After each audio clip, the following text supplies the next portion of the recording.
sports shows, updates, and interviews. The only way is the right way, I might say. Nobody doing it better. Y'all some lightweights. Malik Wright, up all day and all night, pushing all the buttons up to something till it's alright. He looking at it from all sides and angles. Got a stripes on his body like he played for the Bengals. Oh man, there's no one discussing it. They came, they stayed, they either did it or done it. Man, I love it, cause all they ever do is win. So kick back, relax, the TWSN. Shout out Young Swish.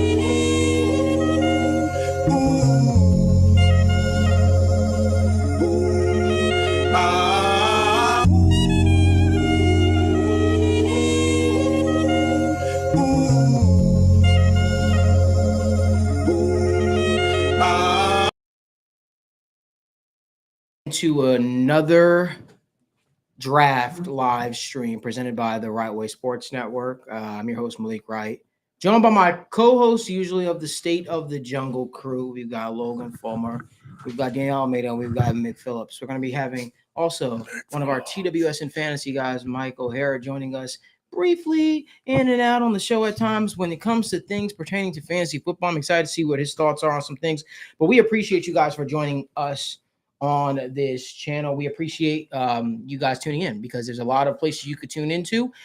Let me just throw this out there. I don't want it to be a shot real quick. I just want to throw this out here. I hope Evan doesn't slap me for saying this. Let me just say this. I appreciate, believe it or not, we've been doing State of the Jungle, guys, for 3 years now. Mm-hmm. This is the first time you guys are getting a full live draft stream from the State of the Jungle crew. You know, people probably didn't think we were good enough to have this crew, this panel up here discussing draft prospects throughout the entire process, even though we do it throughout the entire offseason. But we appreciate you guys for tuning in to what we do, how we talk about sports. And hopefully you guys, have fun on this channel. Hopefully you guys enjoy joining in on the conversation. But Logan, it's good to have you. I know. I'm excited, man. I really am. The draft is your forte. I know. I love it. It's been your forte. I know. When I brought you on the TWSN, that was your forte. Yeah. Isn't it crazy? You were told that's not your forte. Yeah. So you couldn't be on the stream. But here we are, TWSN, fully everything. You're good enough, brother. Excited. I want to hear your thoughts. The Bengals took Shamar Stewart at pick 17. I want to hear your thoughts on the pick because, to be honest with you, you're the guy that first mentioned Shamar Stewart. Yeah. So the floor is yours, brother. Man, there's a lot of good, there's a lot of bad with Shamar. There's a lot of fun. There's a lot of things to worry about. He's, the reality of the situation and the reality of the pick is we're probably not going to know what Shamar Stewart is for quite some time. And that's, I think, a lot of the holdup with a lot of people, myself included. He's a bit of a project, and that's fine. Like, though you're allowed to draft guys with the high upside, you're allowed to do all of that. Like, that's totally valuable and viable way of drafting. But it becomes so much more risky when you don't have the backstory, that history of developing players like him. And that is by far the biggest worry. Like, he's got the good pass rush run rate. He's got the good hurries. He's got the athleticism. He's got the really good run defense. He's got a number of quality traits, but just the true production and the sack totals and everything has just been abysmal. Yeah. And you don't want to, just go on by what the player's saying, but everything he's kind of said about it makes you feel a little bit. He's aware of it. He doesn't think he's like, he's not acting like he's already this great pass rusher that has no room to work, no room to improve. He seems very aware of his issues. He seems, very, knowledgeable on how to improve and what to improve. We just have to start seeing it. We got to hope the Bengals tap into that a little bit more. And, if he does, he could be great. There's a lot of great tools there. He does a lot of things well, but it's just, there's just so much risk with the pick that's kind of the issue for the Bengals. For sure. Go ahead.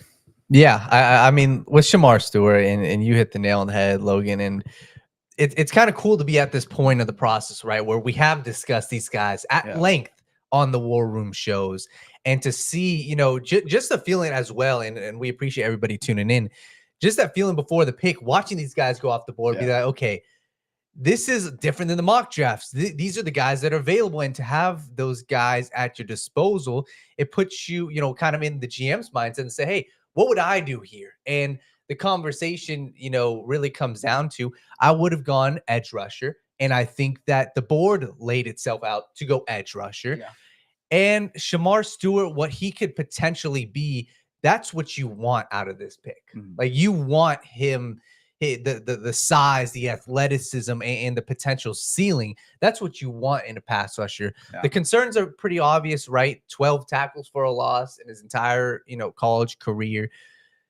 Those are the room for concern and the hand placement. But when you look at, just the raw athleticism this guy has, and immediately, hey, he is just he was a man amongst boys at many times. So I have hope for the pick. I'm not immediately just going to shut this down and say it's not, a good pick. You needed to add to the defensive line. And for me, that's where my positivity comes from with this pick is I say, hey, you can win, in the playoffs with a dominant pass rush. You can win with a dominant front seven. The Philadelphia Eagles did it. The Tampa Bay Buccaneers did it. The Los Angeles Rams, that's how they won the Super Bowl, with a dominant defensive line. I see the vision with building the defensive line, and at least for me, addressing that position room, I'm happy with. And maybe they could have gone James Pierce Jr. Sure. We saw the Falcons highly value James Pierce Jr. They gave a future first-round pick for him. Yeah. Mike Green, I'm okay without taking him because look at where he's, kind of how the rest of the NFL views him at this point. He fell to round 2.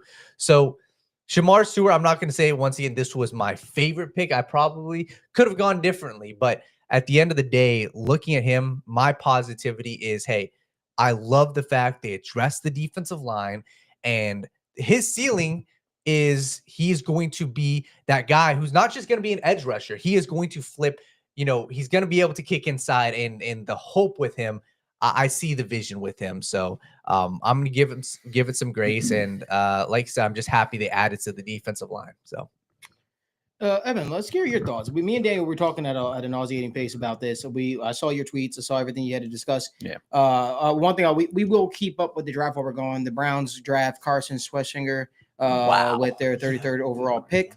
So once again, the Shedeur Sanders slide continues. But Evan, you were very vocal on social media. I mean, some might say a little too vocal on social media regarding the Shamar Stewart pick. So I want to hear what your thoughts are, although I think I already know what your thoughts are. So Evan, the floor is yours. Yeah. Man. Yeah. Well said. I'm glad you guys started off positive because it gives me rooms to kind of, I'm not even going to, I'll say a few things about the player that, we all know, right? Like the concerning things about the lack of production, right? The concerning missed tackle rate, the high PFF run defense grade, but then for some reason you're bottom in the class in run stop rate. So like I struggle to find even the solace of at least you have this one thing that you do really, really well that you can hang your head on consistently, because plenty of guys who've been breaking down film have done excellent work on showing that, he can kind of get his head down a lot of times and lose track of the ball, lose track of what's going on in the play. And it's just like, okay, so like you're not there cerebrally, so you don't understand what's going on in the given play a lot of times, even though you've been playing for 3 years. You don't win consistently. And even when you do win and you finally get that like daylight around the edge, he doesn't have the bend to corner and win. So he ends up a lot of times getting washed out down the arc a little bit, even when he does win. Loves the long arm, loves the bull rush. He's Miles Murphy, but bigger and faster. Like that's the problem, is that he loves the long arm, he loves the bull rush, but he has no other consistent hand fighting usage. If he gets caught by anybody, he gets locked up and he cannot get away from you. He doesn't have the moves to do that. So if you get him and get him past that contact, you're locked up and then the rep's just dead and he doesn't know how to get off of you in that sense. And so that's really concerning for me when the tackles you all go up against aren't going to be guards in the NFL, because they're not going to be smaller and less strong. They're going to be bigger, stronger, and longer. And when that happens, are you going to be able to get off of this? Are you going to be able to develop a pass rush plan? And again, that brings me back to where I want to talk about this. The framing of this pick is not even the player, because I can say, I might have taken him in the back end of the first round, early part of the second. honestly, his profile, just take the name and all the bias away from it, probably says he should be a second or a third rounder. Even if I say, hey, it's 10 picks early, I get it though, right? The Bengals are not the team that I would trust this guy to develop to his full ceiling. And when I say ceiling, I want to be clear because he gets the Myles Garrett comparisons because of the school, because of the size. He does not have the production profile that Myles Garrett has. He doesn't have the bend that Myles Garrett has. So like when we talk about his ceiling, we're talking about like an 8, maybe a 10, maybe a 12 sack guy, but he aligns a lot more with like I've seen comparisons to Bud Dupree, like another one out there that our friend of the show, a lot of friend of the shows out there having good breakdowns on stuff. Joe Goodberry was saying to Nico Autry, like these are all good players, but like they're not first round quality caliber guys. And so it's just like, hey, it's all athleticism. And yeah, if he goes to the Eagles or the Steelers, I would probably be like, yeah, they're probably going to do a pretty good job of developing him or getting the most out of him. But when we're talking about the Bengals, man, I look back at this and I go, okay, like it's been 14 years since they took Carlos Dunlap and Geno Atkins. They've drafted 23 defensive linemen since then. How many of those guys, those 23, would you say not became a starter, not became an all-pro or anything, just they were better than they were their rookie year? They developed from the production they got to their rookie year and were significantly better as players and were technically better and more sound by the time they left stripes or they weren't a Bengal anymore. And maybe Sam Hubbard developed a little bit as a pass rusher. He was always a really, really good run defender. Yeah. So like, okay, maybe Carl Lawson, but like that was really his best year was his early years. And then the injuries really got him. Mm-hmm. Joseph Osai has just been solid again with a lot of injuries. So again, like we talk about, oh yeah, the Bengals, oh, it's a different coaching staff. Well, guess what? It was a different coaching staff than Lou Anarumo. And then when they drafted Marcus Hunt, it was a different coaching staff and defensive line coach in DC when it was Will Clark who got picked. It was a different coach when it was Marcus Hardison and when it was Andrew Billings and when it was Jordan Willis. And we keep doing this. And it's like the all of these Rennell Wrens and even going to the other side of the trenches when we talk about how they failed to develop Christian Westerman and Deontay Smith and Hakeem Adeniji, despite everybody being high on their potential. I think there's a blindness by the organization to understand the positions you do well because you draft wide receivers well. You develop wide receivers well. Cornerbacks, I would argue, you draft pretty well on those. Yeah. I would argue that you do fairly well on like mid-round linebackers, running backs. Those are the positions you can take higher risks on because you feel better about being able to develop those players, because you feel better about being able to put them in positions to win. But what project player, offensive line or defensive line in the last 14 years since Geno Atkins and Carlos Dunlap, can you point to me and say, here's the guy that they developed and they made better? Yeah. I ask you, I beg you, anybody, speak up. If I'm missing somebody, let me know. Because again, I'm not asking that they developed a 4th or 5th rounder and an all pro. Guys, Tyler Shelvin was off the fucking roster within a year? Yeah. Like, but Paul Dawson, again, the 3rd round, it's just like there's these wasted picks on these guys that you take risks on these different positions. Edge is just not one of those positions they've developed well. Defensive tackle, they've not developed well. Offensive line, they've not developed well. Sign those guys as free agents. Understand your process. And I can sit up here and through this draft process, when we got to the end of it and we did our last 2 draft shows, I was saying James Pierce and Mike Green are probably not on their board because they don't like to take sub 260-pound defensive end players. And now James Rapine said earlier on Twitter that if everything was clean off the field and that they were kind of ignoring size difference, that Shamar Stewart would still come out on top to them, which to that I would say that's very concerning to me if you take away Before you continue the rant, I just want to say, so just to catch us up with a couple of things that happened. Carson Schwarzenegger goes to the Browns. Love it. There was a trade that took place, but before that trade that took place, Jaden Higgins went to the Texans. But guess what? Nick Emanwari just went to the Seattle Seahawks. Wow. I'm happy. I know a lot of Bengals fans liked him. Me and Evan were not a part of that group that loved him. Second round I liked better. The first round talk was so rich. Yeah. Yeah. Such a Yeah. big He gets deal. his Kyle Hamilton. Sorry, Yeah. I know I'm rambling. I'll wrap No, up you're here. no, you're good. No, keep going. The- We've been listen. We were live for 2 hours yesterday. You don't apologize. You keep going. The overall point I'm making is that look, you drafted 23 defensive players. You figure 23 stabs at the deck, you would get at least one solid hit, right? Yeah. I don't think all 23 players were just bad players, right? Because if they were, then you need to reevaluate what your parameters are for how you draft players and who gets to be in your range, in your board, based on what? Because you've gone 1 or 2 for 23, okay? The Browns get Quinshawn Judkins to be their replacement of Nick Wow. Chubb. Quinshawn goes before Travion Henderson, which is interesting to me because I think Travion Henderson is more of the complete back, personally.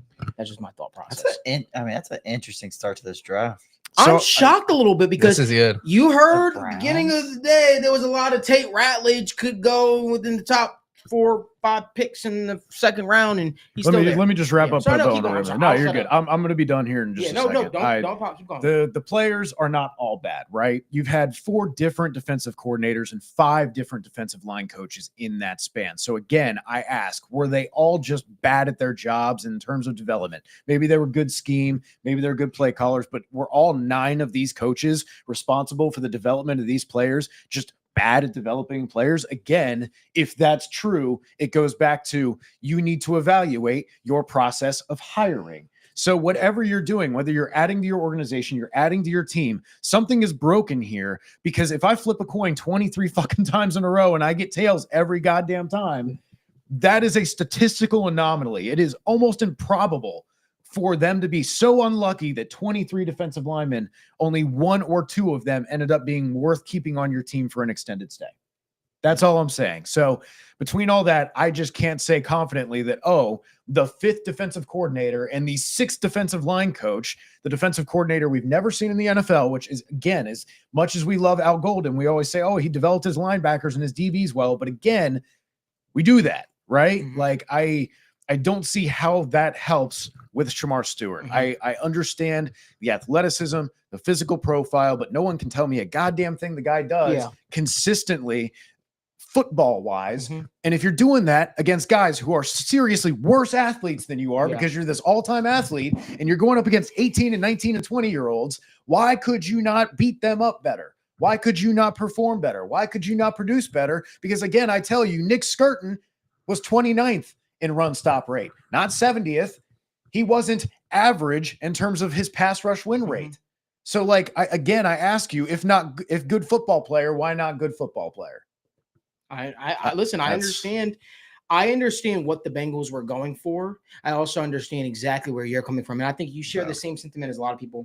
You know, what I felt today on social media that was interesting. And I think you have the crowd that is overly, there's no positives about it. And then you have the crowd that is overly positive about it. And you have the crowd that's in the middle. They say, I see some things. I fall somewhere in the middle. I think I understand what the Bengals' logic was there. But one thing I don't understand is, you know, I guess the over explaining or the selling of this pick. Listen, we call a spade, right? We know there were other guys in the National Football that are in the National Football League now that had productive NFL careers that did not produce at the same level that they did in the NFL. In college, we seen that with guys like Danielle Hunter. We understand that. Jadeveon Clowney to me wasn't necessarily this crazy prospect, but he went in the first overall all because of a huge hit and because at that time, they thought pass rush pairing with JJ Watt made a lot of sense there. But to me, I always thought the production for him going number 1 overall was not, necessarily relevant. Mm-hmm. So I understand what the Bengals' logic is. Solomon Thomas, another one, top 100%. 5, did not have the production. Trayvon Walker. That one worked. Tyree Wilson. Yeah. There's another one. So when I look at it, I understand, listen, but here's my thought process. Here's why I'm not super, I'm not pressing down, because you essentially bring in Al Golden to do the job that Lou Anarumo apparently couldn't do. Yeah. You are banking on Al Golden. We're gonna find out very, very fast. Can Al Golden get the most out of Miles Murphy? Very fast. We're gonna find out very, very fast. Can Al Golden get the most out of a guy like Shamar Stewart? We're not gonna have to wait. We're gonna find out very fast if Al Golden is gonna get the most out of Chris Jenkins Jr. He's now tasked with that. He's now has to do the job that you brought him in to do. Listen, I want to keep with the Bengals conversation. I want to keep with the Bengals talk, but I do want to talk about fantasy football and the implications of Quinshon Judkins joining. Quinshon Judkins joining the Cleveland Browns. Mike, it's such a good fit. No. You're gonna sit in my chair. I'm interested to see what Mike's thoughts are on the Quinshon Judkins placement for the Cleveland Browns. Is he gonna be able to have the same success that a guy like Nick Chubb had? Daniel, what are your thoughts? Yeah, I think the Browns are gonna Browns. I'd say I like the player Quinshon Judkins, and I like the need. Right, it's very clear they have a need at running back. If this is the guy that they believe in, I believe in his physical profile, and I will go back to the season that he had before the Ohio State season, as that is what you're hoping for, right? That's what you're banking of, and I'm banking on the fact that, hey, Chip Kelly and that Ohio State offense, they had Judkins play a specific role because of his partner Travion Henderson. So I'm a huge fan of his athletic profile. This is a dude who is a nasty runner. We talked about a dude who's gonna run through your face, and he's got the physical profile. Dude, he's not a small back, I believe, 6 foot, 200 something pounds. Yeah. And he's kind of plays like a slashing running back, but like I said, go watch his game, especially go watch him in the playoffs, or even, some of the game right before Michigan. This is a dude, he's gonna run through your face. And I would be shocked to see, them not add another running back to the room at some point, because I don't know if he's going to be a 15, even 1,000-yard running back right away. But I like it. I just personally think that the other running backs, like Travion Henderson, Cam Scatterbo, I think those guys are better all-around running backs than Judkins. But, Mike, what do you think fantasy implications for the Browns and Judkins? Yeah, this is a really interesting one. Like you said, Daniel, run through your face kind of guy. Quinshon Judkins is a mauler. At least 17 touchdowns in both of his seasons at Ole Miss, 3 straight 1,000-yard rushing seasons throughout his collegiate career, split carries with Travion Henderson last year at Ohio State, but was still really, really productive. Chip Kelly asked both of those guys to do a lot, but when it comes to Judkins, you're really more so from a fantasy perspective, you're looking at a 2-down back. You're really looking for him to take over that Nick Chubb role. And a lot of people have comped him and compared his skill set to Nick Chubb's. Just looking at the depth chart in Cleveland, Jerome Ford atop that depth chart, you saw it coming that they were going to be adding a running back at some point during this draft. It is a little shocking, like you said, Daniel, to see Quinshon Judkins be that guy with some other guys on the board still, like his teammate and Travion Henderson. A lot of people liked Caleb Johnson's fit with the Browns potentially, but they do land Judkins, and I really do think he can be a quality replacement for Nick Chubb. I mean, even as Bengals fans, I think we can all say we do wish Nick Chubb was still the Nick Chubb of old, but that's just not the reality of the situation. After that knee injury, they're just looking for a younger guy who can be efficient on the ground as a ball carrier. And I really do think they have that guy. He doesn't have the breakaway speed that you're hoping for. He's not going to be ripping off 40, 50-yard carries. He's not going to be having a ton of house calls, but he has quickness. He can get through the hole. He can break tackles. It's gonna be a good fit. I think Kevin Stefanski is going to be able to get the most out of him. He showed versatility with Chip Kelly, so I think you're looking at a potential RB2 finisher here in his first couple of years. And another one, I'm kind of curious to hear your thoughts. As looking at the draft, the Raiders made a trade for the Dolphins. Dolphins select Jonas Avaina, guard. It makes a lot of sense for the Dolphins, and he's off the board. Tate Ratledge still on the board. A lot of these offensive linemen still on the board. Real quick, Mike, I'm curious your thoughts. Jaden Higgins, Houston Texans, literally the same exact comp of a Nico Collins. Real quick, what's your thoughts on Higgins? Does this spell the end, or are they just gonna have 2 big body X receivers on the outside for Stroud? No, this does not spell the end of Nico Collins, but that's your boy. The Judkins pick. It's another player who's kind of similar. How Judkins is similar to Chubb. Yeah, Jaden Higgins very, very similar to Nico Collins. Size, speed, just overall athleticism. 6'4". I think he comes in at 220. Higgins. He just really, really quick too. He profiles to be that kind of prototypical big-bodied outside receiver, and they already have that Nico Collins, but other than that, all they have on the depth chart really is Christian Kirk. I know some people are still believers in John Mechie, but that's kind of over with at this point. Yeah. It's going to be a fun passing attack. They bring in Nick Caley, No experience as an offensive play caller, but he comes from the Sean McVay tree over there in Los Angeles, the passing game coordinator last year. So I think we can expect to see a lot of 11 personnel, meaning we're going to see Jaden Higgins on the field regularly to start his NFL career. So a lot of juicy fantasy opportunity here with him lining up with CJ Stroud, Nico Collins by his side, and Christian Kirk in the slot. I think this is a really good fit, and I think this is an offense that can get the most out of his talent. Totally. And we're going to get to some of these Bengals, discussions in a little bit. Obviously, some of these players are flying off the board. Looking at the rest of these guys as well that are still on the board. I mean, Jonas Savine is obviously the one that kind of tied to the Bengals in the sense of offensive line. He's off the board. And look at the rest of the offensive linemen that are on the board. Is there anybody that's kind of you guys are still shocked that are still here? Offensive lineman wise, or it could be anybody. Well, okay, just anybody. I mean, obviously Mike Green, Will Johnson, Luther Burden, a lot of that Azaraku. There's a lot of really good talents still here sitting at the top of the board. I mean, it's just going to be.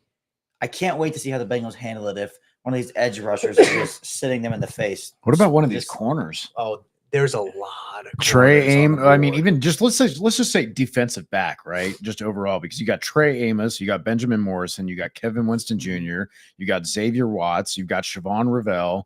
Like that's a lot of options right there. That if the next couple picks don't go corner, like you're going to have at least 2, maybe 3 of those guys staring you in the face. Like I've said, your Mike Hilton's already gone, and you're relying on Fig Newton to cover the slot now for the entire year, coming off an injury. You've got 2 cornerbacks and Dax Hill and Cam Taylor-Britt, whose contracts are up this year, and DJ Turner's is up next year. I don't love the idea of relying on 7th round pick and DJ Ivy, and I don't, as much as I'm hopeful that Fig Newton becomes a really good player for the Bengals, I just the 5th round pick, severe injury to Pro Bowl cornerback pipeline is not very strong. So I do recognize the need there for corner as much as I really think that interior of either offensive line or defensive line really is just staring you squarely in the face when you look at this roster. I felt like this round is going to be very interesting. I want to play devil's advocate for a second. If we talk about drafting best player available, we obviously know the Bengals have a glaring hole at the guard spot. But Evan, I cannot for the life of me talk about this without. And congratulations, Ryan, too. He said he drafted Harold Fannin in the shadow draft. He's pretty excited about that. I feel like there's a conversation to be had. Xavier Watts is there at 49. What do you do? That ball production is crazy, man. Oh, and man. if you're going to be a bad defense, which if you're not going to pick a defensive tackle and you're just going to let TJ Slayton and BJ Hill be your starting D tackles all year, then sure, you absolutely could use a ball producing safety, because I talk about the best way to offset a bad defense is create turnovers. Yeah. You can give up. Yeah. Okay. We'll give up 3-4 drives, but if we can force 2 turnovers or just put you in a position where 1 turnover and then we sack you and put you at a field goal range, or we sack fumble and something like that, and we get you in a tough spot, that's really valuable. And that can help offset a lack of talent in a very special way. And he just, despite not being an incredible athlete, has great instincts and is always right in the place to be. 100%. You know what someone said? This is also a trade back spot potentially. Yeah. Mike Green is still sitting here. That's Donovan Azaraku is still sitting there. If there's a trade back option, for sure. If you're serious about fixing your pass rush, you do it. That does that. 100%. Are you going young? And people can say there's nobody right now on this roster that is producing like Trey Hendrickson. Go figure. Of course, we know that. But options are limitless at that point. At that point, I'd be like, okay, see what you could get for trade. If that's what that looks like. It's interesting, especially if Mike Green is falling in the draft because of the SA allegations. If you're willing to look past that, I don't know if I'd be willing to look past that. It's pretty serious. Multiple. For multiple. Right. But for me, Duke Tobin talks about wanting to get more picks. Yep. This is the spot. This is the spot. This is your last real chance to really get valuable picks out of this. Xavier Watts, Tate Ratledge, Mike Green, Donovan Azaraku, Will Johnson, There are some guys still on the board. There are still some players to consider. I'm interested. And you know what? TJ Sanders still on the board. There's going to be some conversations to be had, because this is why we were saying it is so important to address your immediate needs in free agency, because you might wind up in a spot like this during the draft. Now, what do I think the Bengals would do? I think they're going to have a hard time passing on either Xavier Watts or Tate Ratledge. And that's a conversation for them to be had, because Al Golden is like, I want my guy. And then the Bengals are like, we need an offensive line. What's he going to be? If that happens, I'm so fucking scared for the trenches this season. Yeah. Like I'm ready to just get run on. I'm ready to have no pocket push on the interior. I'm ready to continue to watch Joe Burrow have to scramble outside of pockets and try and throw on the run. That's a brutal outlook, man. Travion Henderson to Mhm. Patriots. Wow. The running backs are coming. Good. So here's an interesting spot, guys. Very good, yeah. Pass rush. This is an interesting spot right here, because Chicago has Did Amari and two- Hampton go yet? Yeah, he went last night. Yeah. Okay, The I Chargers. didn't see that. Oh yeah, that's right. I did see that. We have 2 picks from the Chicago Bears here. Yep. 2 picks from the Chicago Bears, and I'm very interested to see what that looks like.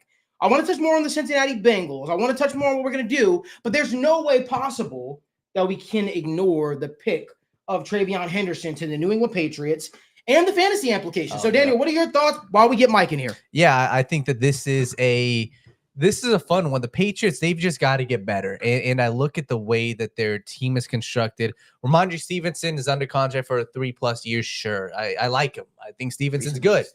And they recently extended him.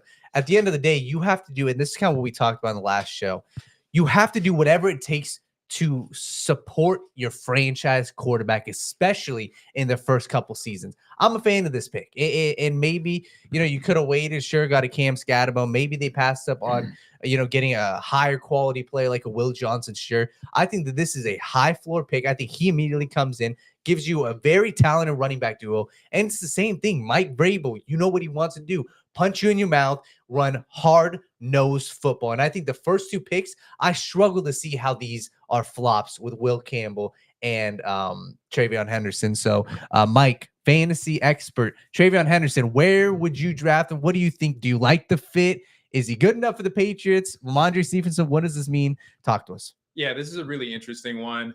Travion Henderson, just in general, is an interesting prospect. His freshman year at Ohio State, he's the starting running back as an 18-year-old for the Ohio State Buckeyes. And then the next 2 years are injury-riddled seasons. Then he splits carries with Quinshon Judkins in his final senior season. So it's hard to get a read on what he can bring to an NFL offense just because we haven't seen him at full go. Can he be a 3-down workhorse? We know he has the pass catching skills as well as the skills as a rusher, but can he handle that sort of workload? But at a minimum, I think this is just really, really interesting for the New England Patriots offense. Last year, we saw Gerard Mayo try to go away from Ramondre Stevenson, but he just couldn't do it because the second pack there was Antonio Gibson. He would say he was going to put him on the he would say he was going to put Stevenson on the bench for his fumbling issues, and then you see Antonio Gibson touch the rock 4 times, and you realize you've got to get Stevenson back on the field. So at a minimum, this gives New England another option in the backfield. And I do think that there's a very, very real chance that we see Stevenson, or rather Henderson, operating as the 1A in this backfield by the end of the year. He's got the juice as a pass catcher. He's the best pass protecting back in this class, and we know he can be explosive as a rusher. I don't think this is going to be a situation where we see Henderson completely usurping Stevenson and sending him to the bench, but a 1A outcome is very, very realistic. And if this offense takes a leap with Drake May and an improved offensive line in year 2 and in year 1 of this Vrabel era, it could be really, really exciting because Stevenson has that talent. For sure. And I guess we'll get your thoughts real quick on some of these first round guys. One guy I'm curious real quick, Ashton Genty. Where do you think people are drafting Ashton Genty? Obviously landed with the Raiders. In regular fantasy drafts, is this guy a first round pick? Is this a guy that people should be saying, hey, I need to get him in my draft? What's your thoughts on Genty for fantasy? Yeah, obviously, for the most part, other than sickos like myself, you're not going to be drafting for a few months. Luther Burden off the board. So to the Bears. All right. Let's talk about this. Yeah. Let's change course here. Getting weapons for Burden to the Caleb Bears. Williams. This is awesome. This is fantastic. So you've got DJ Moore, you've got Rome Odunze. The talk amongst the fantasy community throughout the entire offseason, who's going to play in the slot? Who's going to get that Ben Johnson, Amon-Ra St. Brown slot role? The answer is now Luther Burden. Or Colston Loveland. Yeah, or Colston Loveland. This is really, it's going to be interesting to work through. This is going to be an offensive target. Fantasy people were already getting fired up with Ben Johnson in the building and the addition of some other guys, but this is incredible. 65% of his routes out of the slot at Missouri. He is going to be a monster after the catch. Look for him to take on a Amon-Ra St. Brown-esque role. This is a fantasy dream, this offense as a whole. You really can't draft enough of these fantasy guys out of Chicago.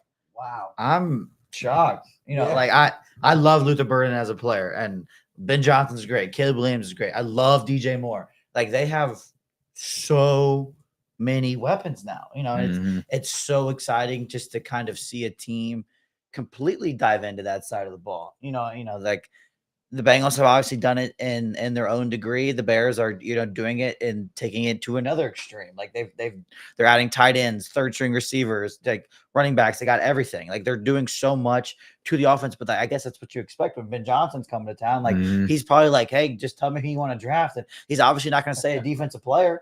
You know what I mean? That's kind of the vibe I'm getting here. It's like, okay, Ben Johnson, what do we got to do to get you here? Let me draft whoever I want. And that's what it looks like it's going on. And let me say this too, man. Like, this is how you address, an off season. Obviously, they got blessed with the Panthers, trading for Bryce Young. They got their extra first round pick and whatnot for Caleb Williams. But man, you get 3 interior offensive linemen in free agency. We're talking John Blank, Drew Dowman from the Falcons. They added 2 other guys. Fixed your interior of the offensive line. That's the most important part, right? Who? Joe Tooney. And Jonah Jackson. Like, that is, you are retooling your offensive line. And not just that, right? Caleb Williams came on extremely strong at the end of last season. The dude had, I believe, 0 interceptions over the past, his final 7 games of the season, 6 games of the season, whatnot. You've got Rome Odunze, who was a top 8 pick. You got DJ Moore, who was disgruntled last year, but now he's kind of getting back into it. He's saying, okay, we've got something. And you add a Luther Burden, who doesn't have to come in as a wide receiver 1. You had Colston Loveland with Cole Kmet. This is fun, and they are going to be one of the most entertaining divisions because the Lions built their defensive line. The Vikings, the way I rank it real quick is the Lions and the Bears are 1-2. I think the Vikings are a little back there. So, wow, they are going offense. So I'm kind of curious to see where they go. I mean, they got to pick in. They're about to pick again. They're about to pick again. So we'll see where they go. But he could have ended up on the Saints too if they didn't take him. That kind of might have been their decision to go here too. Yeah, Shedeur Sanders. That's right, and that's if we're looking at it, he could be sliding. I mean, because who else? He is. I think that's official. Yeah. I mean, who else is gonna? The Raiders, maybe right before the Bengals, but if not, the Jets. I mean, the maybe? Rams could draft and hold him. The Saints could take him here. Yeah. But man, Shedeur Sanders. Derek Carr was not. Let's be serious. Derek Carr was not the answer before he got injured, and Derek Carr is definitely not the answer still after being. They are likely, and this is just what I see, especially tank when you this year and draft next year. I think so. Yeah, sure. I mean, you can also just take a shot at Shedeur if you like him totally. Here. It's possible, but yeah, you're talking about the quarterback needy teams here. I mean, wait, is the pick in? After Tyler Shaw. No. Wow. I know there were a lot of people who were very high on him. Okay. I don't really understand why. But okay. Might have to text my buddy who's a Saints fan and ask if he's doing okay. Check on your friends, folks. Check on your friends. Check on your family. Draft time is hard for some people. All right. Wow. This is, I mean, he's the immediate thing with him. I mean, he's got the prototypical size, but he's 25 and a half. This is. I guess you. so there's two fantasy implications of Tyler Shock, man. There's a positive and a negative to that, right? Because the positive is quarterbacks play until they're 35, 38. Like if you're halfway decent, you're probably more pro ready. The downside is though that you're probably tapped out physically and maybe even mentally in terms of development. If you've been playing for the last 7 years in college, you probably have understood the game at a pretty high extent by now. Like, is there a lot more to tap into? I don't know. I will reserve judgment for someone who's a bigger Tyler fan than I am. Is that you, Mike? This is a disgrace. This is a disgrace to the draft process. This is a joke. This guy was like, there's a picture going around out there. This guy was like at prom with Brock Purdy. Yeah. This is a joke. He's there. There was another one that was going around during his time at Oregon. His first stop, he was on the field with Juwan Johnson, who just signed his third contract with the Saints. Reuniting they're going to be teammates. Juwan Johnson is entering his 6th NFL season, I believe, his 5th. Evan, I know you're talking about he spent 7 years in college football, but he wasn't even on the field. Yeah. This is his first this year. So I'm saying, man, you got to be cerebrally there. You were in the quarterback room the whole damn time. Yeah. This year at Louisville was his first year. This has just Brandon Weeden written all over. I mean, obviously it's not a first round pick, but like, what are we doing here? There's no ceiling. There's no room for development. I get the arm talent. I get the fact that he's the prototypical size. You can say all these things, but I mean, at the end of the day, we're drafting a guy who's halfway to his AARP card, and we're using a 2nd round pick on him for a team that desperately needs a quarterback. And I don't know, like, I guess like, now I can't actually make a case for myself to make this pick defensible. I really, what are we doing here? Yeah, man. Wow. Strong words about Tyler Shuck. And I mean, after making a semi-sensible pick in the first round, they had to really throw everybody for a loop here in the 2nd round. I mean, dude, just in general, the Saints are they're interesting franchise. It doesn't make like you really I know Spencer Rattler isn't some great player, some great prospect, some guy you should really, run out there, but it's pretty easy to see how much like he's got a clear path to upside and he can develop. If Tyler Shuck isn't developed yet, when is he ever going to be? Like, it's I don't see much for this. Look, I think the worst kept secret here is the Jets are targeting Mason Taylor, right? Oh, they're targeting Mason Taylor. That was probably one of the worst kept secrets. So with their pick, I would expect them to draft Mason Taylor. Now, here's what I will say. If I was the Jets, I would take a hard look at Shedeur Sanders. Yes. I really, really would. Because for me, and I know this is going to break Marissa's heart, Marissa is a Justin Fields lifer, a Justin Fields truther. She believes in Justin Fields more than she believes in me. And Jordan Travis. Same team. She was believing in Danny Dimes not too long ago, too. I don't know. We might have to ask her to check out some other positions for me instead. Yeah. But no, and also I'm giving you a a hard time, Marissa. I really think the Jets should consider Shedeur Sanders here. They could handle the glitz, the glamour. They can handle all that stuff. I don't know. It just makes a lot of sense for me. I don't know. What are your thoughts though on the Shedeur Sanders front before we get back to our Bengals talk? Somebody said, "Where did Malik go?" He's back. I'm back here. Yeah, I think that looking at it real quick, the Bills traded up with the Bears, so the Bills are on the clock now. I'm with you. The Jets are very clear about this. Yeah. The Jets signed Justin Fields to a 2-year contract. Watch him go Xavier Watts. Xavier Watts, I'd be sick. Or I'd be okay with it. On that note, because I just had a thought, one of the really on top of limiting yourself in the draft by not filling needs reasonably, even just like with solid veterans in free agency, is when you get to the draft, it's very easy for teams to know when they have to jump you. It's very easy for teams to know we have to get in front of this team because they might take a guard or they might take a D tackle or they might take a safety right here. Those are, you got to go. So like you lose another advantage there of like, hey, if anybody wants to, they know that's the cutoff point. That's just another way you tie your hands in the draft. Can I ask you a question, Evan? Yeah. What's up? I don't know what you're going to say here, but I'm going to ask you this. Tiddly. About the Bengals. If Tate Ratledge is off the board and Mike Green is still there, would you take him? No. Take who? Mike Green. You wouldn't. No. I'm not. Logan looks like he wants to kill you right now. I'm not touching the off-field stuff right now. And on top of that, like you cannot have. Look. I know, but like we can say best player available all we want to till the cows come home, but there is some degree that positional value. The Bills just paid so much. I don't know, dude. I mean, I guess they gave up a second, third, and a seventh for 2 seconds and a seventh. I don't know. Anyways, even if we're yes, you can say best player available, but okay, like best player available if you have a punter. Well, no. Yeah. Okay, so positional value matters. Okay, best player available, but if you have Patrick Mahomes, you're not drafting a quarterback, right? Yeah. Okay, so like now we can agree that your depth chart does in some way factor in at some point. We can argue about where that line is, right? Mm-hmm. I would argue that line is after you spent 2 fucking first round picks on defensive ends in the last 3 years, and you already have another starting defensive end.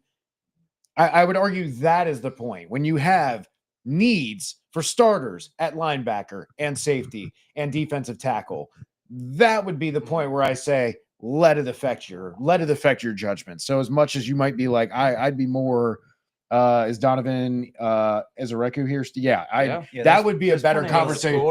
That would be Donovan Azareku would be a bigger one because he has, even though he's smaller, he has production versus the run and he has production versus the pass. But no, I wouldn't do that. I wouldn't take Skirton right here. I wouldn't take Landon Jackson if he's still there. Again, like there's so many other talented players that if you wanted to sell me on a crowded room that needs more talent that also falls in the vein of BPA, it would be cornerback. It would be safety. It would not be a fourth edge player because again, then your first and second round picks might play 10, 15 snaps a game for their entire first year. Bills just moved up and they took TJ Saunders, defensive tackle out of South Carolina. And listen, that was a move. That was a pick that a lot of Bengals fans were wondering about. Evan, what are your thoughts on that pick? You just get out a huge sigh. So I need to hear what your thoughts are on that. TJ Sanders was my second round hope. TJ Sanders was my hope that you would be able to get someone that could be that 3-down defensive tackle for you still, because there's lots of specialists in this draft. There are only a handful of guys that I think can end up being that pass rusher, but also hold up against the run so that you have to stop with this platoon shit that we're all tired of, that they keep doing at tight end, defensive tackle, everywhere else. Right. He's got the 6'4", 300-pound size, second in pass rush productivity, 10th in pass rush win rate out of 116 defensive tackles, and out of 129 defensive tackles, he was 12th in run stop rate. So like, despite being undersized, being that 3-tech spot, having a little bit shorter arms at 33 inches, like he still had 75th percentile plus in both his vert and broad, showing his explosiveness. He has the production, played at a big program. Like, there's a lot of things that the Bengals like, and it's a lot of things that I like to see in terms of the analytical profile and the production profile. And that hurts my heart because that was one that I was looking at, that now you're looking at guys like Darius Alexander, who is very questionable, has a high missed tackle rate, like is also has older side. He's going to be what, 24, almost 25. He's going to be 25. Right. So he's going to be 25, and you have level of competition concerns playing in Toledo. Shamar Turner, again, we come back to where was the production and all the A&M questions that you get to. Do you take a bet on the athleticism there? Again, go back to my question of, can you bet on the athleticism? Because do you trust your coaching staff or the organization, even though it's a different coaching staff, because you haven't been able to develop those guys for 15 fucking years, which is why it's so important to get these talented guys early that you don't have the questions about, that you don't have to develop. God bless. So yeah, Alfred Collins, like Omar Norman Lott. Yeah, I love the pass rush upside, but you've played 200 snaps a year for 3 years. Like, how can I get excited about that? How can I project you to do anything versus the run when you just didn't play against the run? So like, that's the defensive tackle class is so few and far between of the guys who can be 3-down guys. And I'm disappointed because that was one of them. One of my favorites. Yeah, TJ Sanders. I guess I was a little shocked. I wasn't expecting it to be Sanders, but this is they feel the need, right? It was a very clear need. They need passers from the interior. Moved up how many spots? 10 spots or whatever to get him. So now the Jets are on the board, and we're about 7 picks out from the Bengals. Dude, yeah, this board is insane. There is a ton of talent on the board. I don't like. It's Would just you trade back. I mean, I don't know, not really. Like, I think I'd always consider it, but think about how Will badly. Johnson's still there. So do you remember our last war room? How we sat in the third round and we went, "Wow, dude! Like, I love this edge. I love this linebacker. I love this safety. Like, and you wanted that extra third round pick. this is where you can get it. Yeah. You can get a but third Will and a Johnson fourth. wasn't on the board. Donovan Ezra-Rock was on I the understand board. that, and We I were like drafting these two completely guys, but different that's people. the incentive for someone to trade up because no one wants to trade up for But it's- mediocre It's prospects. also just your incentive to draft a really good player. Yes, but again, these are players that aren't going to play more than 10 fucking snaps a game from you because you already Will have Johnson's three. not gonna Depends play who. 10 I'm talking snaps a about game. Donovan Ezra-Rock. I'm talking fair. about Mike Green. I'm talking about Nick Skirton, all the best player available guys. still Who it's don't- like these are talented players, and we should just take talented It- players. Like I hear you. should. Trade the fuck back because you need throws at the dartboard. Because I sit here and tell you, as much as I love TJ Sanders, if the answer is TJ Sanders or trade back and get another third round pick, I'm going to tell you trade back and get that. Because how do the Eagles draft well? They take the value that comes to them. They accumulate a lot of picks, and you get throws at the dartboard because no one is any better than drafting at other people because there's so many factors that go into busting. The Seahawks, after nailing the Earl Thomas and Cam Chancellor and Richard Sherman draft, also had drafts where they drafted LJ Collier in the first round. And then they didn't do shit for 3 or 4 years in the draft, really, except for the occasional hits like most teams have. 2017 Saints, when you have Alvin Kamara, Sheldon Rankins, Michael Thomas, Marshawn all those guys, right? Well, guess what? You had that draft. You knocked it out of the park, but did you follow it up the next year or the year after that? No, you didn't. And now the Saints are decaying because the roster is so old and they haven't replenished talent because they've been missing on draft picks. For every time that there's a knock it out of the park draft, we don't see that continue. And when we look at it year to year, GM to GM, situation to situation, one thing is always proven the same. It's a crapshoot for everybody, and no one is significantly better at drafting than anyone else, as much as we like to think so. So anytime you say, yeah, we could get 2 or 3 players in the mid rounds, but we want this one player in the mid round that we really, really love, if it ain't a quarterback, you should be trading back because 3 dart throws is better than 1 10 times out of 10. Logan, don't get quiet. Yeah. Hey, Logan, no. I want to say something. I'm about to give you a pep talk, Logan. You've been waiting for 2 years to finally be on a draft stream. This is where you live. You plant your flag, my man. I'm not going to talk. I'm not going to jump in. Sean, I see your question. I'm going to get there. Kate, I see your question. I'm going to get there. But Logan, stand your ground. You've been waiting for 2 years. Don't let Evan bully you. You're letting him bully you, son. The only I hear it and I get wanting to trade down, but when you started the whole argument with the Eagles take the value that's given to them, that's exactly what the Bengals would be doing here. We can't talk about how the Ravens are so good at drafting. The Eagles are so good at drafting. They do that because they do exactly what you said and take the because they get a lot of draft given to picks. You them. can take these risks that the Eagles take or that the Ravens take if you have more picks because it But doesn't you can matter also as just take much. the good player when they're staring you in the face. Well, the other thing is, At again, a we talk premier about position. how I don't- sure we are about this player is going to be good. We Yeah. can't. And so more options is good, but also let's assume all the players are exactly what we expect. I feel like we need to establish a player we're talking about here. Because with Mike Green, I'm with you. I don't like- but here's the thing. If we say Will Johnson is going to be as good as you believe that he's going to be, right? Yeah. If we talk about trading back 10, 15 picks and still getting one of these very talented players that are still on the board, one of these other corners, one of these other guys, plus a third rounder, how often does Will Johnson or a player of your choice outweigh the value gained from both players that you get? Because if you get a linebacker and a defensive tackle, it's going to be really hard for one cornerback to give you the value that both of those guys do. And that's why trading back is such a value. But then we can't be mad at the Bengals for drafting Shamar Stewart when they do something they continuously do. If we're going to be mad, if They we want couldn't them to trade back If we there. want them to They tried. accumulate more picks in the third round, where we consistently tried. draft like shit in those rounds. No one wanted to trade up. That's all I'm saying. Like we can't. Yes, I want to trade back. Yes, I want to do all these things, but we need to do that stuff because we've drafted like shit. So yeah, why not just take the one good player we want when we're mad at the Bengals for not doing new things all the time? By the way, Jets drafted Mason Taylor. Just Yeah. wanna throw that out there. There you go. Nailed it. We're mad at the Bengals for not doing new things. So why don't they just stay pat and take the good player when they've consistently drafted like shit in the mid rounds? Yes, I want them to get more picks and draft the good players. If I knew that was the guarantee, nobody would argue it. But it's just that same argument of, and this argument for me is only because of the people that are still on the board too. It's not like I really want to draft Kevin Winston Jr. here and I'm refusing to trade back, but it's just like guys that have been in the first round that we all believe are first round players that have first round tape, that have first round production, that have first round talent are there on a team that needs more talent, elite talent. Like that's the holdup. It'd be completely different if we're arguing again other players. But I mean, the Mike Green situation is not really one to touch. Will Johnson, Donovan Ezeraku, Trey Amos, Nick Scorton.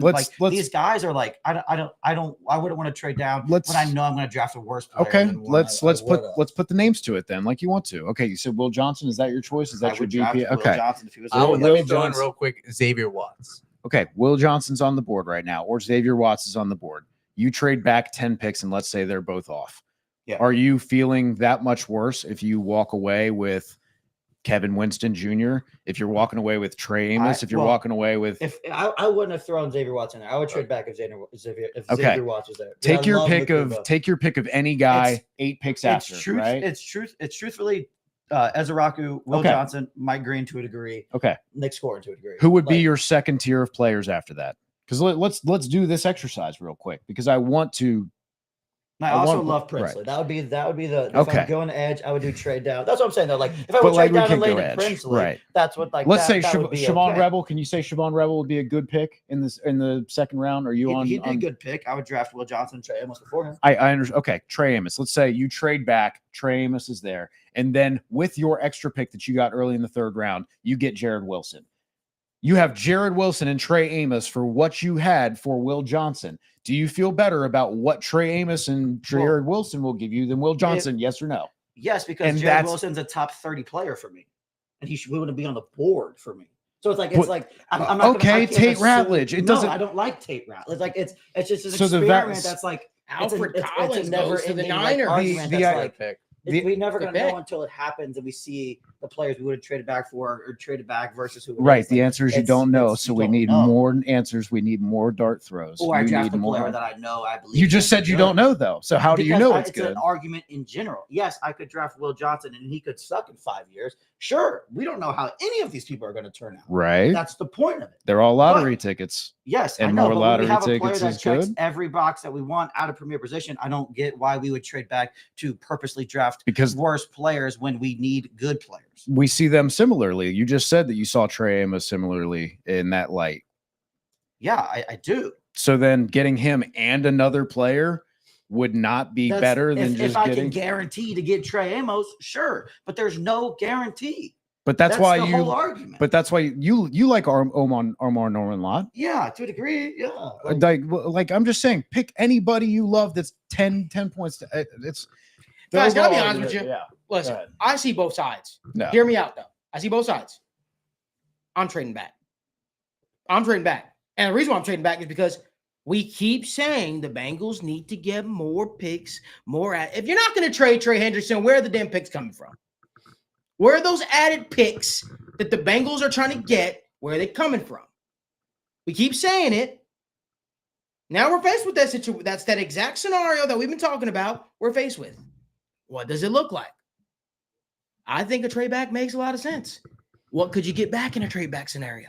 Depends on how far you trade back. Yeah, for sure, 100%. But the way we've seen multiple trade backs here where you get second round picks and third round picks. I would trade back. I'd trade back probably 10. You trade back 10 spots for a third and a fourth round pick easily. Right? Easily. The guys you've seen on the board in the third round and the fourth round, and you're sitting there just torn like, because God, I'd love to go here. I'd love to go here. You still need to accumulate more picks. Why? Because you need more opportunities to get. Listen, this roster is not complete. You still need offensive line help at guard, right? You still need you maybe can even add to the pass rush department if that's something you still want to do. Mm-hmm. I don't think the Bengals are going to draft corner. Let me just say that right now. I don't think me and Evan have talked about this at an alarming spot. From all the metrics I hear, they're willing to bank on the young crop that they have. They think that this core is going to be very, very good as long as they provide them with a pass rush the whole night. Are they going to re-sign them? Right. Because we agree. Right. That's where I'm like, hey, if you feel good about these guys, but the problem is all of their contracts are up in this season and next. So like you already lost Mike Hilton. Then Cam Taylor-Britt is up after this year. Dax Hill's back. Are you signing both of them back? Mm-hmm. Because otherwise then you still need a corner. And when DJ Turner's up next year, are you bringing him back? Because then you still need a corner. So like you already lost one starter. You're about to lose potentially 2 more. And maybe another one that you had as the backup. So eventually you do have to kind of pick and choose which of these guys you What if the Dallas Cowboys drafted Shedeur here? I love that.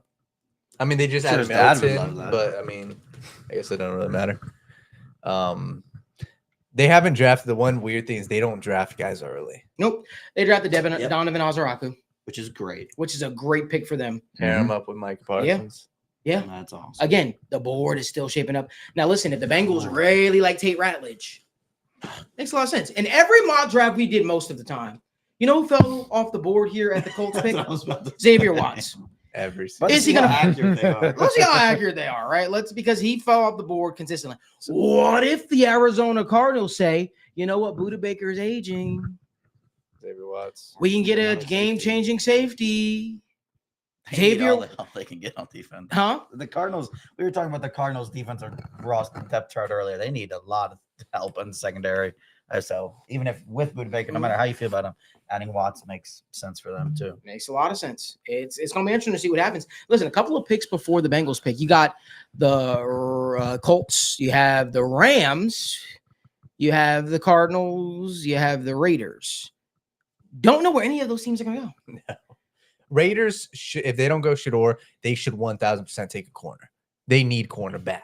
And Pete Carroll loves his big corners. The Raiders should be licking their chops right now. If it's not Shador, I almost guarantee they're going corner because these guys are too good for them to pass up. I mean, Jack Jones gone. Yeah. So who is their corners? They don't have anybody. That's fair.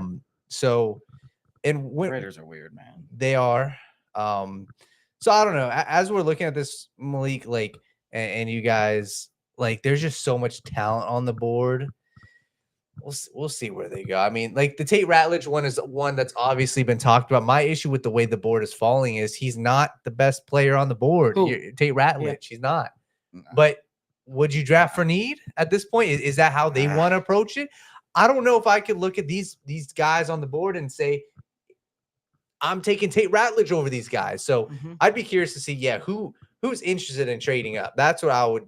Duke Tobin better be working these phones right now because that's you can't afford to just. I want to get to Sean's question. Make sure you guys do us a huge favor. We got 242 people giving, tuning into the show. We greatly appreciate you guys for tuning in. Make sure you guys give this video a like and subscribe to the channel while you are here, and turn on post notifications so you guys don't miss when we go live or upload content. I want to keep the conversation rolling, but Sean, you asked me a question. Malik, what are your thoughts on the rest of the AFC has done so far? Anybody impressed you yesterday? Sean, I feel like you want me to say a certain team's name, so I'm going to say that name. Say their name and they'll appear. So I'll say, look, the Chiefs did a good job yesterday with the Simmons pick. I think that if he can stay healthy, that could be a home run pick for you guys. I think that it was a great pick. Kudos to you guys. I love what the Browns have done. I can't believe I'm saying that. I think the Browns did a very, very good job in their draft. They impressed me. They are winners. The Pittsburgh Steelers are winners to me. I think Derek Harmon. 49ers picked Alfred Collins. Yep. I think Derek Harmon impressed me a lot. I think Derek Harmon is going to wind up being a stud for the Pittsburgh Steelers for the next 10 years. I think they have their Cam Hayward replacement. This is a guy, he wants to play football. He wants to play it at a high level. God rest his mother's soul. He just lost his mother right after being drafted. He made it to the hospital in time to let her know that he got drafted. It's such an amazing story. Man, but yeah, I think that those were some couple of winners. Somebody said Colts take JT Tuimoloau. Yeah. Wow. Okay. Xavier Watts still there. So they drafted back-to-back years. They take Luan Arumo gets his Luan Arumo's getting his pass rush. Maybe he was the Ohio State connection after all. Maybe. You never know.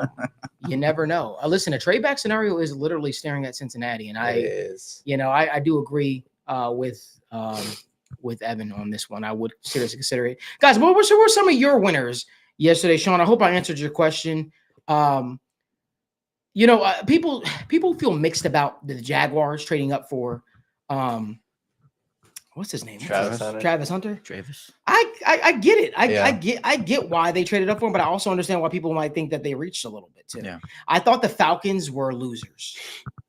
Giving up another pick to draft James Pierce Jr. is certainly a choice, first round. Listen, I like James Pierce Jr., but your ass is on the hot seat now. Totally.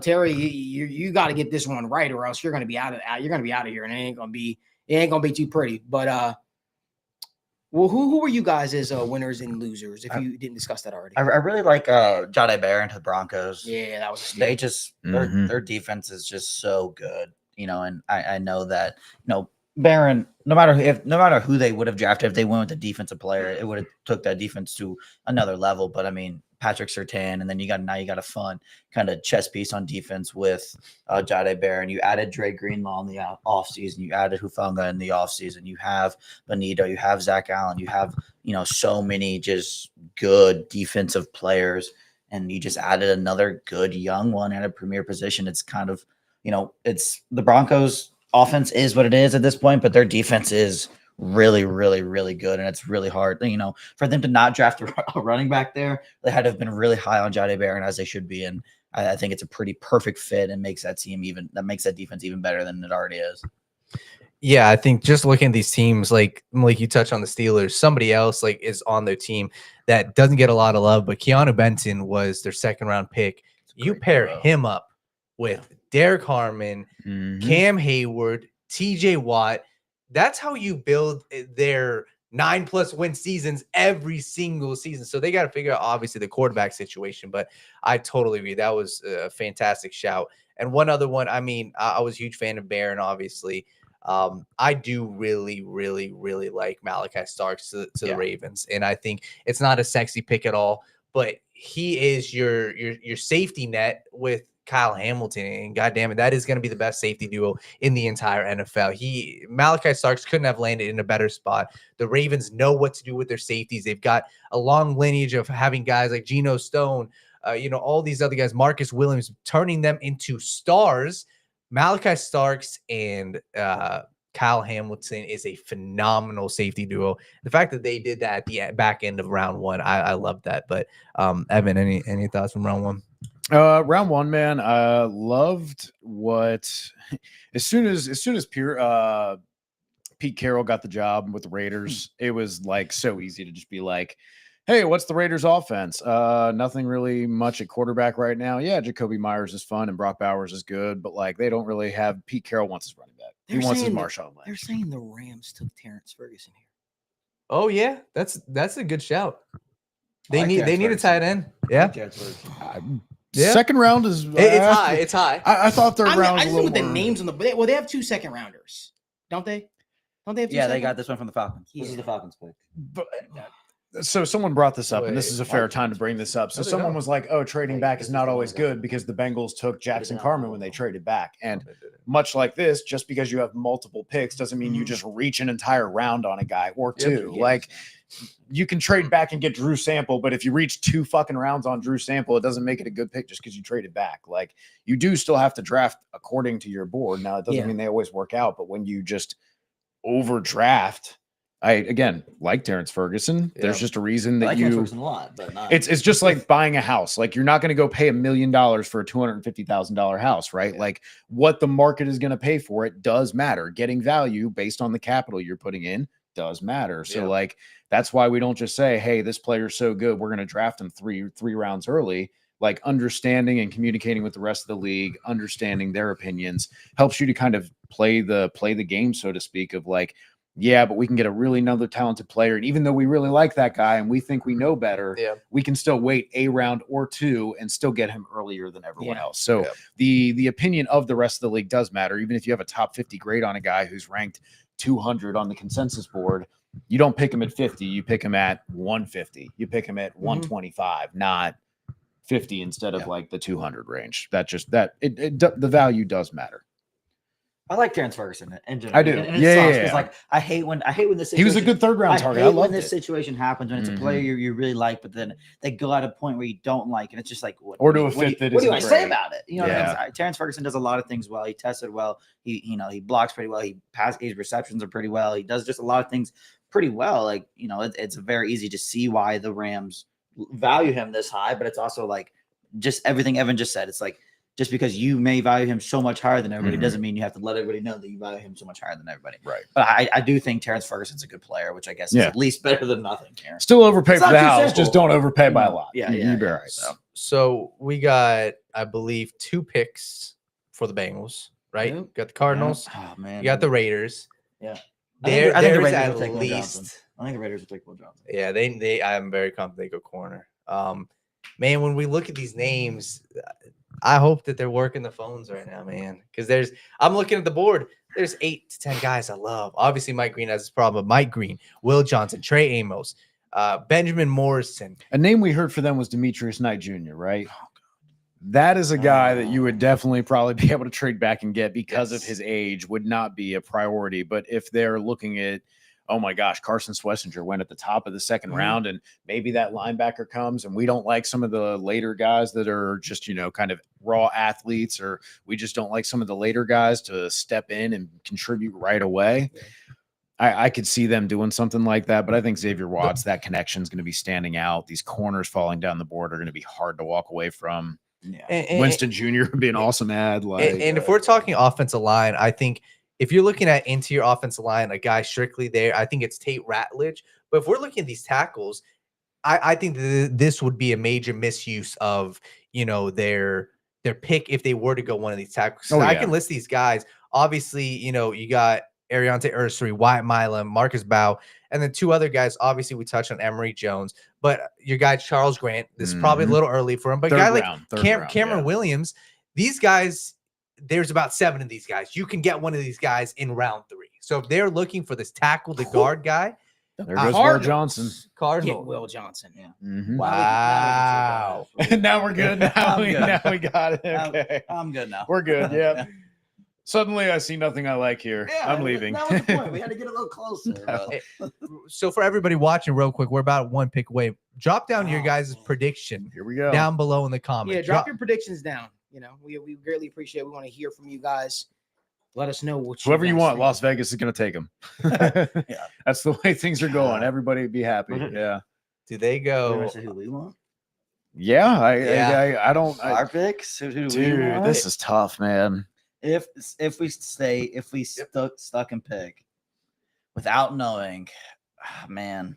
Dude, I'm looking, and I agree that like round 3, like one of these options, and especially I think they're looking at Charles Grant, man. I think that's going to be the guy they try and get. And So many connections. That's why I like the idea of like the trade back ending up with a bit of a higher 3rd round pick, because it's such a gamble to bank that all of these guys are there. But when you say, hey, all 6 or 7 of these guys plus Jared Wilson plus Tate Ratledge, I start to feel a little bit better that 9 of these offensive linemen probably aren't going to go, knock on wood, wherever some is right now. Jimmy, help me out. But yeah, so I understand taking a really talented player here and then waiting around for the value to kind of meet the need for your offensive line pick. Oh, yeah. So 1 pick before. So I like any of the safeties, the corners. Like who would you? I think if fully in charge, I think I would take Trey Amos here. Yeah, I think so. I think he's my favorite corner left. I don't necessarily think they're going to take a corner, but I think that's what I would do. The cornerback position is just so up in air after this year. He's got great production in the SEC. Just a really good football player, man. And you know, I value him a little more than Watts at the safety position. Just a little bit more important of a position. I wouldn't go edge rusher here just for them, knowing that they took Stewart earlier. The DTs, like I like Darius Alexander a lot. Don't get me wrong, it doesn't feel like something the Bengals would do. So I think Trey Amos just kind of is that middle ground of what I like, what I could see happening, just like kind of just that the middle ground there. If you had a clean medical on Kevin Winston Jr., man, he's good. What would you? Good. That's where I'm at, man. Where I'm like, he was like probably like safety always drops a little bit in the draft, so maybe 10 to 20. He'd probably be gone by now. Right, he'd probably go like 15 range, right? And so like that's why I'm like, traded up with the Raiders for this pick. Texans traded up. Okay. Yep. I wonder who they jump. What Did they jump us for somebody? They might want Mike Green. I'm here. Apparently, I'm hearing not only that there might be that, there also might be like knee issues. Mike Green. Don't they need a guard? They drafted. No, they didn't draft anybody yet. No, well, they traded away Tunsil. They need linemen. They do. They could go Ursay. However he says his name. They traded out yesterday, didn't they? Or did they pick yesterday? No, they picked. No, they traded out with the Vikings. Yeah. Right. Yep, they traded out with the Vikings. Am I crazy? That happened, right? Nope, they did. That's what I thought. Because I was like, they need to draft an offensive lineman, and then they it's gonna be traded interesting out. to see what happens here. And then There's they a were lot of guys. They could go. Tate Ratledge. Who, Texans? Texans could do that. Texans can do that for sure. They could take any lineman here. I don't care how good or bad they are, and be like, yeah, well, that's fine. They that's how bad their situation is right now. And the pick is in. Oh, man, I'm so excited to see who we take. I'm nervous. I'm a little nervous. You're nervous? Ready for that Emory Jones pick? Just ready for that real disgusting second round pick. It's time for a reach, man. It's been a couple years since he did Jackson Carmen, and a couple years back for Drew Sample before that. It was a normal pick. Yeah, we're due, man. We're due for some crazy shit right now. Way to put that in the air, Ev. Way to put that in the air, man. I'm hoping to do the old reverse jinx here. Yeah, the other Georgia guard. Then everybody be like, compared to Emory Jones, I'd still probably be like, well, it's not ideal, and apparently it's probably Texans around did take early, Ursary. They did. Apparently they took Ursary. It's a good pick. That's a really good pick. It's a really good pick for them, and a semi-realistic target for the Bengals too if they were targeting. Maybe they're. Well, that's the thing is, even if you said you got this bevy here, you didn't want to risk your favorite, right, having to fall to you. So Texans take Ariante Ursary. Is that how you say his name? Ursary. I never pronounce names right. Let me say this: how many trade ups have we seen in the second round? A bunch. 3, 4. Now there's been too many where nobody's gonna want to now move up for too us. many. All of the trade ups have been taken. There's none left for us. I would do that. That's what I'm saying. Like, you're just getting another top 100 pick just for moving back a couple spots. Nobody's got enough picks to give us one. I know, man. That's what I'm saying. It all happened too soon, man. We just missed it. What else is new? All right, what would you guys do here? Oh man. Let me look at the. I take a shot on Kevin Winston Jr. right here. I think I can't hate that. Even it's either him or Trey Amos. Over Watts, still, I think I'm kind of there, but I can't. I love Watts' ball production. I do. Fucking hell. 1A, 1B. I wouldn't be mad at either. Yeah. Daniel? I'd go Watts. That ball production is really attractive, and that can cover up some It's going to be holes. hard for me to see that, to them taking a secondary player over Watts or Morrison. Right. We may not agree with as that. much as we don't agree that, that should really influence it's your. that bad. It's not like it's not egregious. You're not reaching a whole round because there's so many guys on the board. I know, right man. now.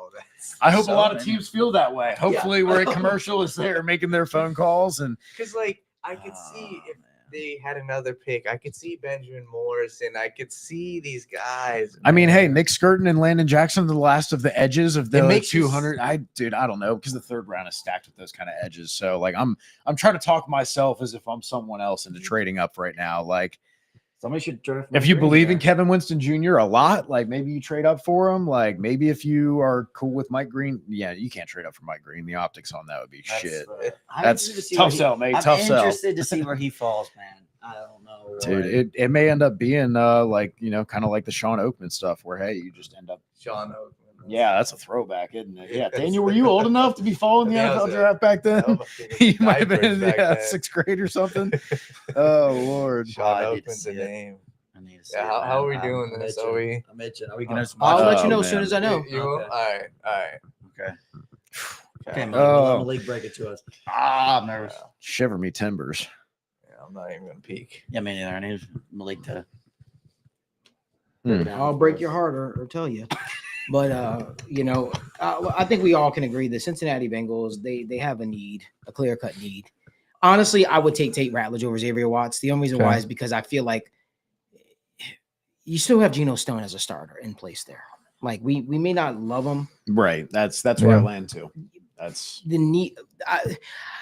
The talk about a guy like Tate Ratledge is that people really believe this dude is going to wind up being an all-pro guard. They really believe he's going to be that good. I mean, his tape from the year prior was like really, really good. Really, really good. Yeah. And I don't want to hold that against him. He still tested well. It didn't look like it was his ankle. I think so. Yeah. It didn't look like the ankle was bothering him long-term at all. Like that is one of those issues. The inflammation in your calf, much like your back, can take weeks, if not months, to heal to 100%. I know. So yeah. Hopefully this works out and we can all be very excited, happy. Evan. I hope this is good. I'm like, if I had a steering wheel in front of me, I'd be white knuckling right now. Like I'd definitely be, like you're just in the heavy downpour while driving an RV. Like, that would be just drive straight, baby. Or Malik, if you're Malik, just in a plane ever in general, white knuckling. Yeah, that would be how I feel right now. I feel like Malik on Is it in? No. I saw him shaking his head. I was like, God damn it, dude. Emory Jones all over. God bless. No, it's okay. Paul Alexander said that he was a second rounder, so it's cool.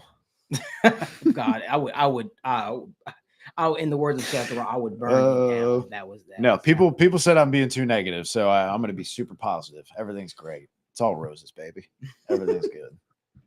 Man, I feel like it's taking forever. You gotta Yeah, wonder, are they it's trying to taking trade? forever. I gotta hope wonder so, if they're trying to Duke. trade I back. do. That'd be dandy. That'd be dandy. Don't get me excited now. Either that or it's a long phone call with the player. One of the two. Yeah, somebody's like, "Are you sure you want to draft me?" Like right now? You mean right now? God. dang Okay, it. okay. I got a quick question on this note because someone said Yep. take Mike Green and move Stewart inside. Did A&M break our fucking brains about how big Shamar Stewart actually is? Because the guy weighed in at 267 at the combine, but A&M had him listed at 290. The guy is not 290. He was 267 at the I combine. wonder, And I wonder how he played. he Did was say? 270 at his pro day. So he wonder what he- ran at the combine and then he did his pro day.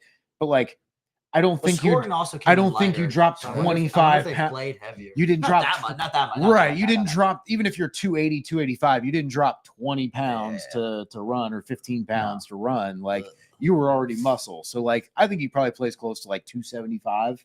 maybe. But like And he also, you're not moving him but in. I think you can move in full-time. on nickel Yep. downs, like pass rush, I pure love pass that. rush. I love that. Yep. I love that idea. But like just like, oh, he's just gonna play D tackle at the 3 tech because he's 290 pounds. Yeah. Yeah, he's not Fucking like, believable. that's- Oh Lord. Unfucking believable. Oh Lord. Unbelievable. Oh Lord. Unfucking believable. Are we gonna wait? I'm not trolling right now. I'm not trolling. What a fucking horrible start. Okay, come on. I don't want to look. I want to look, but I don't want to look. Well, Are you telling us? Or Do I need to say it? Do I need to? Oh, okay. Wait. It's I Demetrius Knight. called my shot. Wow. Yep. I told a couple weeks ago. Fucking horrible, A couple weeks ago when we were doing Fucking when horrible. we were doing the Yeah. Blue Room, I said he's Jermaine Pratt Jr. That's exactly what I Yeah. said. That's Demetrius Knight. this guy. This is why it took so long. This guy had to walk to the podium. He should have not.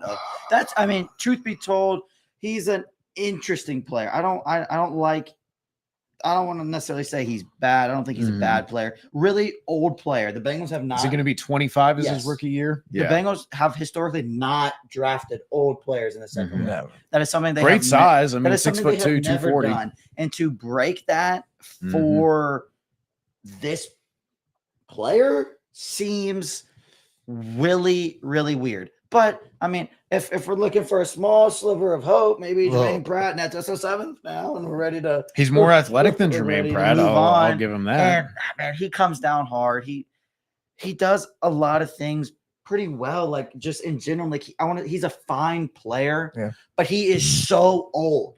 I don't like again. He's I don't- 25 currently. How do you break your mold of drafting young players in the second round for a 25-year-old linebacker?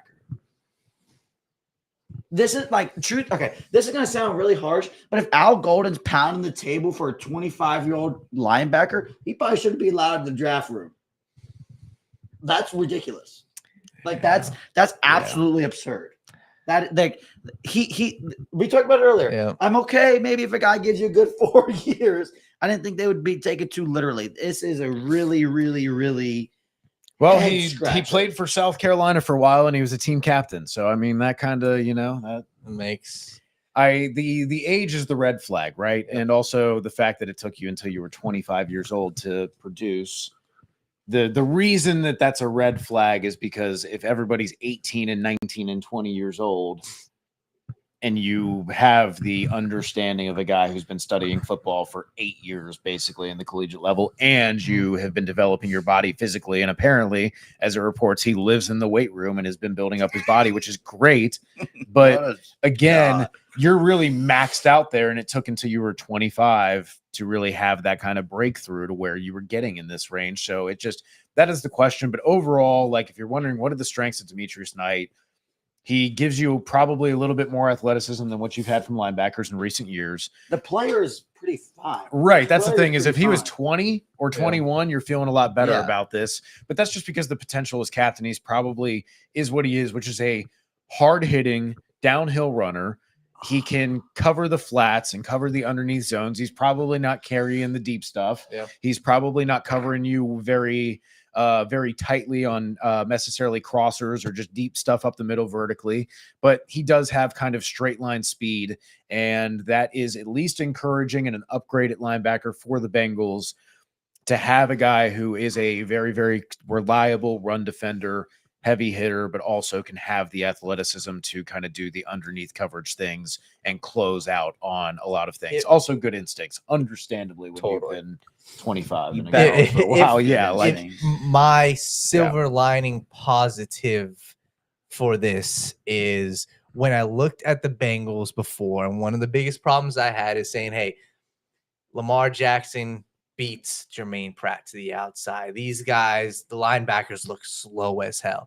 I think Knight is immediately an upgrade. He may not be the most athletic. Carson Swessinger, far more athletic, obviously not on the board, but I think the player immediately comes in and immediately adds speed to your linebacking room that, quite frankly, didn't have it. So that's my positive. I look at him. If we're talking about a guy who can QB spy Lamar Jackson, I think he fits in. I think he's better than Logan Wilson at that. So there's your linebacker duo of the future: Demetrius Knight and Logan Wilson. I really want to reiterate the fact that the player, again, it comes back to the player. I don't hate him, but like, what's the plan? The player is good. The player is good. But the process of drafting a 25-year-old linebacker is about as poor as it comes. And how do you go from my frustration is your round one is the exact opposite of round two. Your round one is we're banking on the full athleticism, and round two we're banking on a guy who's gonna help me now. Yeah, like he's gonna come in and be a solid player right away, but that's gonna be, you're not gonna see like, oh, he's taking a big jump this year. Here it comes. Like it's gonna be solid. You're gonna see better. I would say probably gap integrity on run defense. I think you're going to see maybe a little bit more athleticism, only a smidge though. But I think you might see better just overall instincts than Pratt had. But yeah, that's again, it's just he's a year and a half younger than Akeem Davis-Gaither. That's the problem, is that you have guys who are going to be in the league for 5 years, developing and doing all the things that he's been doing about learning coverage schemes, developing instincts, and developing his body physically. And he can't get much farther. He can get, 3% better, but the other guys can get 30, 40% better or 20% better. Right. And that's I'm about to be like I'm the most positive guy that when it comes to the Bengals that there could be. This is fucking malpractice. Duke Tobin and company should be fired.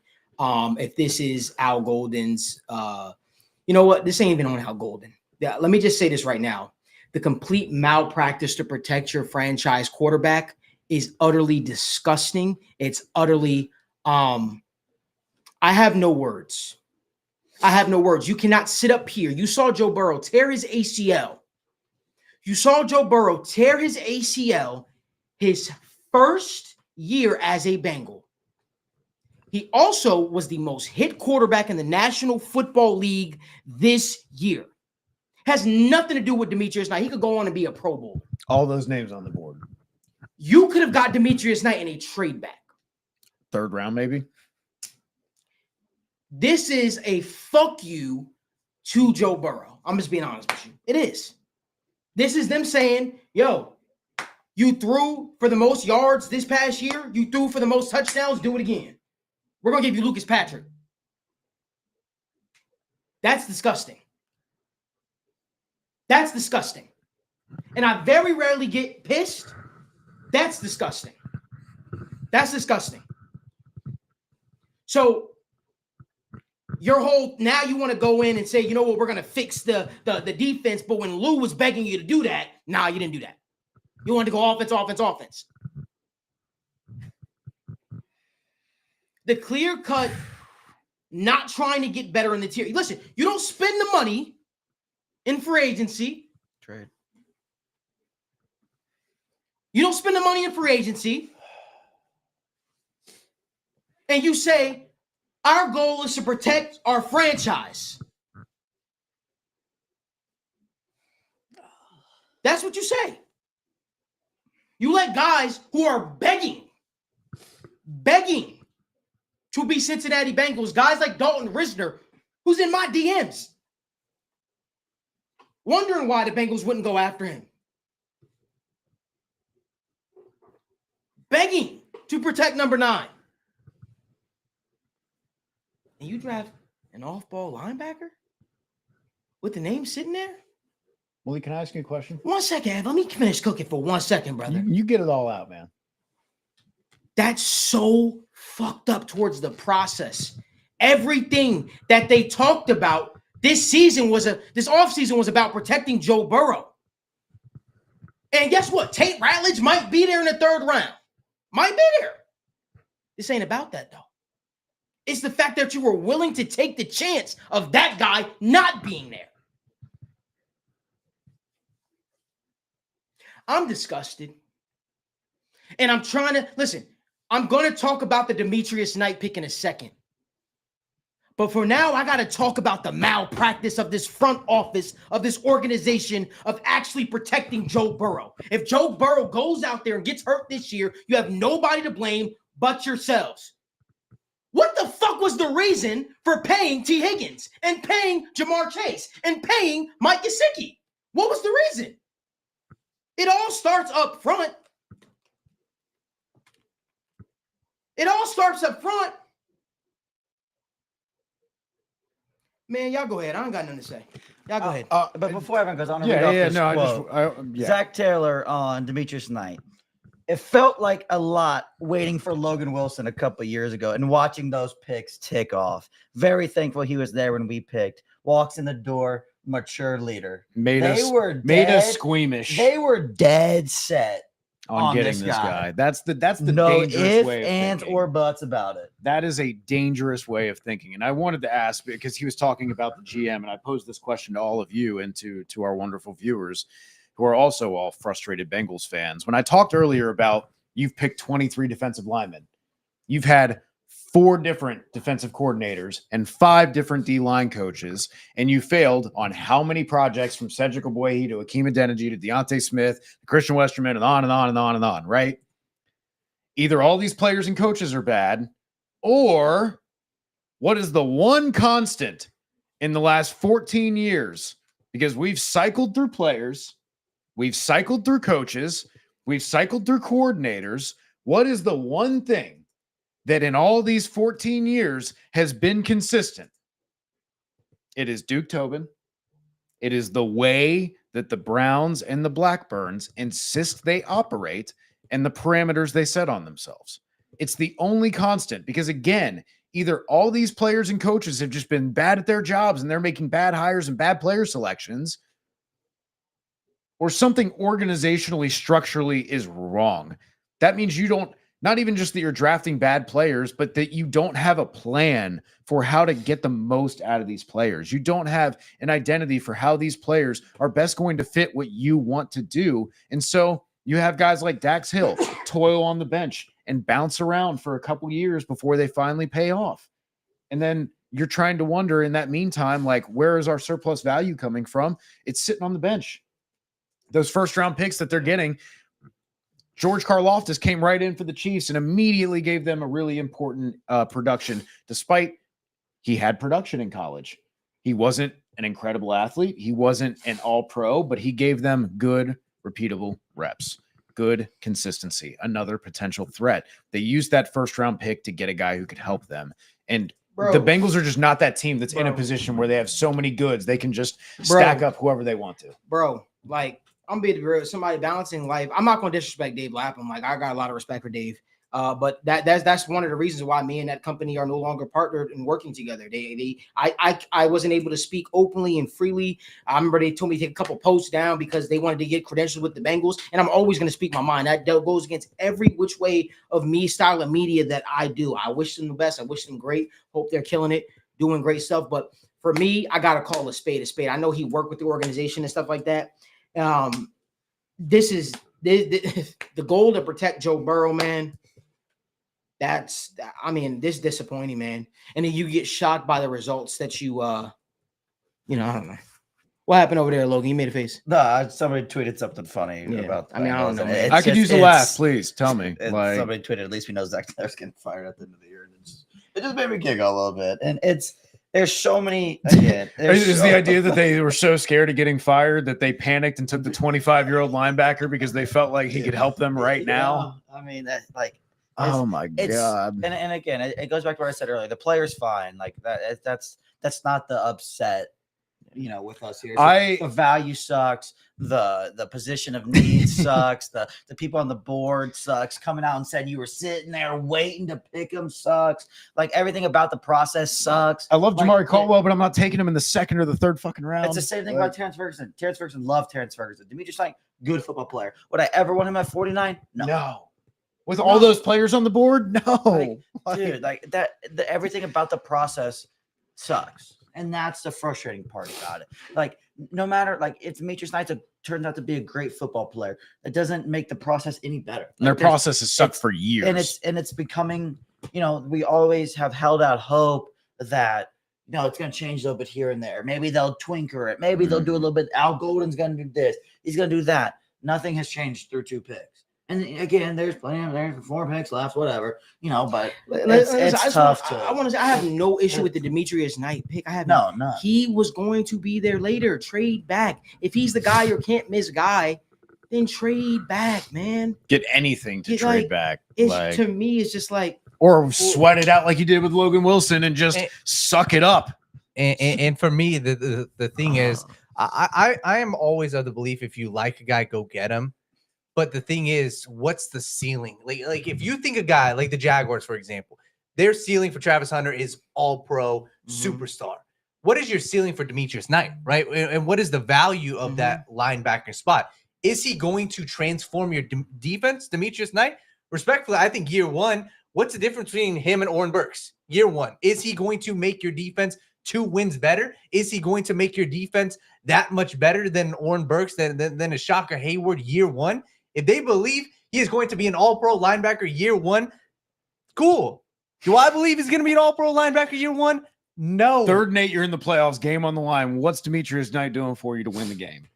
Like maybe be on the field. Yeah, maybe. Yes. Because again, what this guy does best is run defense, and it's harder than ever to put just pure run defenders out there when it's not. Hey guys, it's 1st down. We're gonna go run, and then we're gonna pass on 2nd if it's longer. Like it's not that predictable. You can't just put those guys. What will be crazy?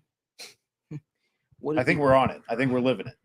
Yeah. You know what would be really even crazier? If the Chiefs wind up taking Tate Ratledge because they gave up Joe Tooney.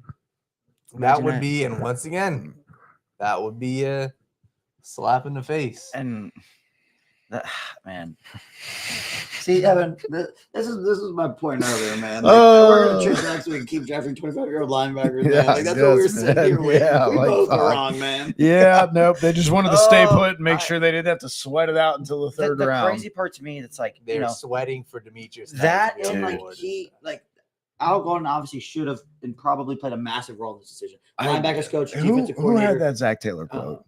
Charlie Goldsmith's the one. Wait, hold on. Brando Burner. Hold on a second. Nobody is rooting against Al Golden. Everybody wants Al Golden to do great. I think everybody, the Buccaneers get Benjamin Morrison. I think everybody is pretty much just saying protect the franchise quarterback. Demetrius Knight could be a great player. He's pro ready. We all know that. Good. This is about protecting Joe Burrow, and the constant efforts to do that are lackluster, man, and just settling. You settle. And there's still some offensive line names sitting here, but you literally talked about wanting more picks. What are you going to do? Trade back in the 3rd round? When that's when the comp picks come in? Like, is that what you're going to do? You're going to trade back in the 3rd round? Like, is like what is like? Yeah, I don't know, man. And that's what I was just saying about Shamar Stewart. That's not me saying Al Golden's a bad coach and he's not going to be able to develop him. That's me saying there's been 5 different defensive line coaches already in the last 14 years, and none of them have been able to make it. 92 slurps. This has nothing to do with Demetrius Knight. He says they see something in him that you guys don't. It's not about that. Again, they said that about every player again for the last 14 years, guys. Like, this is the argument of like, again, we've been told, trust the process, trust this new coach, trust this new defensive coordinator. And I'm not saying any of them were bad at their job or even Al Golden's bad at their job. I'm saying the organization is not giving them good players or is not giving them the resources to manage those players well, or they are doing something structurally, because the only constant in this entire time, again, You've had 50 some odd players through the trenches in the last 14 years, and you've hit it like a 5% rate. That's not just, you don't pick bad players, you luck into good players more than that. So you have to actively be doing something to the detriment of the development of your players. And that's not on these coaches because, again, you've had 5 different fucking coaching staffs. So, like, I want to be faithful and hopeful that Al Golden is going to take that step and do awesome things and develop these guys. But I look at the past 5 D-line coaches and go, even they couldn't do it. And I don't think they were all bad at their jobs. So that's where I'm like, hey, what's going on in this front office and what are these resources that we're giving them and what do we do? Because again, I don't know, but the Bengals should be looking at the last 14 years of drafting and saying that we know better and our process is so solid because we're all friends here and it's such a tight-knit group because we're so small in our scouting department. Okay, what do you have to show for it? Because you need to look in the mirror and go, it has not worked as well as we think it should. We have not had the efficiency we should at adding players that we keep on our team that can contribute. So we need to do something different. We need to do anything different. That's what I'm saying. It's not Al Golden. It's not the players. It is this organization is doing something that is hindering every coach, every position coach, every coordinator, every player that walks in the door. And just to add on once again, the fact that we're not attacking Al Golden, it's his job to, make a pitch for his guy. Mm-hmm. It is. So like, it's not up to him. And if I was in the DC shoes too, I want my guy versus the offensive line, right? I want to fight for me. So at the end of the day, who's the guy making the pick?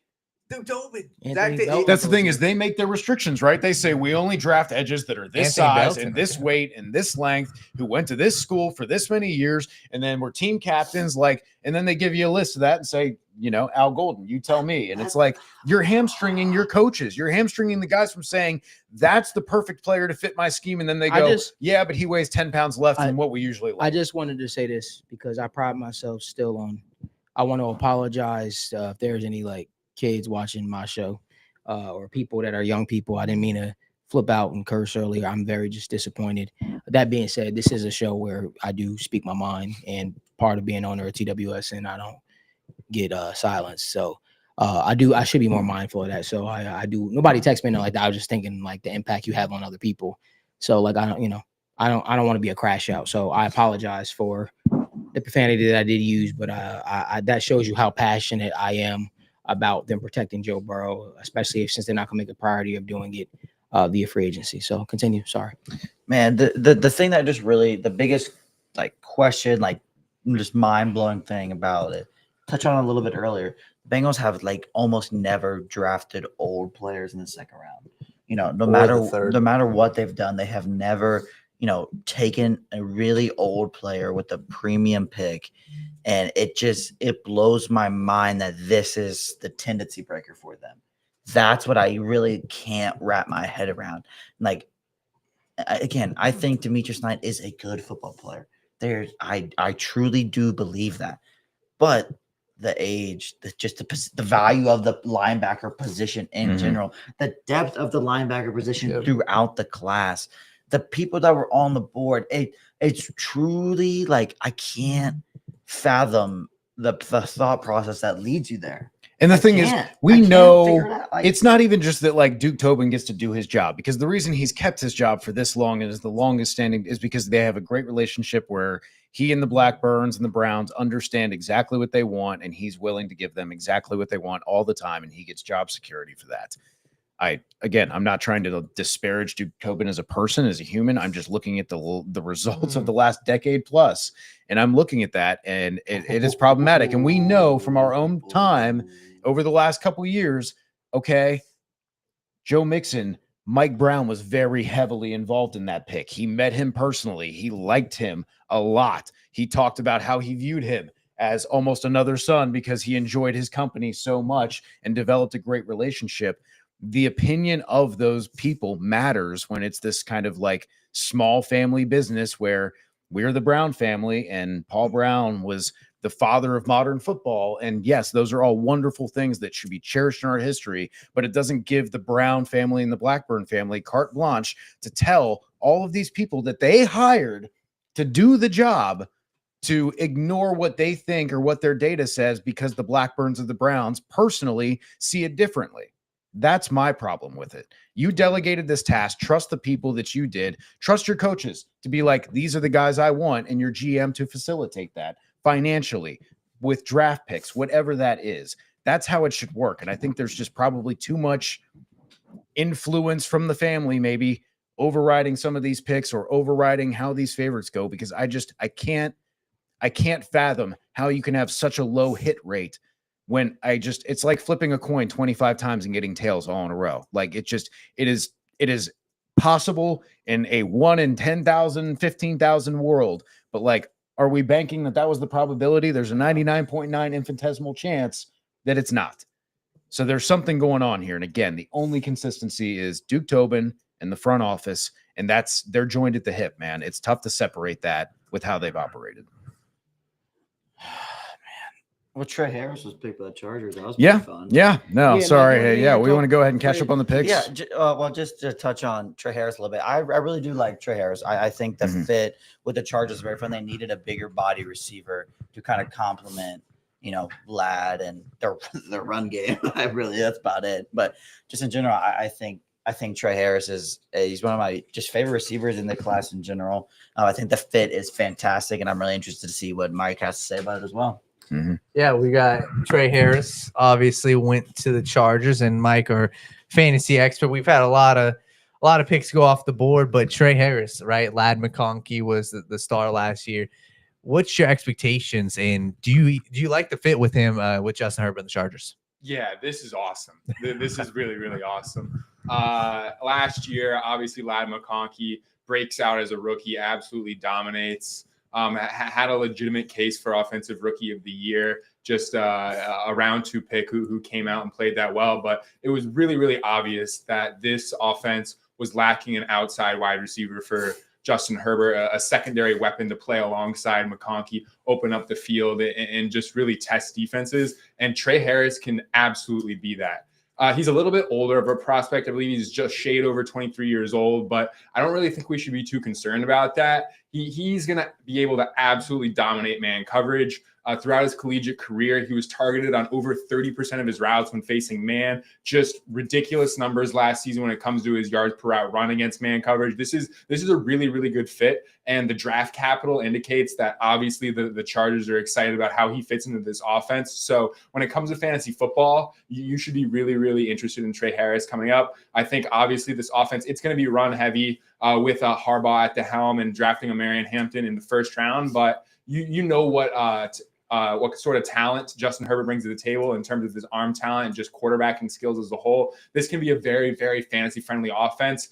At the end of the day, we should be targeting in fantasy. We should be targeting the offenses that score touchdowns, that put together drives and sustain drives. And with Hampton, Ladd McConkey, and Trey Harris in the mix now, and obviously Justin Herbert at quarterback, this is going to be a really, really young, emerging, exciting offense that I think we should invest in heavily for fantasy football. Yeah, I think that Trey Harris is he's a fun one, and the biggest thing, he fits a need, right? He fits a need. But Mike, we had a couple other ones that kind of curious your thoughts. The tight end, Terrence Ferguson went to the Rams. I'm kind of curious, what's your thoughts on the Rams situation as a whole, right? They got Puka Nacua, you got Devontae Adams. Are you banking on the Rams offense, and is Terrence Ferguson somebody you're even touching, with the Rams? Terrence Ferguson, he's definitely going to be a target in dynasty leagues and potentially some deeper leagues out there, but it's really, really hard to see him making a significant impact. Obviously, you're only starting in the vast majority of leagues, you're only starting one tight end, and it's going to be hard to see him just competing with targets with Devontae Adams and Puka Nacua as a rookie receiver. Like I said before, those Sean McVay tree offenses, they utilize 3 receivers basically on every down, on every snap, and so he's going to be out there with legitimate competition, whether that third receiver be Tutu Atwell or Jordan Whittington. It's just hard to see Ferguson out there in his rookie season competing for targets with guys who are notable target hogs, volume guys in Devontae Adams and Puka Nacua. So we'll see, but I don't expect him having much of an impact there in year one. Thanks, Mike. We'll have you on in a little bit. Real quick, Tate Ratledge Off the board. Off the board, guys. Off the board. Detroit Lions. Oh, the 57. same ones who took Christian Mahogany while I was begging for them to take Christian Mahogany for 3 straight rounds. Those Detroit Lions. And it's Huh. this Are is the Detroit? man. Hey, Detroit guys, are the Detroit Lions good at like picking offensive linemen and developing them? Building the Like, are they? trenches, Yeah, do they man. typically pick? Wow, gosh, yeah, goodness, It's- wow. and That's the frustration part, man. Is every time you really want someone, they go to a great team and they'd be great. and that's just how. and the Bengals they're picking about 20 something or so picks.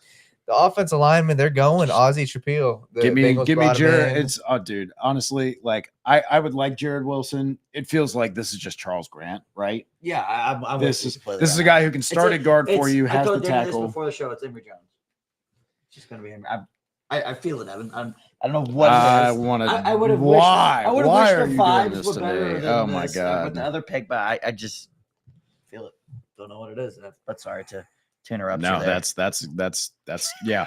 I just think like I honestly I hope it's Charles. I like Charles Grant. I think he's a good prospect. I think he would be a good guard and has maybe eventually the potential as he kind of gets a little bit stronger and develops a little bit more to maybe play tackle in 2 years when you need to, or at least just give you spot tackle starts better than Cody Ford could. That's the hope, and obviously has the connection to Scott Peters, who developed a strike system that he taught to O-line coaches.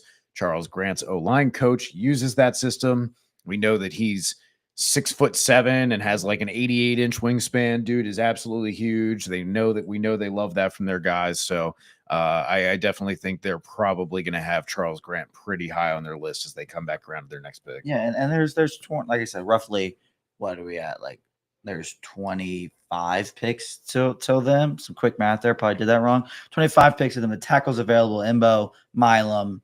These are the offensive linemen, I should say, available: Imbo, Milam, Cameron Williams, Charles Grant, and then on the interior, Jared Wilson. Those are the remaining players ranked in the top 100 on the offensive line. Mm-hmm. That's in 25 picks. There is a very high chance that none of those guys are available. And then obviously, like guys like Miles Frazier, would it be a slight Sweating reach? for these guys is fine, like, though. We just didn't want to sweat yeah. Demetrius Knight. That was the one we couldn't sweat. Like Logan Brown, But like early, but like it's Emory Jones will be there. It's fine. I will be there. I know. We keep joking about this. So we're gonna be so fucking. I'm gonna throw something if we. I might just walk out. I might walk out into the woods. You might not see me. I know, and it's just crazy because there's still like to this point. Obviously, we don't pick for a while, but there's still plenty of talent that isn't the offensive line on. So now we're just gonna have this whole conversation again. Maybe We the keep secret. pigeonholing it. I think I figured out the secret. We sell the Bengals front office on, hey, you know how you don't want to expand the scouting department or pay other people to do other positions that many other teams have? What if we just cut the whole scouting department and just draft off the consensus board? Because you would be so much fucking better off and like probably 60, 70, maybe 80% of all the last drafts if you just drafted on the consensus board, let Daniel Jeremiah and Dane Brugler and all of these professionals who do this every year all come together, and then you filter them together to get rid of their unique personal biases, and you use that board to draft. Because clearly whatever's what you're doing right now has not worked out for you. Maybe we sell them on that of like, hey, just outsource your scouting. And you don't even have to pay To anybody else. Yeah, literally pay a $5.99 subscription to a Substack and get the entire consensus board of everyone together. There you go. And that's the frustrating thing is that usually picks about average success rate of the NFL, despite just being everyone's opinions mixed together. But it is tough, man. yeah, this is tough, man. Because then we're gonna have the same conversation. What if somehow Kevin Winston's sitting there and then we're like, shit, man. Don't put that evil on me, Ricky Bobby. Help me, Tom Cruise. Help me, Oprah. It sucks. We got a long way to go too. So yeah, so a lot of misery to wallow in. Let's see who's the best available right now that we're sitting Mike at. Green, Trey Amos, Kevin Winston, lots. Dude, there's got to be something like medically with Trey, right? Like that's the only reason he'd be falling this far right now. I would assume. I mean, he's a little older, 23. Like that's not that's being picky about. Right. We just drafted a 25-year-old linebacker, but That's the thing. That's like, hey, you had a COVID your freshman year or something. Like, we're not worried about that. Dude, like, that's Amos was an all-state track athlete in high school, produced in the SEC. What the fuck else you want? All I can think is there's got to be injury stuff with Amos, Kevin Winston Jr., and Siobhan Revel, because I figured someone would have taken the chance on it. Well, That might be a different thing. People might be going, hey, do we really want Dion just like outside our window just all the time? Maybe not. I don't know. Look, the LeVar Ball pony show got really old and really tired really quick. And Dion's a fun guy. And like, hey, it was awesome that he wore a Reds jersey, for a little bit that we can all sport on fun, nice, warm days when we go to support the Reds. But that would be really annoying to me if I was a coach. If you had the heavily involved parent that had the cachet that he did, that you would have a lot more trouble saying no to when he's already got kind of NFL connections. Like, that just seems like a headache I wouldn't want to deal with. Yeah, man. And just looking at this board too, I think whether it's something with Amos, there's so much talent. Dude, I know it. The Ravens just got Mike Green. Ravens? The Ravens got Mike Green. Yeah. Again, That's a beautiful pick for them, man. Draft just the best player that's in front of them. Mike Green and Malik Wright. I'm not gonna lie though, dude.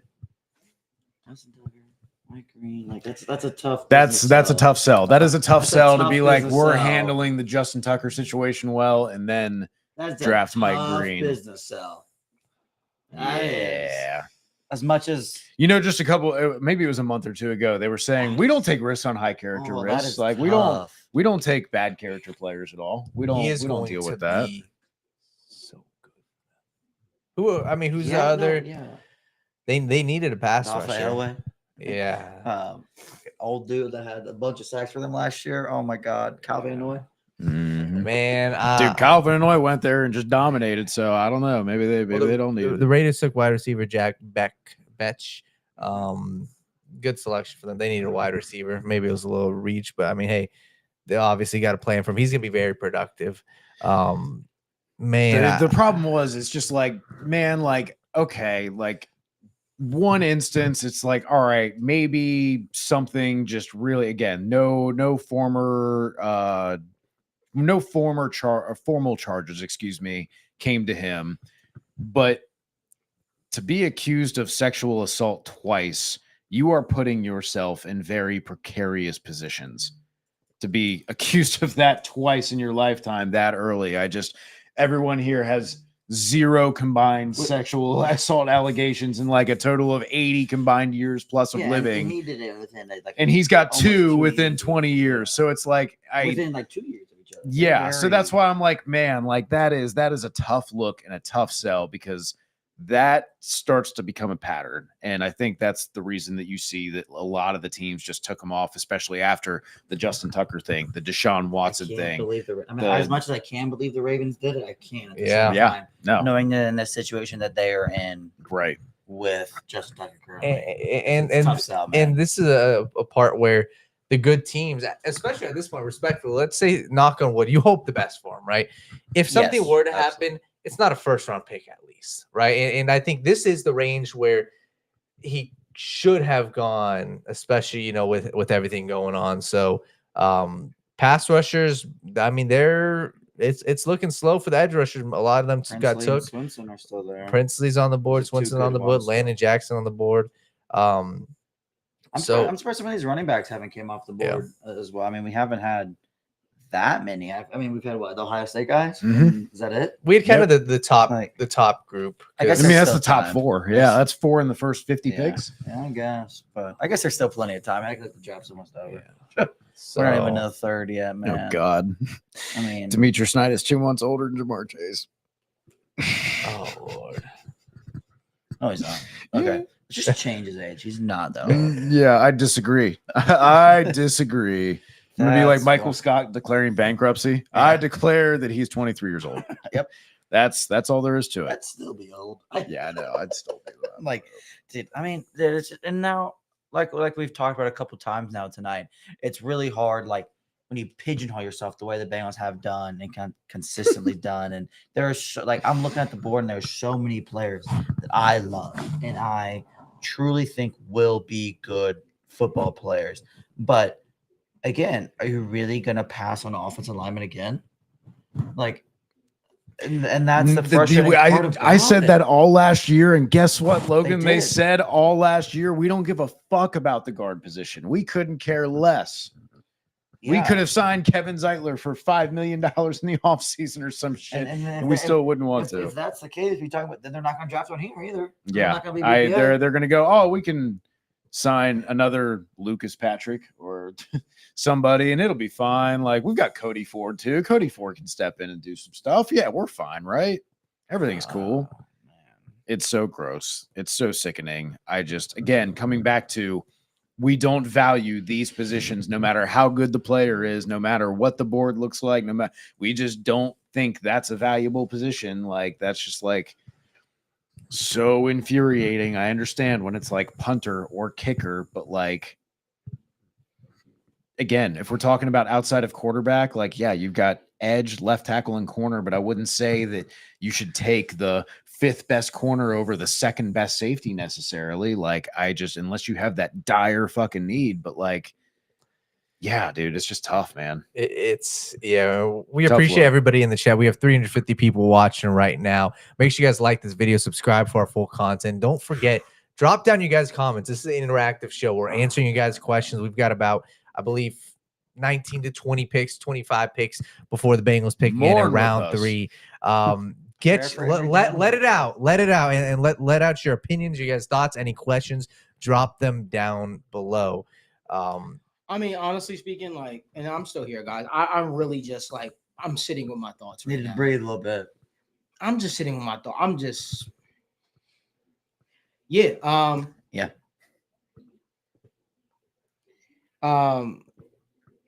You know, I look at it and I say, you know, when it comes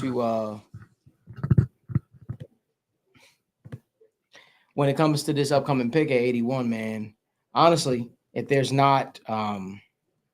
it's not a viable option at offensive tackle there, because I would hate for them to reach on a guy.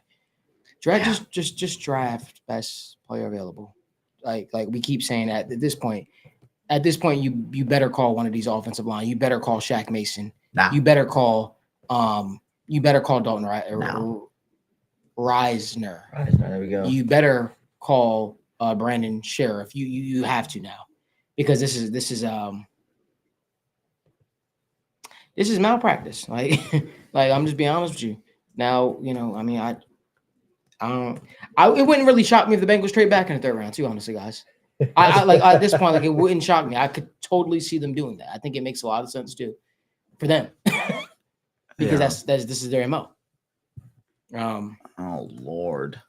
At least, I mean, like I said, do we think the signals a Pratt trade this week to get a pick tomorrow? Trade, or something? cut, whatever. It's like, that's the thing, is like, if someone was going to trade for him, like, you would have seen the Joe Mixon 6th or 7th round We swap, talk right? about all the time how they want to wait. Yeah, but like, yeah, you wait and then you see it, and like, yeah, maybe you get a 7th round pick on it, but I That's don't all- think you're that's all. right. It's I'm 7. not expecting anything When more teams than know that. you're just going to release him in 3 weeks if you don't get any offers, like, they can just sign him as a free agent. Like, it's more of, I'll give you a 7th rounder so I don't have to compete with other offers type deal. Yeah, but now no matter what, even if you cut him, he has to be gone. You're not drafting a 25-year-old linebacker to sit. I mean,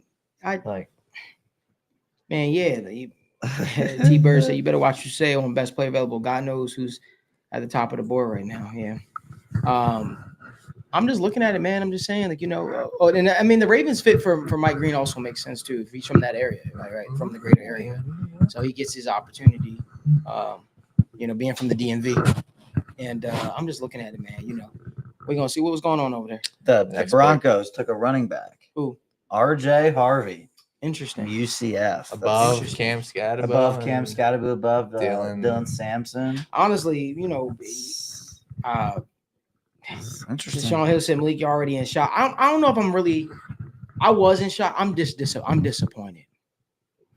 I'm disappointed because I really thought the emphasis.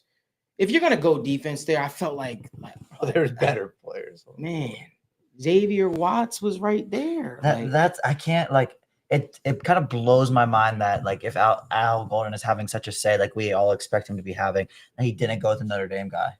Like we've done countless. We did 6 weeks of war room, and not a single time did we have the ability to draft Xavier Watson in the second round because he was always gone. He was always gone. He was always gone. He was always gone. And every time we talked about it, it'd be really hard to see Al Golden pass on him. It'd be really hard to see Al Golden passing on him. Well, he did for a 25-year-old linebacker, man. Like it's again, there's just so many questions with the process behind everything. The biggest winners so far right now are Cody Ford, Cordell Volson, and Lucas Patrick. Cordell's the starter. They are the biggest winners right now. They are smiling. They are like, yes, we are starters. They believe in us. I'm sorry, we got to come back to this again. Did y'all ever consider that maybe Al Golden knows what players best fit the defense he's trying to build? Guys, we've done this for every one of the last 4 defensive. Okay, so replace that with, don't you think Lou knows the best defense? Don't you think Mike Zimmer? Don't you think Terrell Austin? Don't you think Paul Gunther? Like, yeah, they probably do. But the argument is that they're not being listened to, that these front offices are already saying, hey, based on what we want or what we think we want or what we think is ideal, because we're a football family and we've been doing this with Duke Tobin for 20 years. Here are the players you get to choose from. Here's your selection pool of who you want.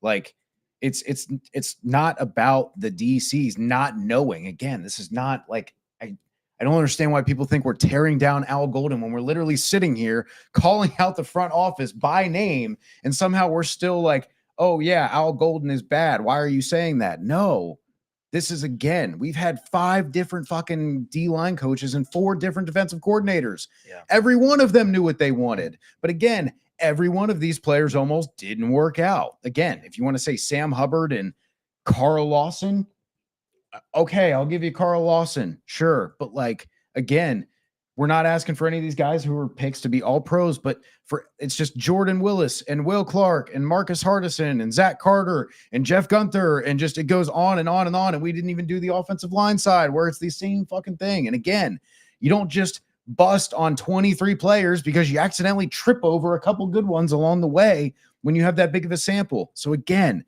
this is not about Al Golden. This is not about Lou Anarumo or Paul Gunther. This is about how are they being hamstrung by this front office, and what the Bengals' strict practices are that they always tout is saying, we're this special organization and you got to be a special kind of person to work with us. All of that stuff is clearly being detrimental to the team because we've done different players and we've done different coaches and we've done different position coaches. So we've changed everything. If we're troubleshooting this like it's a PC or a network thing, we've checked every single bit of this link all the way end. The only thing left that we haven't taken out and removed and replaced in the equation is the front office collectively, Duke Tobin and them. You've shuffled everything else. It can't possibly keep being the coaches and the players. It can't be the coaches and the players for 14 straight years. Again, we're back to this. Like, it's not Al. I like Al. I like the hire. I hope he kicks ass. I hope Shamar Stewart goes out and gets 10 fucking sacks. I hope he gets the infrastructure, the coaching, and the help that he needs to be an awesome player. But how can I look at Marcus Hunt and Will Clark and Jordan Willis, who are all these athletic toolsy guys that just needed this much development and they never could? Man, the whole, I want to reiterate this because I think, I don't want to say people are necessarily getting it confused. Yes, this pick, erupted a lot of people. It pissed us all off. Yeah, man. But I want to reiterate the fact that Demetrius Knight is a good football player. Yes. No, right. We are not saying anything about the player. We're not saying anything about the person. We're not doing anything on the football side of things. Because I was the first to say he is a good football player. The Bengals were going to like him. All these things. That does not change the frustrations with the front office, with the process, and with all of these things. This football team is better with Demetrius Knight on it. Mainly, yes, we don't have the linebackers. Yes, he's going to start. He's going to do a lot of things well for us. That's not what any of us are mad about. It's the process. It's the continuously shitty process.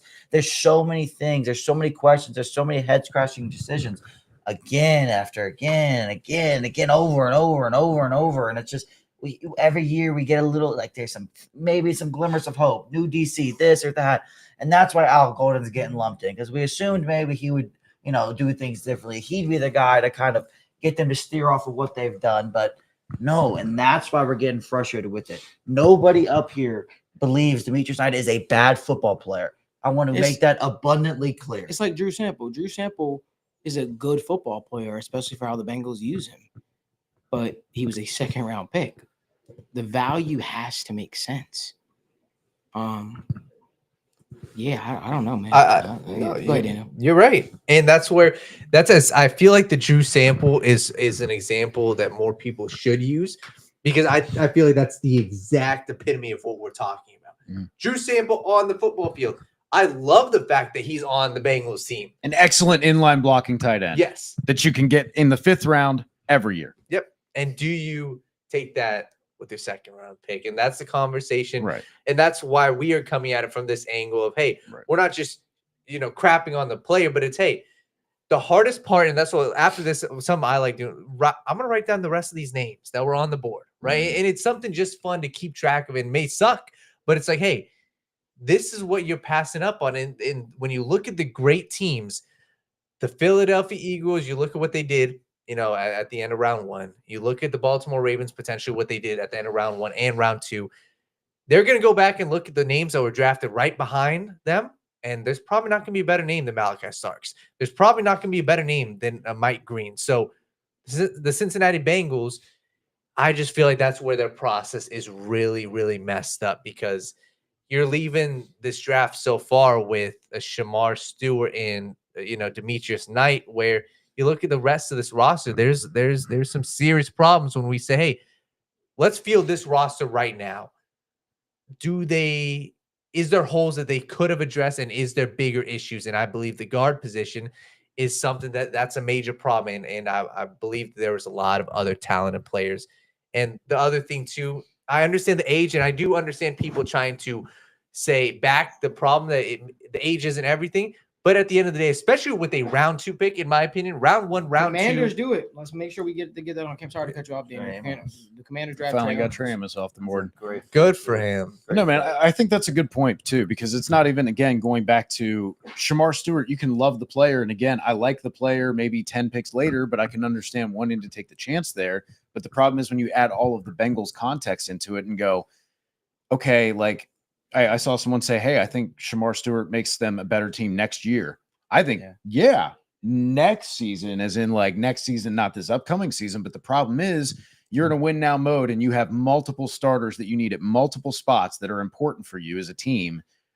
And you're taking an edge player who needs a lot of development, because as much as we say, hey, we think he can be a good run defender, his awareness is not good, his run stop rate is not good, and he misses a quarter of the tackles he attempts.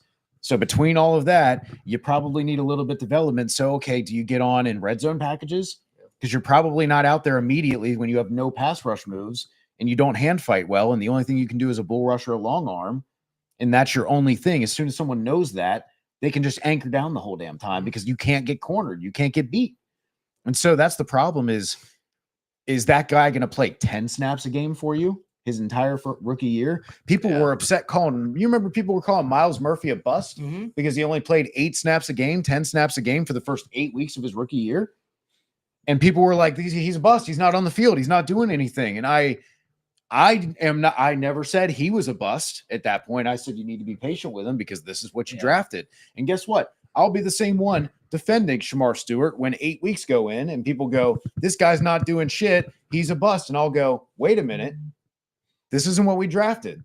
We drafted a project player who can be really good, who's an exciting prospect, but now you made your bed, you got to lay in it.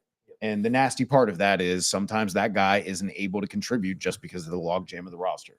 And I think that's the disappointing part. Again, not a bad player, just the process when you have multiple starters who can play 50, 40, 60 snaps a game for you and give you something you don't already have, you're drafting your third edge rusher. And that's the tough sell of it. That's goes back to the GM, the vision, the planning of how things line up. Because again, Dax Hill sat on the bench and switched multiple positions. And was that the GM's fault?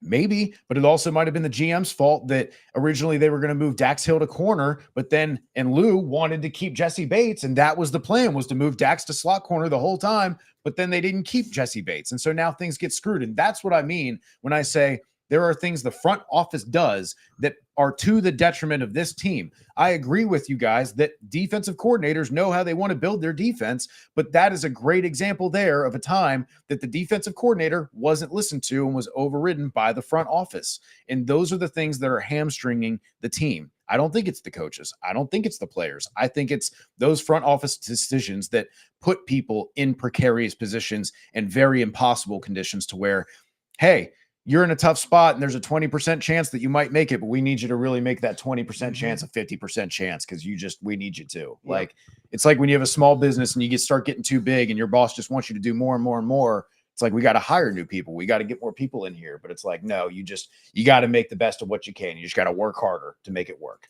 And that's not the way it works. You give people more resources to get better work done, to get more work done. That's just how I see the front office hampering the coaches, the roster building, the players. That's how I see it. Yeah, man. Like, we can start to kind of turn our head to Kansas City Chiefs. Omar Norman Lott. God, that is a fantastic pick for the Chiefs. You guys were much higher on him than I. The guy played 200 snaps a year as a pass rusher. And now he's gonna get blocked by Lucas Patrick when we play him in the game of the year. And he's gonna play the whole That's game. the thing, is he'll be and there have on 90 third downs sacks. only, but like when he comes in on third down, yeah, he'll be sliding right by the guy. That's the big thing, is that it's just unknown Next as to a Chris run Jones, defender. Like, yeah, Maybe he can defend the run, but Maybe. he literally just didn't do it. They just pulled him off. That's a pick the Chiefs can make, though. Sorry. Oh yeah, right. No, Yeah. that's a good point. Yeah. So as we were looking, like I said, I think that's where my frustration also, when we look at the rest of these guys that are, on the board, that are, potentially getting taken. Now, as we're getting to round 3, it's looking a little sleeper. And I understand, sure, the Demetrius Knight, but man, when you look at the rest of the linebackers that are still on the board, there's guys that could have done that in round 3, could have done that in round 4. And I think if I'm nitpicking at this point too, we look at guys we discussed on the War Room, right? Cody Simon, we discussed on the War Room, Barrett Carter, we discussed on the War Room, these guys, Pupal from Ole Miss. Yeah. This linebacker class is pretty deep, and even a guy like Jack Kaiser. So the value of the linebacker position, especially Demetrius Knight, that's what's really going to kick me. Who did the Bears take? Shamar Turner. Yeah. Oh, That's fun. I just saw that. So back-to-back defensive tackles. But, hey, I mean, at least there hasn't been any linemen taken. That's metal, dang it. it always That actually makes it worse. Good job. That lineman run always happens in the third round. It's about to come. It is coming. But man, okay, we're about to hit the third round. Eagles, but I don't know. Did the Bears? Did the What else are we thinking? Like in the second? Come on, guys. Like, what else? Like, sorry, I've been spiraling for a few minutes. I really like Trey Amos a lot with Washington. I think they made the move to kind of contend at the end of the year with Marshawn Lattimore a lot, which was pretty awesome. But they really still needed somebody else on the other side of that field. Benjamin St. Juste just wasn't doing it. Mikey Sanderson was awesome, but now he can kind of go into the slot where he probably should have been at all times. But we did have a running back go. We did. So yeah, and we'll get to that. I think we got our guy Mike O'Hara, fantasy expert. I think we had 2, but RJ Harvey, right? Some people weren't really familiar with the name RJ Harvey. The Broncos, that's their guy. They didn't end up going Travion Henderson. They didn't end up going, Amar and Hampton around 1. Mike, what's your thoughts on RJ Harvey? Because obviously they've got a need at running back. From a fantasy perspective, how do you think he fits there? Or is he somebody you're going to be interested in this season? If you didn't know the name RJ Harvey coming into the draft, get ready to learn the name RJ Harvey. This guy, this is a gold mine for fantasy. First off, just zero competition in Denver. Jaleel McLaughlin, a guy that I personally enjoy his talent, but he's just not He's not going to be a workhorse back. He's not going to be leading this team in carries. And then you've got Audric Estime, a late round pick last year. He should beat out Audric Estime with ease. Sean Payton's offenses has continuously been a gold mine for fantasy production. Last year, it really wasn't much, but it really had to do with the talent that was on the roster. Now, RJ Harvey, he strolls in and he's automatically the top back in Denver. RJ Harvey is a talent. It's also another reason to get super, super excited. About as explosive as a rusher as they come. In the last 2 years, do you know who led the college football in explosive runs? you'd think it was Ashton Genty, but it was RJ Harvey.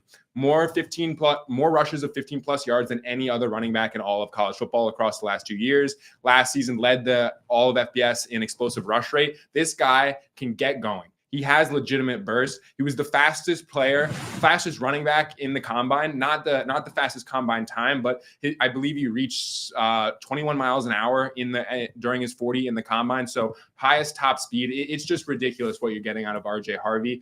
This is a guy that Sean Payton is absolutely going to be able to take advantage of. And I think that this is a guy who can legitimately be a starting running back in 2 running back leagues in fantasy football this year. This is an absolute nut landing spot for RJ Harvey.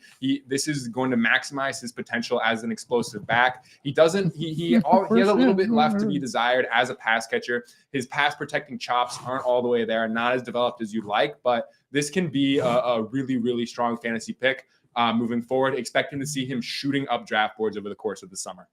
Yes, sir. And I've got another one for you, but real quick, or the Philadelphia Eagles were on the clock, and they picked a safety that we've been a fan of, and I know Malik was a fan of, Andrew Makuba out of Texas. This is a pick that is something the Eagles leave with Jahad Campbell and Andrew Makuba in rounds 1 and round 2. These are 2 phenomenal players. So I'm curious. We'll talk about this in a second. But Mike, the Raiders, they drafted a wide receiver, right? Jack Beck. They needed a wide receiver. They got Jacoby Myers, Trey Tucker. They need a wide receiver for Geno Smith. So what's your thoughts on him, fantasy? Do you like it, love it? Talk to me. Yeah, so this is really going to be one another one that really exemplifies the film versus analytics debate is Jack Besh.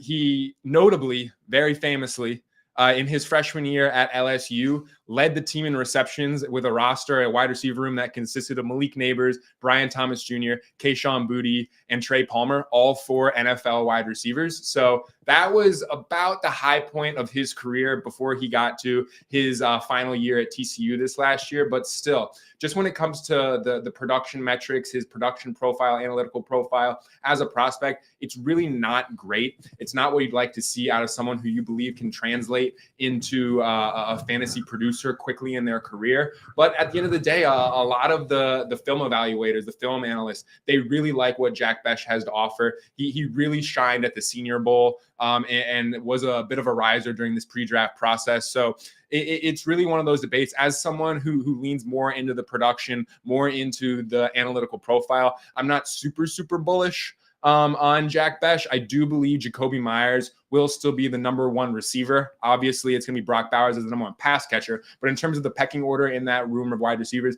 I do believe Jacoby Myers, who in my opinion is one of the more underrated and underappreciated wide receivers in the NFL. I believe he's going to kind of keep Besh at bay. But an interesting and quality pick. I just don't know how much of an impact he's going to have in fantasy leagues this year. Totally agree with you. And one last thing real quick, Mike, I just want to get your thoughts. The Jets and 2 tight ends. Mason Taylor went to the Jets, and we had Elijah Arroyo went to the Seattle Seahawks. Any of those move the needle for you at all for fantasy purposes? So tight end is really, really hard. And just generally speaking, at the NFL level, that's one of the positions that it's known to be harder to transition to. It's not everyone's going to be Brock Bowers being 1,000-yard receiver as a tight end in their rookie year. So not super like needle moving for me. Obviously the Jets, it was a clear need for the Jets. They go add Mason Taylor. But still, I'm not super bullish. Anytime, and when it comes to fantasy, a Justin Fields-led offense, you're not super excited, especially about a tight end. So, yeah, that's not a significant needle mover for me. I think really the only guy you're going to be getting fired up about in that offense is Garrett Wilson, just because of his ability to command a ridiculous target share, be the clear the guy who's being leaned on in the passing game. But, yeah, neither of these guys, Elijah Arroyo as well, everyone in the fantasy community, former first-round pick Noah Fant was hoping for things to work out in Seattle. It obviously doesn't. He's really kind of an afterthought in Seattle last year. We'll see what Elijah Arroyo is able to do, but still, Really don't see these guys cracking the top 12 in their rookie year. You just don't see it that often unless you're an uber elite prospect, which none of these guys are. Awesome. We appreciate it, Michael. I'm sure we'll have you on in a second once some of these other running backs, wide receivers get taken. Look at the rest of, round 2 as we're approaching round 3. A couple things we can run through. If there's any, particular picks you guys love. But first off, Shedeur Sanders falling around 3. I'm curious. I'm curious to see who ends up taking him. But this Browns is coming up, I guess, maybe. Like the Browns didn't end up taking the quarterback yet. The Raiders are still coming up as well.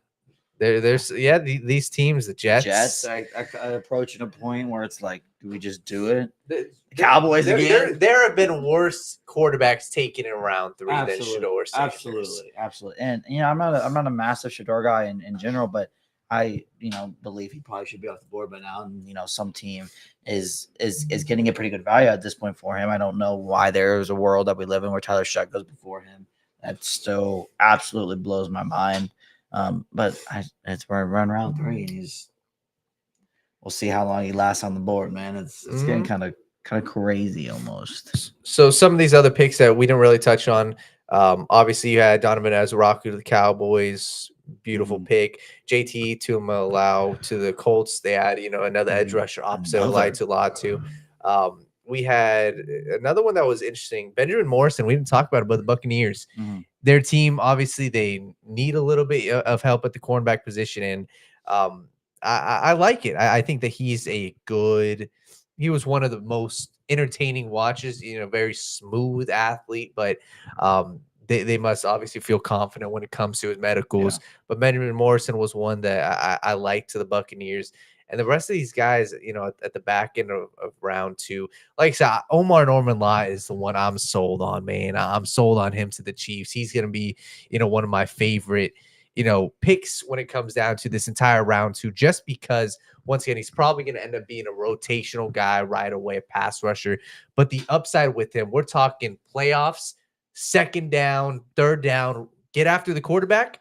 You got Chris Jones and Omar Norman Lott on your interior. I think that this was a home run get for the Kansas City Chiefs. And he's somebody where it's typical to what they do a lot of times. They don't need, this huge, experienced guy. They want the traits. He's got the biggest hands out of all these defensive linemen. He's got the production, going back to his days at ASU. When he's on the field as a pass rusher, he is producing. So I like him, and we'll see who the Giants end up selecting here. Yeah. I really, Omar Norman Lott is, again, he's a very interesting guy, as we've debated with Evan plenty.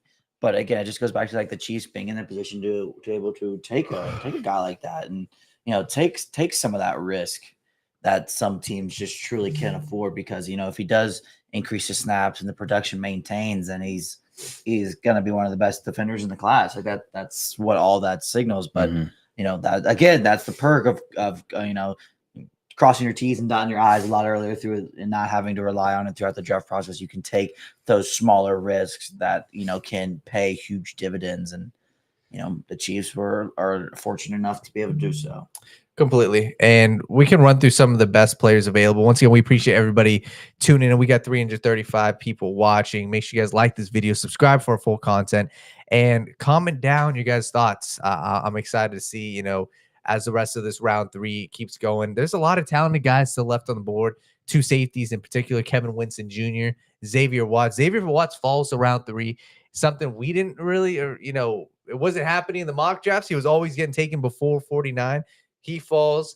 You got some of the cornerbacks still on the board. Obviously, Siobhan Revel had the injury, but he's by far and away one of the most talented guys on the board.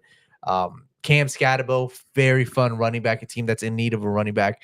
I could continue to see him falling because of his, lack of traits, but very good football player. Are any of these guys, left on the board kind of catching you guys' eyes at all? Giants got Alexander. Yeah, which Darius. But before we go into that, I kind of really wanted to talk about the Giants and this Darius Alexander pick in general.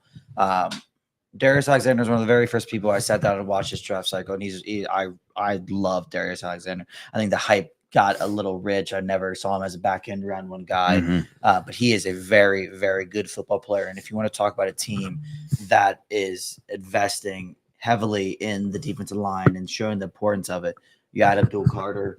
You add Darius Alexander to go along with Brian Burns, Kayvon Thibodeau, Dexter Lawrence. Like, that is awesome. Like, that is a phenomenal group of people. Darius Alexander's a great run defender with plenty of pass rushing juice and 30 pressures the last 2 years. And you still have, that's not even mentioning anything Abdul Carter is going to give you, or what Kayvon Thibodeau can look in a little bit of a different role now. Like, I love the Giants, fully investing into that defensive line with some very good players that complement each other all very well. It's very, very, very big fan of that of the player and the fit in New York. And the Chiefs are now up there. The pick is in for them. Evan, are there any guys that you're looking on the board? It could be for Bengals specific or just in general that you are saying, hey, this guy is an absolute value here in the beginning of round 3. I mean, yeah, you could talk about all of the safeties that are following Kevin Winston Jr. and Xavier Watts. Obviously, there's probably something medically going on with Kevin Winston Jr. It's the only reason that I can really fathom that he would fall this far. Maybe even Xavier Watts, or maybe people were just not that impressed with that athleticism. But playing the at safety, the age, maybe. Yeah, Gelati to the Chiefs. He's a not the most athletic, but I'm a fan of Ashton Gelati. I think that's a very good pick for the Chiefs. Xavier Watts. Yeah, like we said, surprised he's falling this far, even with playing at the bigger program, even having great production. Siobhan Ravel again, probably injury related. Yeah. Braden Swinson and Princely Unamalin. This is kind of interesting to me. This is where I kind of saw them, though, because as good as you are as pass rushers, neither one of you guys can survive against the run. So if I can only put you out there reliably or confidently on downs that I know for sure are passing downs, then you have really limited usage when it comes to the NFL, or just very specific usage. And so I never saw that as like they were pushing the back end or the top end of the second round with Princely at one time, and even like mid round second. I always kind of saw the third round as more of that specialized area. If they had addressed more needs, I would entertain a Cam Scatabo. That could be really fun. A guy who has a little bit more of that squatty power profile than Chase Brown does, but still is an excellent pass blocker, good route runner. So you're not tipping your hand as much as you used to when it was like, hey, here's Jeremy Hill and here's Gio Bernard, and we have these very divided roles. And then if Gio's coming in, there's pass blocking. That duo would be so fun. Right. So that's the thing, is you would have a very unique, explosive duo, as well as having guys who can do all of the things that you want. So you're not telegraphing kind of what you're not tipping your hand in high leverage situations. I'd love, it sucks because I love a lot of, this is the range I love a lot of these edge players, is Jared Ivey when it comes back around, Josiah Stewart, Elijah Roberts. I love Elijah Roberts. Just to touch back on Ashton Gelati, as you talk about the edge rushers, this is a guy for the Chiefs. He had some of the best hands in the class, and his size may be a little underwhelming when it comes to, his flashiness. But when you just turn on the tape of this dude, he was one of the most productive edge rushers in this class. And he's a guy where if you want to talk about a guy who has motor, go after Ashton Gelati. So I think he's one of those players where it's not flashy with him, but his hand usage and his just ability to he looks a little small when I turn on the tape and I said he's condensed. He's small, but he's built and he's stocky, and it's almost like these offensive linemen get a little caught off guard because he is extremely quick off the ball as well. His first step, he may not be long arm, bend around the edge, but it is a first step, and he's just a guy for the Chiefs that I thought that was a very solid pick, and I think he'll be a good pro. To throw, obviously we could talk about offensive linemen, but we've done that a lot. And again, who knows if they're even going to draft them? So I'm going to throw out some other two other names, and Evan brought this guy up, asked me about him a few weeks ago on the War Rooms, and we're getting to a range where I'm going to absolutely love him. CJ West from Indiana here is becoming one of my favorite values around this point. And if he continues to fall to the Bengals, would be a phenomenal selection. All things considered, obviously, with the line, that's a different story. But just a player would be great. The value would be great. Elite run defender, but still tested well, provided plenty of flashes in the pass rush game. Just again, in that we need another body on the defensive line. We're entering, that territory for a Jamari Caldwell kind of guy. Maybe it's still a little early, but another guy to kind of the inverse of the Demetrius Knight pick. A guy like Jordan Phillips is always kind of interesting too. Just with the production isn't there, but the age is he's 20. He's barely 20 years old. And playing at defensive tackle, being as 6'3", 320, testing as well as he did is appealing. Again, the production is going to be a concern, but just in general, if we're not looking at line, we've talked about it a lot. Who knows what they're going to do? There's plenty of talent. Like again, the running backs, like Evan said, I love Jared Ive. Darian Porter is still there. These guys that just are so be so fun. Nice to have a wide open board right now where you could just draft good players, wouldn't it? Yeah, and that's what the Bengals don't have, and that's the frustrating because part man, about it. A Harold Fannin would be a fun pick, man. That's a really interesting guy. Like I would like a Darian Porter, like you said, a CJ West. It's tough. I really like Jared Wilson or Charles Graham for this upcoming pick because I think that's going to be kind of the range that we're talking about. But yeah, there's Fannon's the Browns. The Browns. There he goes. He stays, isn't he from Bowling Green? Okay. David Njoku. Harold Fannin, man, it's the Browns. That's a fun pick, man. I feel like they can get. I think his skill set kind of fits with how they want to do things over there. It's a weird fit next to Njoku because they do like to run the ball. They like to go heavy. They like to go 12 personnel, and neither of those guys are quite the inline. Are very good blockers. But it's still now you got two people to worry about in the pass game. So yeah, we might be 12 personnel, but are you going to treat them like receivers? Are you going to treat them like down line? Are you going to treat them like extra linemen? If you do that, then they'll pass. Like it opens up the playbook a good bit. But it's a pretty weird draft for Cleveland. Like I feel like going from Judkins to Harold Fannin is interesting. And obviously they took Carson at the top of the second and Mason Graham. But I mean, it's an interesting draft. They're getting a lot of picks. I love Mason Graham. I like the players they're drafting. The values are interesting. The fits are interesting, but it's a pretty solid draft over there in Cleveland. Yeah. And just tight ends, him and Gunnar Helm were kind of the last of the two, but Harold Fannin Jr. was by far and away the most productive guy out of any of these tight ends left on the board. So for the Browns, they get, a productive tight end. The Raiders are on the clock, or they are about to select. And like you guys were touching on, just the rest of these guys that are still available, there's good prospects, man. And obviously you look at offensive linemen, Wyatt Milam, potentially Marcus Bow.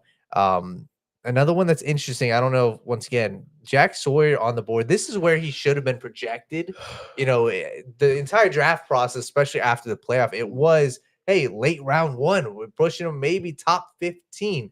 This is the range that, whatchamacallit, that Jack Sawyer should be, projected. The Raiders are making the pick. I don't know who they could end up going because they went wide receiver.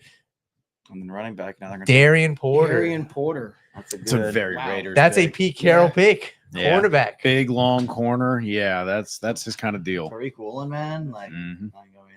And again, like I thought they'd be on a Will Johnson last pick, but I think they probably would have if they Cardinals would have let him fall to him. Right. But again, Darian Porter, the Raiders should be taking a chance on this guy. Yes. He's older. There's things to worry about. Obviously, you can say that about every single player, but the upside in Darian Porter is fantastic. And much like Demetrius Knight, older player, but here the value is better, the athletic testing's better, the position value is better in general. There's just more positive support here. The Raiders aren't they're in a weird spot. Like they need the player. They can let him be out there and afford his struggles one way or the other. And it's a player we've talked about in the war room plenty. A lot of people have varying opinions of him, but the upside is, I feel like, is pretty undeniable no matter how you really want to feel about him. Totally. And this is the Raiders. I like their draft so far. I Ashton Genty, obviously. You got Darren Porter, I think, is a perfect fit for what the Raiders want to do. And he's Pete Carroll. That's where it makes sense, right? When you look at a front office and a team saying, hey, that is what has worked before. And it's worked with Pete Carroll.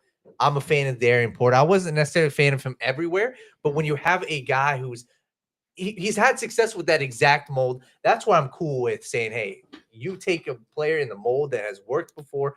I'm a fan of that. So there's some good guys on the board. I think round 3 we're starting to go fast here. John Cena's making the Patriots. Wow, he's a Patriots fan. He's from West Newbury, Massachusetts. This is some Interesting. interesting. This pick is some interesting back-to-back receivers here. Spoiler. Really? But, I can't believe John Cena it's- was only worth a 3rd round pick for. I feel like that's a guy you can get in there for like the 2nd round of the first. Here, man. This is a value here, man. You get John Cena with the 69th pick. Like that's great. Yeah. He could have. How are you going to block him if you can't see him? Is that Idris Elba? Yeah. It sure is. Wow. Is he also Another a Patriots insane fan? value here, man. God bless. 2 for 1. That's in this economy. Yeah, That's talk a about great value. Wow. Oh, they're going Oh. back and forth. Yeah. They're probably talking about who they should draft. You know whose draft sucks? They draft Kyle Williams. They Kyle drafted Williams. Kyle Williams. Oh, okay. This next Dude, this Drake Jack- May. I like what the Patriots are doing. They're shaping up to really help out their offense. Drake May, good for him. So they Mhm. got Running back, They wide had an receiver, interesting- lineman- and then lineman. Will Campbell. Stephon. Yeah. So they got Stephon Diggs, Yeah. Will Campbell is their tackle. Yeah. tackle. They got Quinshawn Judkins, right? That was the No, one they they got picked. Travion. They got No, they got Travion. the other one. Yep. free agency. They added Milton Williams. Mhm. Stephon Diggs. They have Hunter Henry. Now they had still. Kyle Williams. They have- He was one of the most productive wide receivers in all of college football. Obviously, he had one big play that a lot of people saw. He burnt Travis Hunter for a touchdown. They're showing that, and that's kind of what. But he did the same thing. Senior Bowl. That's what you're getting. You're getting the guy who can route guys up. He's not the biggest guy, but a guy in open space. He is going to make cornerbacks' lives a living hell. And I think that this is a perfect value for the Patriots. Build around your star quarterback. I'm a big fan. It's of this so pick. interesting to me that he's like a 5'10.5", 190-pound X receiver. Like he plays bigger. He's like the same way you go. DeAndre Hopkins has got to be like 6'4", right? And then you look him up and he's 6 foot, like 6'1", and you're like, oh no, really? Yeah. Like, yeah, he's a guy who's like, not that you think he's big, but like just plays bigger than 5'10.5". Like that's always stood out to me with him because I was always looking at He him looks like, small, but he's well, that's the thing. I looked at him. I was like, man, I wonder if he could play the slot. And then I saw some of his agilities, and he's not so great laterally, but like he can do some stuff after the catch. But he got to get revved up a little bit. But yeah, he's definitely more of that. If the Bengals weren't so stacked at outside receiver right now, and Mike Gesicki basically didn't play outside receiver 20% of the time too, like I could be on board with like a 3rd or 4th round pick of a guy like that because I love Andre Oshivas.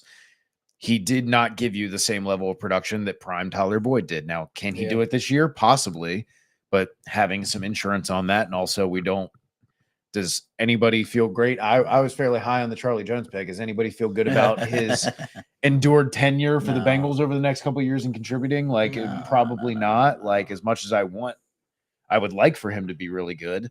I could have been on board with that kind of pick if he had the inside out versatility. So we'll get to some of these comments real quick in a second. I'm just curious to see who the Lions end up taking. They traded up. They trade up for Isaac Tesla. Interesting. Is it Tesla? Is that Or, his name? I don't know. Tesla. Tesla. Daniel just wants everybody to know he has a Tesla now. That's the Jesus reason why. Christ, I that's did the reason not why say he that, said no.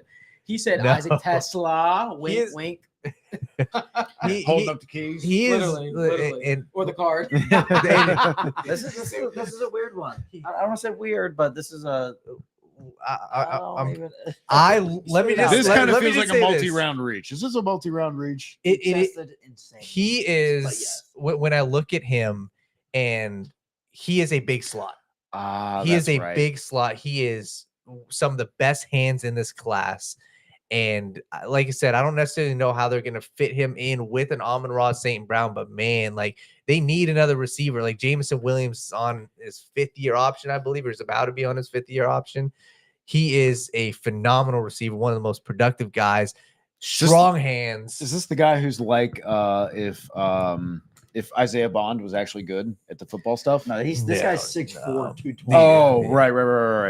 If he was actually good at the Yeah, football no, like that's stuff. the thing is because people go, Isaiah Bond, he's a speedster, he could do it, he could put it together. And then I can't remember who it was in the wide receiver race that I was looking at, and I was like, their metrics are their production is okay. So yeah, why are we talking about that? Sorry, I didn't. No, you're good. I thought he was the one, and I was like, wait a second. I was like, with, I know. But just with Isaac Daniel Tesla over here, Tesla. just in general, he he started off playing football at the D2 level, came up, produced pretty well in the SEC this year. Again, going to be a little bit older, tested well, good size, good speed. This may feel a little lazy because of the team, but he feels like a Josh Reynolds kind of guy. Mm-hmm. He's going to be a pretty solid pro, nothing crazy. He's got the height. He's got Josh Reynolds is like the Robert Woods, you know, like the guy who just kind of a solid guy. Nobody's like excited to have him, but they all appreciate him when he's here. Right. Like, you don't miss him when he's gone. Stevie Johnson in Buffalo, just a real yeah. solid guy. Yeah. Like that's kind of the vision. I don't know if you take that the third round, but there's plenty of avenues to have a solid. I have a question for you guys. So, so bringing it back to the Bengals for a second. Let's say when the Bengals pick, I won't say the name because every time I say the name, say a name, the player goes off the board. But let's say a certain safety is still on the board, and then another certain Georgia offensive lineman who we really like is still on the board. You have made this bet for yourself. That's what I'll say. You have made this. If bet. you're the Bengals, you're saying. Yeah. You cannot honestly walk out there with Cordell Wilson and Lucas Patrick as your fucking starters on day one and tell anyone. You got to at least pick one. Yeah. We're raising the season ticket prices again. Yes. The get-in prices instead of, $40, $50 that it was 2-3 years ago is now $80. See, and we're definitely trying to win. And I've been you can't sell me that. And I get that. Right, I've been the pro defensive guy. Yeah. I've been the pro defense guy. But I really think if Al Golden loves Xavier Watts the way he says he does, 49. He's already gotten 2 top 100 picks, though. That's what I'm saying. And you know what the offensive staff is going to look like? The offensive staff is going to be like this. You better not Scott have Peters a bad over there like going, man, what do I got to do to get a little something? Like, I'm also a new coach. Listen. My concern, I'm with you. My concern is that they would pass up on a Jared Wilson and say, hey, because he's a center. Yeah. We can't take a guard till the 6th round at least. We got, and that's where when we look at tackles on the board, Marcus Bow, Wyatt Milam, Cameron Williams, same group of people. Charles Grant, Emory Jones. That's brother. your group. I really believe if Xavier Watts on the board, then I can pass on him. Yeah. Which is give or take good and bad, but it's a position we're in. Because at the end of the day, if they valued interior offensive line, they should have done it before. Yes. Oh God, this sucks. Yes. And that's and it was even interesting, like when we got the combine, talking to them, it was like I think one of us asked the question, hey, how do you view the offensive line, interior offensive line? And Duke Tobin said, hey, listen, we thought they get crapped on a lot. He said, if you're throwing the ball 40 times a game, you're going to have some things happen. We thought that they played much better, and I'm going to defend those guys. And that was the sentiment from Duke. And I was like, okay, maybe he's BSing because you immediately release, the say, what was that? I remember we were at the combine and everybody's like, Duke was fired up today. Things are different. He's different, and that's going to change everything. Which is why we're so pissed today. They're saying the Saints took Vernon. Yeah, Vernon Broughton. Sorry, defensive didn't tackle. mean to jump on you. Go ahead. Defensive line, I get what they're doing, but those are real quick. That's a weird group of Saints selection. fans, by the way, Saints fans are crashing out because of they're Tyler. having a rough time. They're crashing out. As I've they never should. seen. Saints they're fans having a real tough time. Bro, they could have drafted.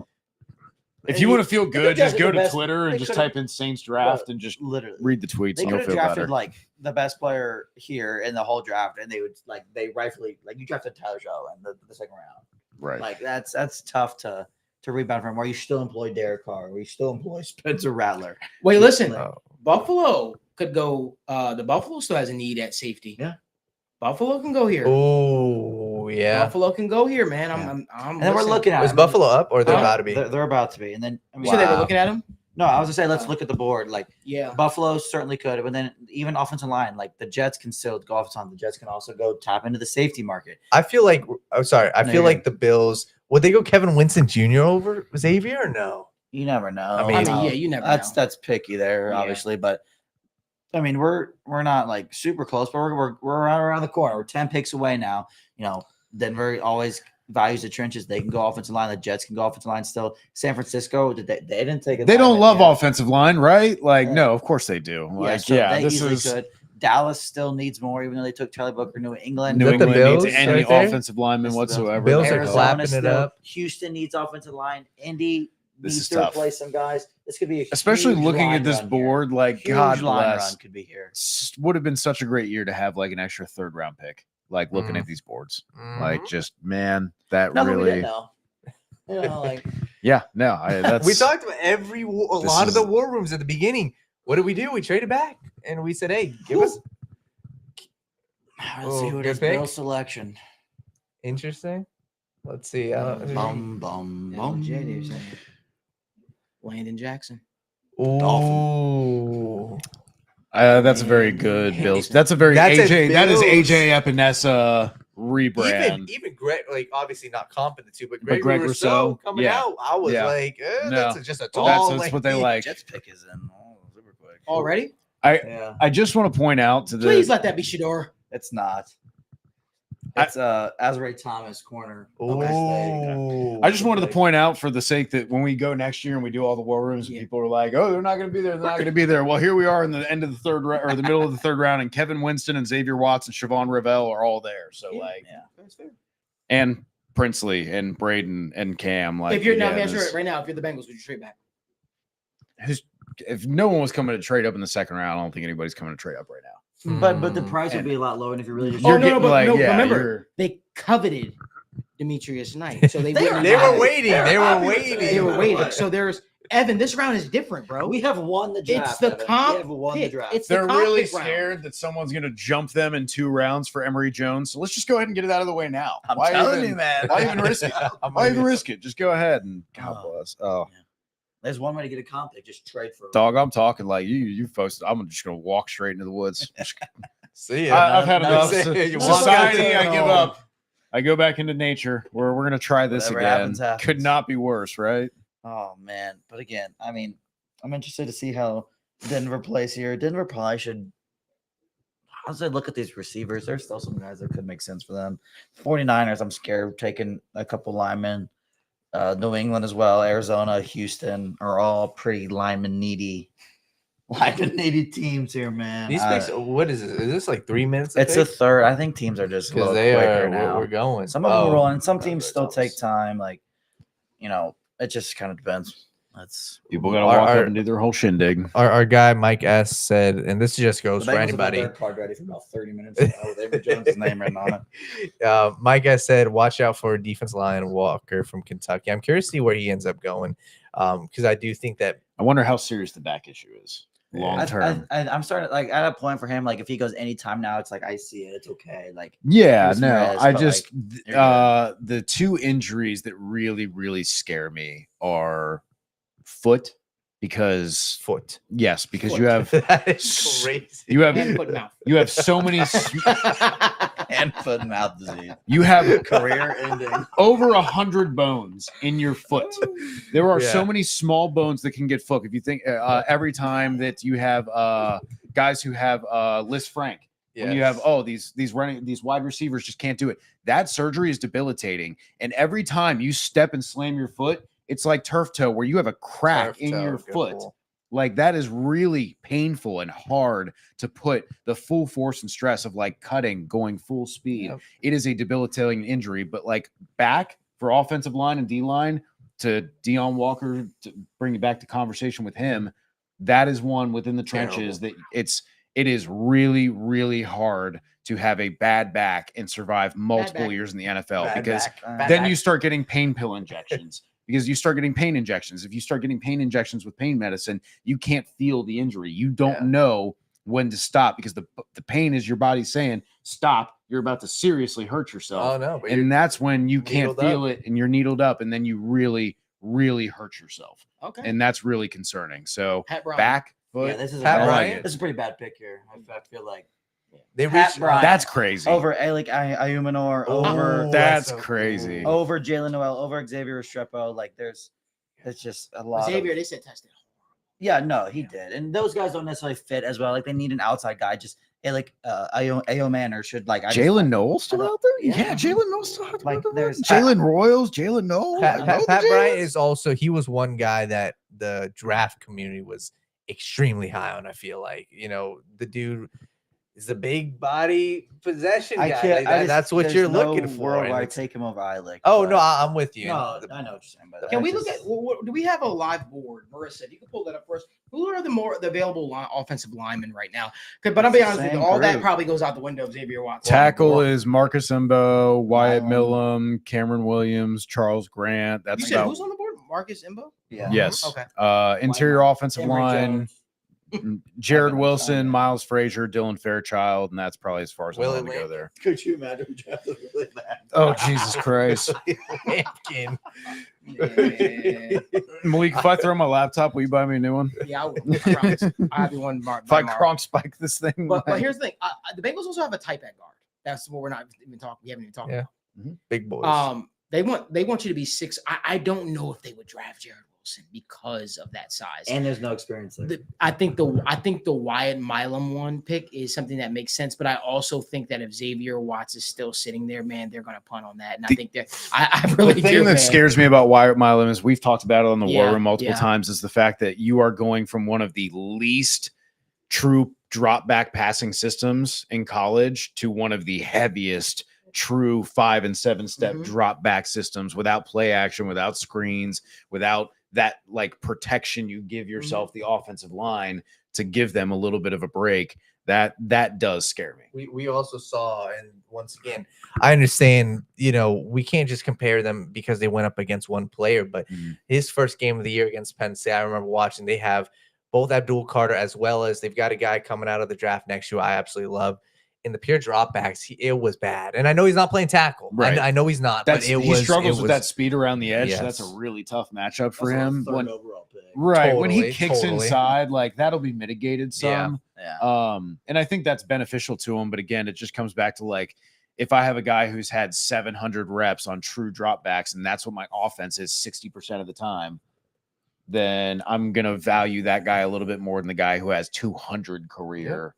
Because as impressive it is that he gave up 0 sacks, again, when you only had 200 or so snaps across 3 seasons where your quarterback dropped back without play action, without screens, that's the way we give context to those pass blocking, those metrics, is to understand, hey, what is the level of difficulty that you're getting in the offense? And that's what they talk about when they say like a pro style offense. Running screens and play action and all that much, unless you're Sean McVay or one of those off branches running that wide zone system where you have a limited quarterback and you're trying to compensate for that. I just don't see how it makes sense. We got a question from Paulie 1209. This for anybody here. Do you guys think that they're counting on Matt Lee this year? What's your guys' thoughts? Matt Lee, is he even part of the rotation? I can't imagine. Yeah, I can't imagine. So like I think and I'd like Matt Lee to get a shot. He'll be part of the competition again. Yeah, and he should be, and he deserves to be. And hopefully he has Monte Ball. Holy hell! Wow, no good name. Wisconsin legend Monte Ball. Him and who else? They had No Sean Moreno. Yeah, no Sean Moreno. Dude, what an all-time name. No Sean Moreno. What a guy. Ronnie Hillman. Ronnie Hillman was a beast. Dude, yeah, they had a nice stretch there. And then it was Philip Lindsay, but that turned out, hey, they just really had an offensive line that was good for 5 years. I have a question for you. This is crazy. This is a CJ little West, crazy. CJ Anderson. There's been a lot of conversations recently about Brock Purdy, obviously in his contract. If you're Kyle Shanahan, would you do it? No. You already know what I'm saying. No, Shador is such an out of structure player. Kyle does not want that. Yeah. Kyle wants a fucking robot. Yeah. He wants you go out there and you throw the ball exactly where my fucking scheme says. And if you hold the ball and you roll out and you sit back there for 5 seconds, you're going on the bench. Somebody's got to do it. I mean, is Pittsburgh going to get him in round 3? Maybe. Maybe. But I also wonder, right, when you draft a player after you had so many great conversations with them, and obviously, they're holding out the Rodgers hope and all that stuff. When you draft a player like in the third round, that Rodgers hope. I'd be pissed. What if you're kind of off on the wrong foot with him? If you're like, hey man, we just we like might Kirk come Cousins, get you. Huh? Kirk Cousins with Jesus, why Commanders? am I blanking right now? No, The Falcons? where they drafted Michael Yeah, Penix yeah. after they gave him the contract. Yeah. Aaron Rodgers probably doesn't want that either. Why else do you think you also haven't seen Kirk Cousins moved anywhere? Yeah. Because waiting. he's probably waiting and doesn't want to get fucked in the draft again. Yeah. By you're going to come here and you're going to be the starter, and then they draft somebody. That's interesting. Browns haven't taken quarterback. No. I think That that might be be- the only team. Kenny that's Pickett. What are you okay talking with about? smoke. The Kenny Pickett, Joe right? Flacco. The Kenny Pickett They said experience. the I don't know how true this is, but they said the Niners took linebacker Nick Martin from Oklahoma State. Yep. Okay. Which is a Good. Sure. Yeah. But- Doesn't hurt me at At all. least it wasn't 49. Can't see it from my house. Nick Martin, Oklahoma Let me ask you a State. question. Logan. Yep. Daniel. Yeah. Evan. Who do you guys want here? I want to go with Logan first. Man, just like pure who I want. Yes. I want the Bengals to take. Yes. Like, I think for me, it's as much as I want a lineman, I don't know if they're going to be BPA here for me, which is the really tough thing to do. It's getting increasingly difficult not to take Kevin Winston Jr. and Xavier Watts. I think, Evan said him with the last pick. I really like Kevin Winston here. I think you can. I feel like they'd take Xavier Watts over him. I agree. Right? I would probably agree.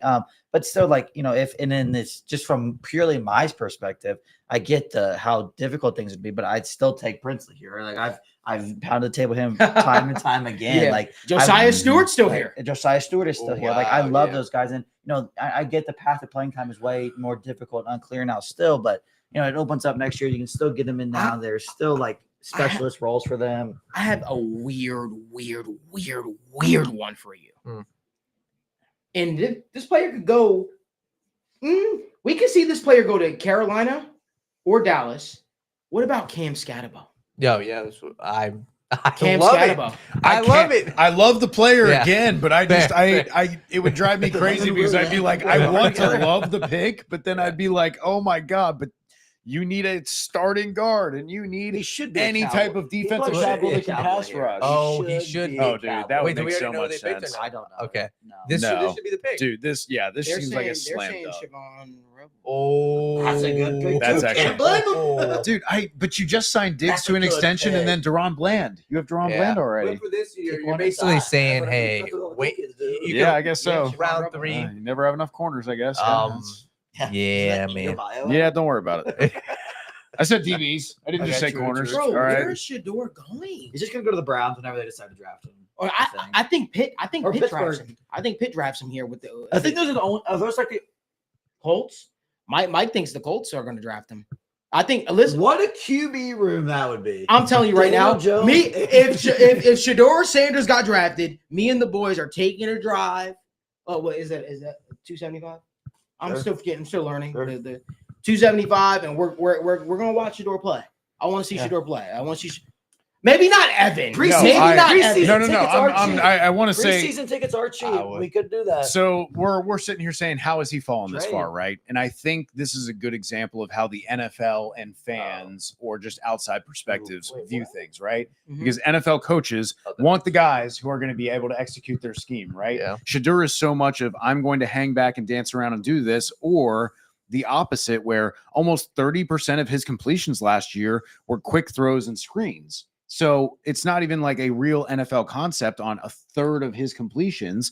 And then you have the other third of the time where he's running around and doing whatever else and holding the ball too long or taking bad sacks, or his mechanics as a thrower, good. But his footwork, he can drift. He doesn't have a good platform. And if you're already 6'2", 210, and you don't have a strong arm, Dude. and you don't have velocity and dip, and then you're going to start drifting and not have a good base, you're Panthers fucked. get Princely. Well, Damn, there there you you go. Panthers get Drew Princely. Brees used to say That the is only a reason I can great throw pick. hard and so much Well, I'm gonna velocity say- is my core and my base. If you're And a that's what Bengals he fan, needs. you're like this because they need a safety. They Yeah. need a safety. Were we worried about them They taking a have Nick 250-pound edge? No, we're talking. No, like, no. They could I'm have took saying a you're safety. happy. Oh, You're like- okay. you're All like, right. yeah. Yeah. But, I'm like, The more another thing that with Shador, the more he falls, like the question becomes at what, like, are we at the point where it's almost more beneficial to take Jalen Milroe over him now too? Yes. With the upside that he Yeah. possesses at this range, like Shador is a high floor kind of guy, like you know what he's doing, but the upside with Milroe is It's I a think is pretty clearly better. It's So, a lot harder to get to. Let me just say Harder this. to get to. Roll Tide. roll Tide. Big As Al. an Alabama Crimson Tide fan alongside Evan. Yeah, I think we see this one similarly here. No.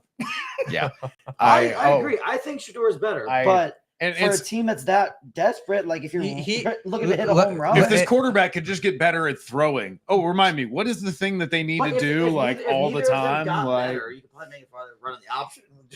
I mean, yes, that is fair. Yeah, but at that point, you might as well just put a wildcat running I back agree. there and just do that. Like, I clearly want to teams love won't Milrow. The deep ball's there, but he just showed little to no growth as like an anticipatory passer, as a accurate, consistent passer in the intermediate area. He's a lot like Desmond Ridder would be, where he'd drop a dime to Alec Pierce down the field, and you'd be like, damn, he dropped that one in the bucket. That was perfect. And then he would airmail just like a 10-yard out. Could the Cardinals go Jalen Milrow? I just want to say this too, and I mean this with the most respect. Do you guys remember when that fake report came out that Jalen Milrow was entering the transfer portal? And you remember how excited Evan and I were? Do you remember that? Yeah. That should tell you a lot. And that's from two diehard Alabama Crimson Tide. We're good. Listen, God bless the team that drafts him. God bless the team. This is why when people go, "Oh, you're an Alabama fan, so you're just caping for this guy," I'm like, "No, trust me. If I didn't like him, I would not be on top of that." When people were out there saying, "Oh, Tyler Booker's gonna be a very good pick," my buddy that works for the Cowboys texted me this morning. He's like, "I hate this pick." I'm like, "Dude, you got a very, very good player in Tyler Booker. You talk about having a massive hole there now that Zach Martin's not there. Listen, we'll tell you if an Alabama player is good. We'll tell you if an Alabama player is shit." Even the Jermaine Burton pick. If Jermaine Burton puts it all together, which we're hoping he puts it all together, you'd be very, very shocked. You'd be very, very shocked and very, very happy with what you got. So, just my thoughts. Yeah. But Danny, you were about to say something about Jalen Milrow. Looks like. Oh yeah, no, I think his range, especially if we're talking around like day 3, he is. You got to take a chance on him as a team for a third or fourth, quarterback. He's obviously not the greatest passer. He may even not be a good passer. Mm-hmm. That is accurate. Yes. He is a. He's not, but that's accurate. He is. He's not accurate, but Jalen Milrow is the guy where it's almost like you bet on the person as well. From everything we've seen about him. Cardinals take Jalen Noah. Apparently, the wide That's receiver. a good fit. Great pick. We'll see. That is a great fit there. Texans got Jalen Noel. Texans got Jalen Noel. No, Texans did? No. Two No. people just said Cardinals. Texans take. They traded the pick to the Cardinals. That's what happened earlier. Somebody said they think Xavier Watson's going to go to the Colts. The one thing that's holding me out hope about that is they went out and they invested a lot of money. I think $60 million to be exact in Cam Bynum. Mm-hmm. So I think that's the one thing that might make them deviate from that. Now, if you say, "Oh, the Texans might reach and take Jack Kaiser here," I'm all on board. I can see that happening. So how many? So we got 2 more picks till the Bengals. two more picks. God. All right. 2 more picks. Man, everybody in the comments, drop down who you guys. Real quick before the want pick, too, we Bengals have to take. 340 people watching, 111 likes, please, before the Bengals pick. Somebody Feel free said, to just give us a like. Somebody said subscribe. you need guard more than safety. But I'll be real with you. If your guard was so important to you, you would have did it last round. And the options were That's better. the thing is, I think we agree. I don't think Yeah. the Bengals do. I think Yeah. the Bengals go, but we really think that Cordell Volson's about to take the Yeah. leap. Like, he's just They right there. They probably do. The punch Lucas technique- Patrick is a great guy. Yeah. Great guy. Real leader in the locker room. Just a real man's man. Just Yeah. a football player. Just brings his lunch pail to work. Just real.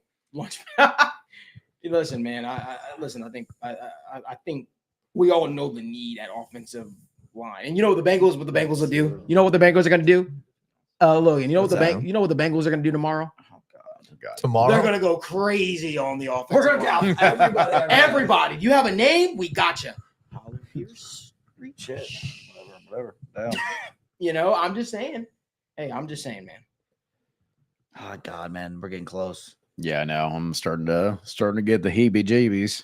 Well, heebie-jeebies didn't work out for us. No, I know. Yeah, I They could did feel not. it. I felt that one in my nuggets. You know what I'm saying? Like I was not ready for that one.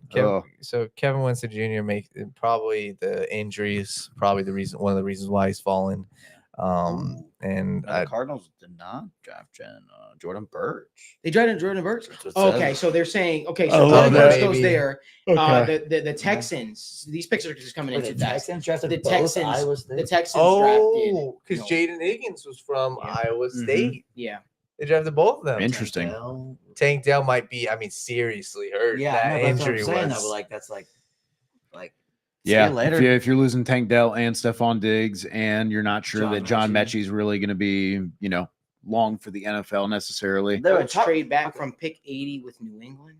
So the Patriots. I Are like trading Jordan them. Birch, man. Who the I love Patriots Jordan. trading that for? Talk about the ignoring be the a offensive safety. line.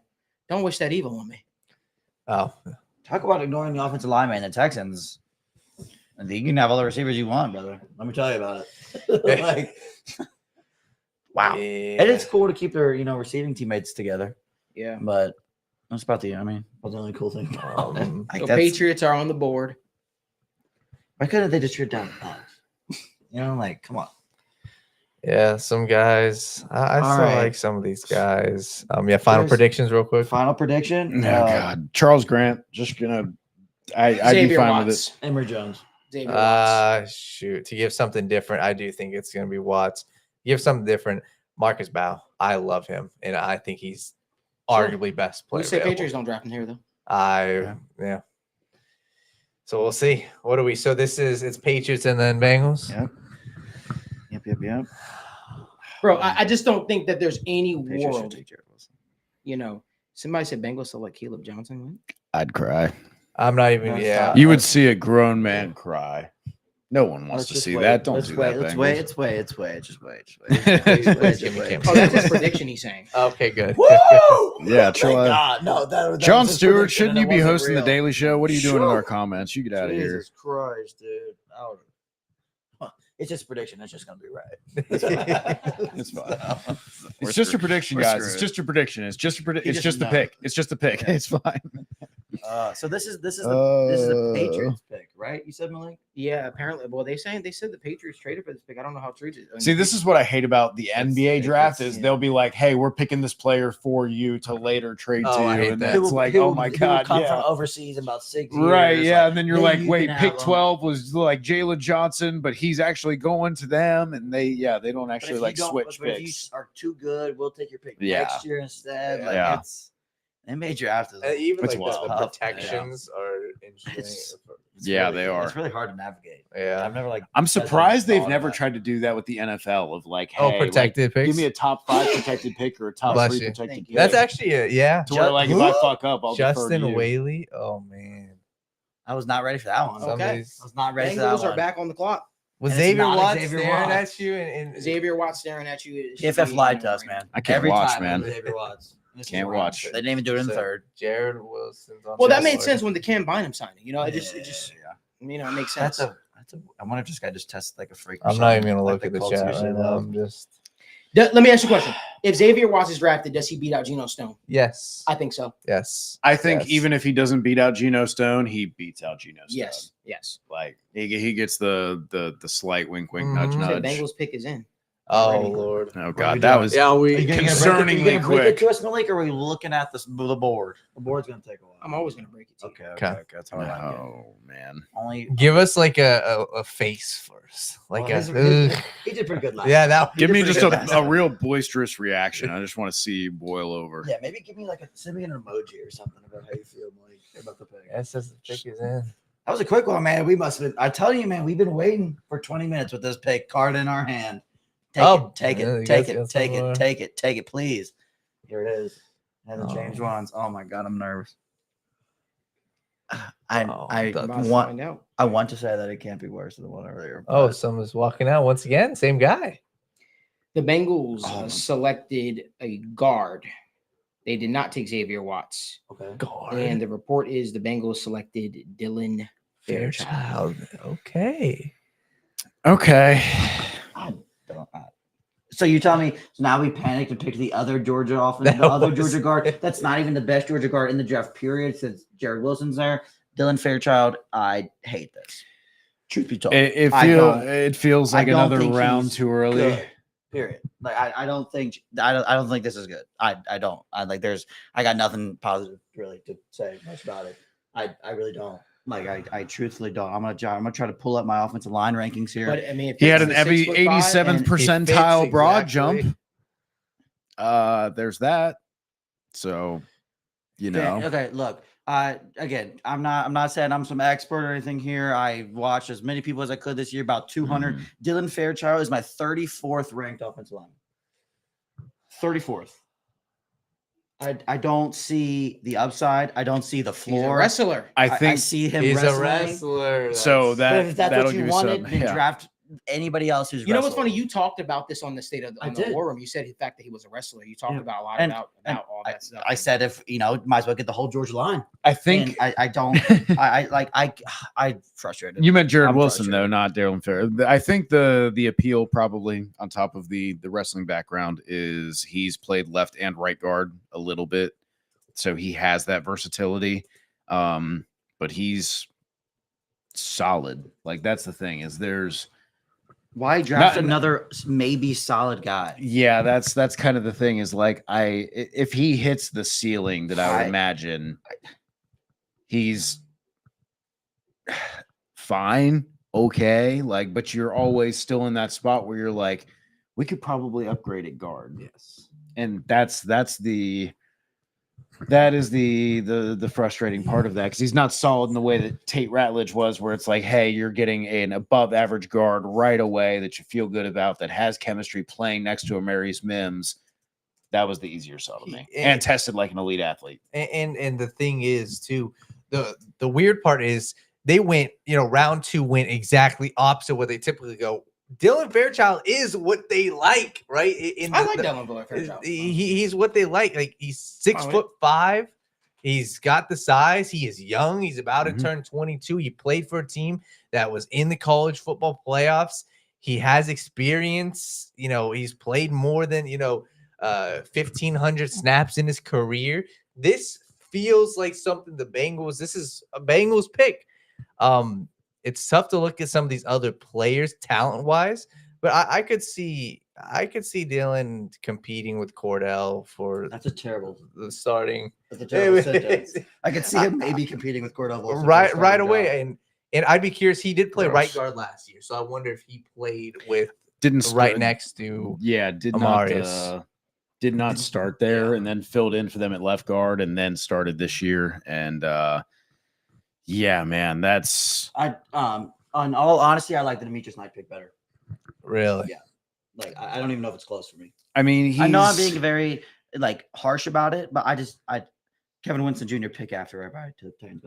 I don't see. I would have anything. really. I thought see Jared anything. Wilson was a lot more special. I would have taken. I had a feeling with the size though at 6'3" they wouldn't do that. Even though I agree with you, I think Jared Wilson is better than him. Yeah, again, we come back to you're hamstringing yourself in this process. Yep. Where if Scott Peters says, "I want fucking Jared Wilson," the front office doesn't go, "Hey, we know you like him, but we want our guards to be 6'5" and this Dude. guy's 6'4." Like that just blows my fucking mind that we keep doing this to Dude, ourselves. and again, there's so many different avenues you can get your information about. I'm just trying to find as much information about Dylan Fairchild as I possibly can right now, just to provide more. PFF's description of him.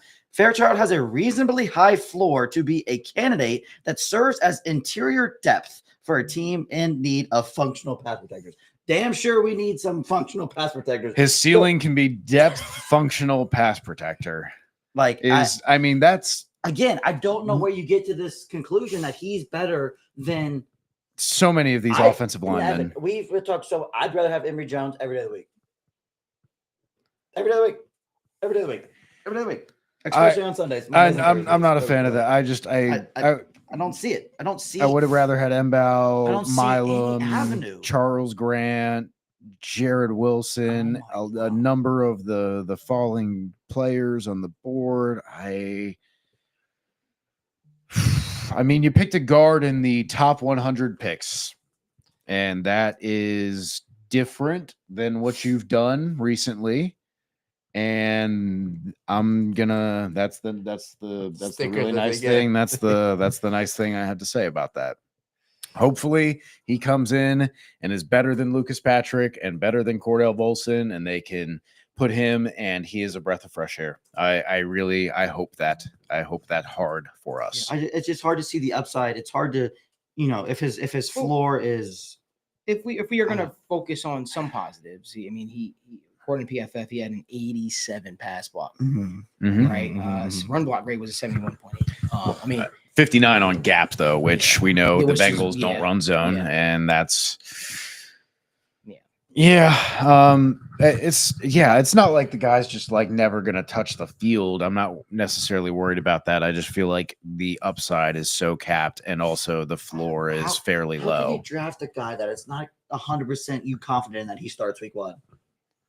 Yeah, You know how bad you have to have a pick that has It's a to be? top 100 pick. Like that's And he might, and like I hope he starts no matter what, and I hope he's great. I hope he's a solid guy. But I can't see the conclusion, the avenue, the thought process of selecting him over any lineman, of over half the defensive players available, of over so many other things. Like again, there's so many different ways to do it.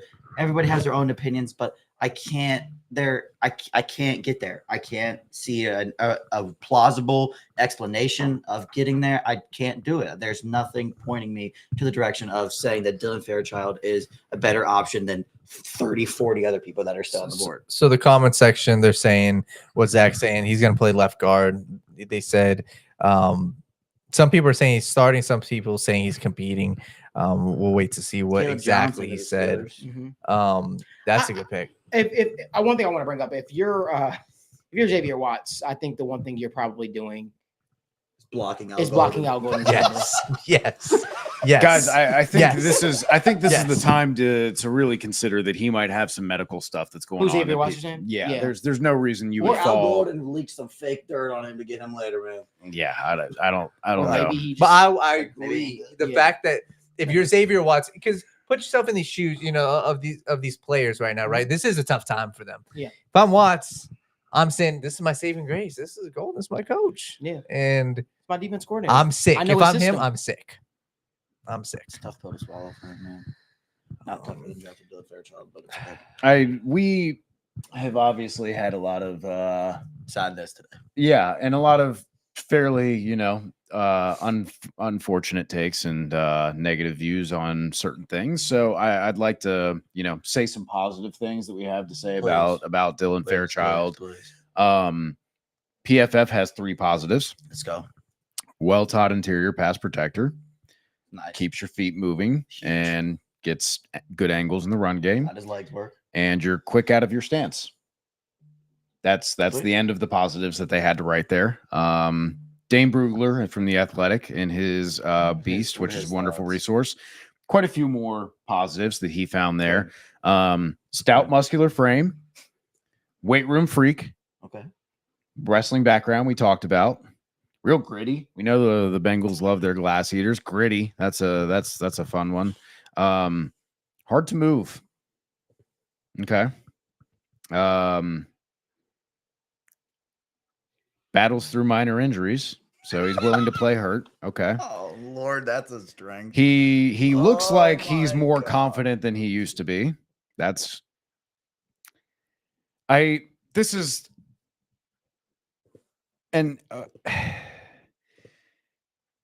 If you ask somebody if somebody is good at their job and they start giving you a bunch of personality aspects, it probably doesn't bode well for your job performance, right? If I ask you how good is someone at football and you tell me he's a leader, he's a team captain, he's got high IQ, you've said nothing about me actually playing football on the field. You've said a lot about what I understand about football. You've said a lot of good things to have.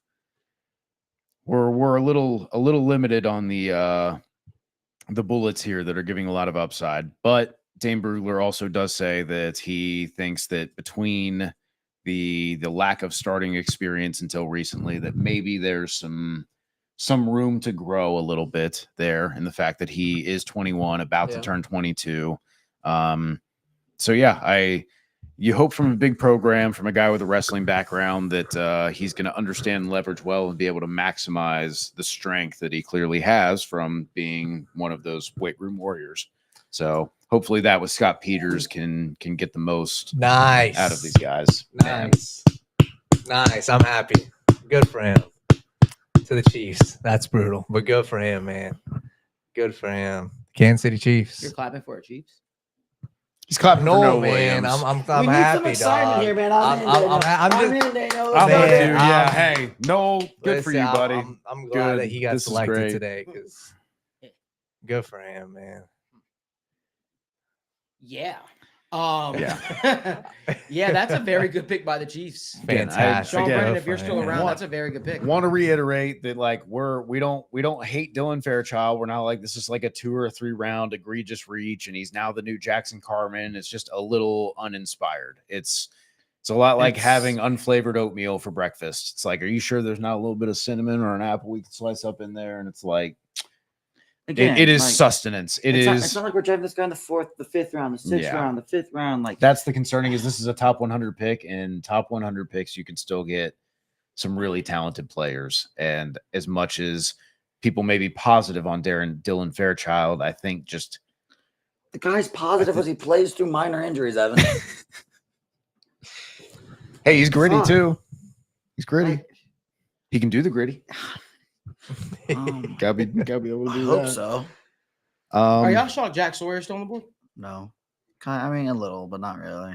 Am I surprised? No, I didn't see it with Jack Sawyer. I don't know if there's been an edge rusher that's been worse than him drafted. But that's the thing again. Princely just went. Jordan Birch just went. Braden Swinson's still on the board. Yeah, I came back to him with with Sawyer all the time and saying like you're a solid run defender, and my hope that you develop as a pass rusher, I don't have it because you already struggled to. You're already kind of like short arms, very short arms.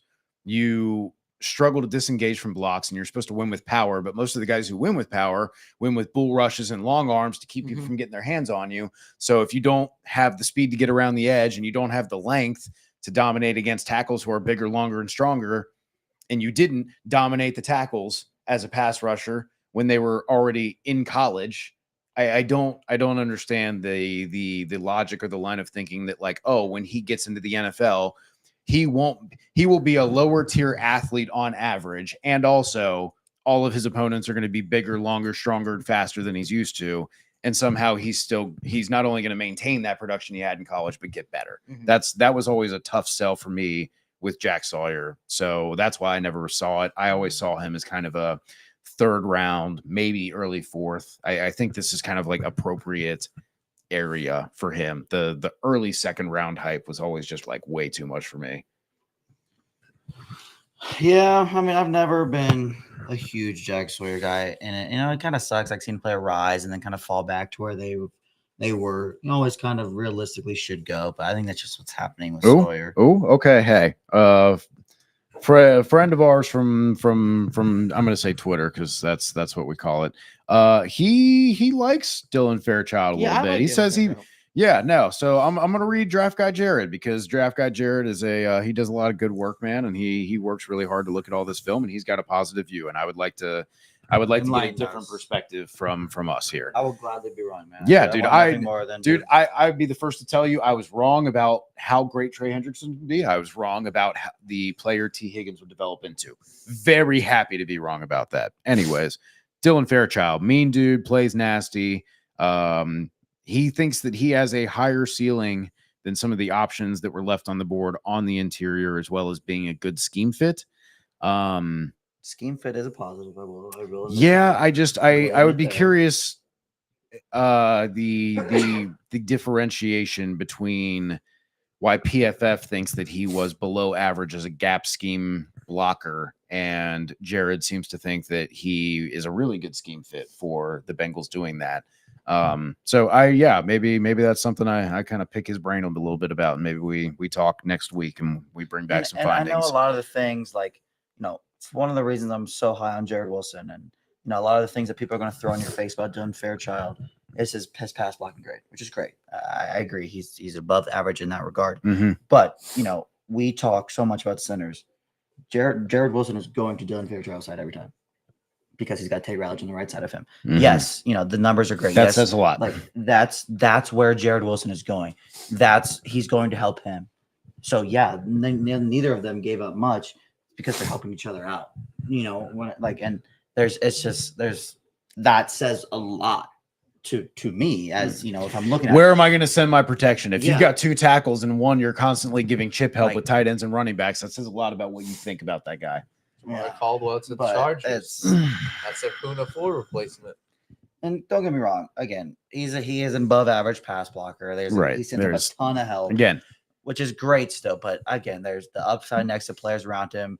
is like I don't see it. I just there's not much I have like I see here. Yeah, one thing I'm curious to see, and I'm sure this is going to come out, but I'm curious to see what Mims, and obviously we don't know if he has any pull with their team, but I'm curious to see if he had a positive, reflection of Dylan Fairchild. I'm curious to see, if he was a major fan of him, if that was somebody that he looked at, through his time at Georgia. I mean, he spent multiple years with them.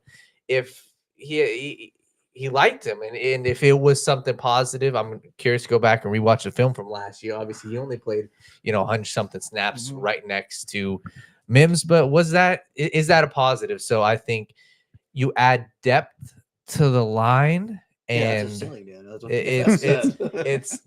but it's also, I don't know. It's better than nothing. He is going to. I'm very confident. Looking at the room right now, if they don't add in free agency, there's a chance he gets time this year. And that's I've been very adamant about no matter what, it's very easy to be better than the offensive lineman that we've put out on the field.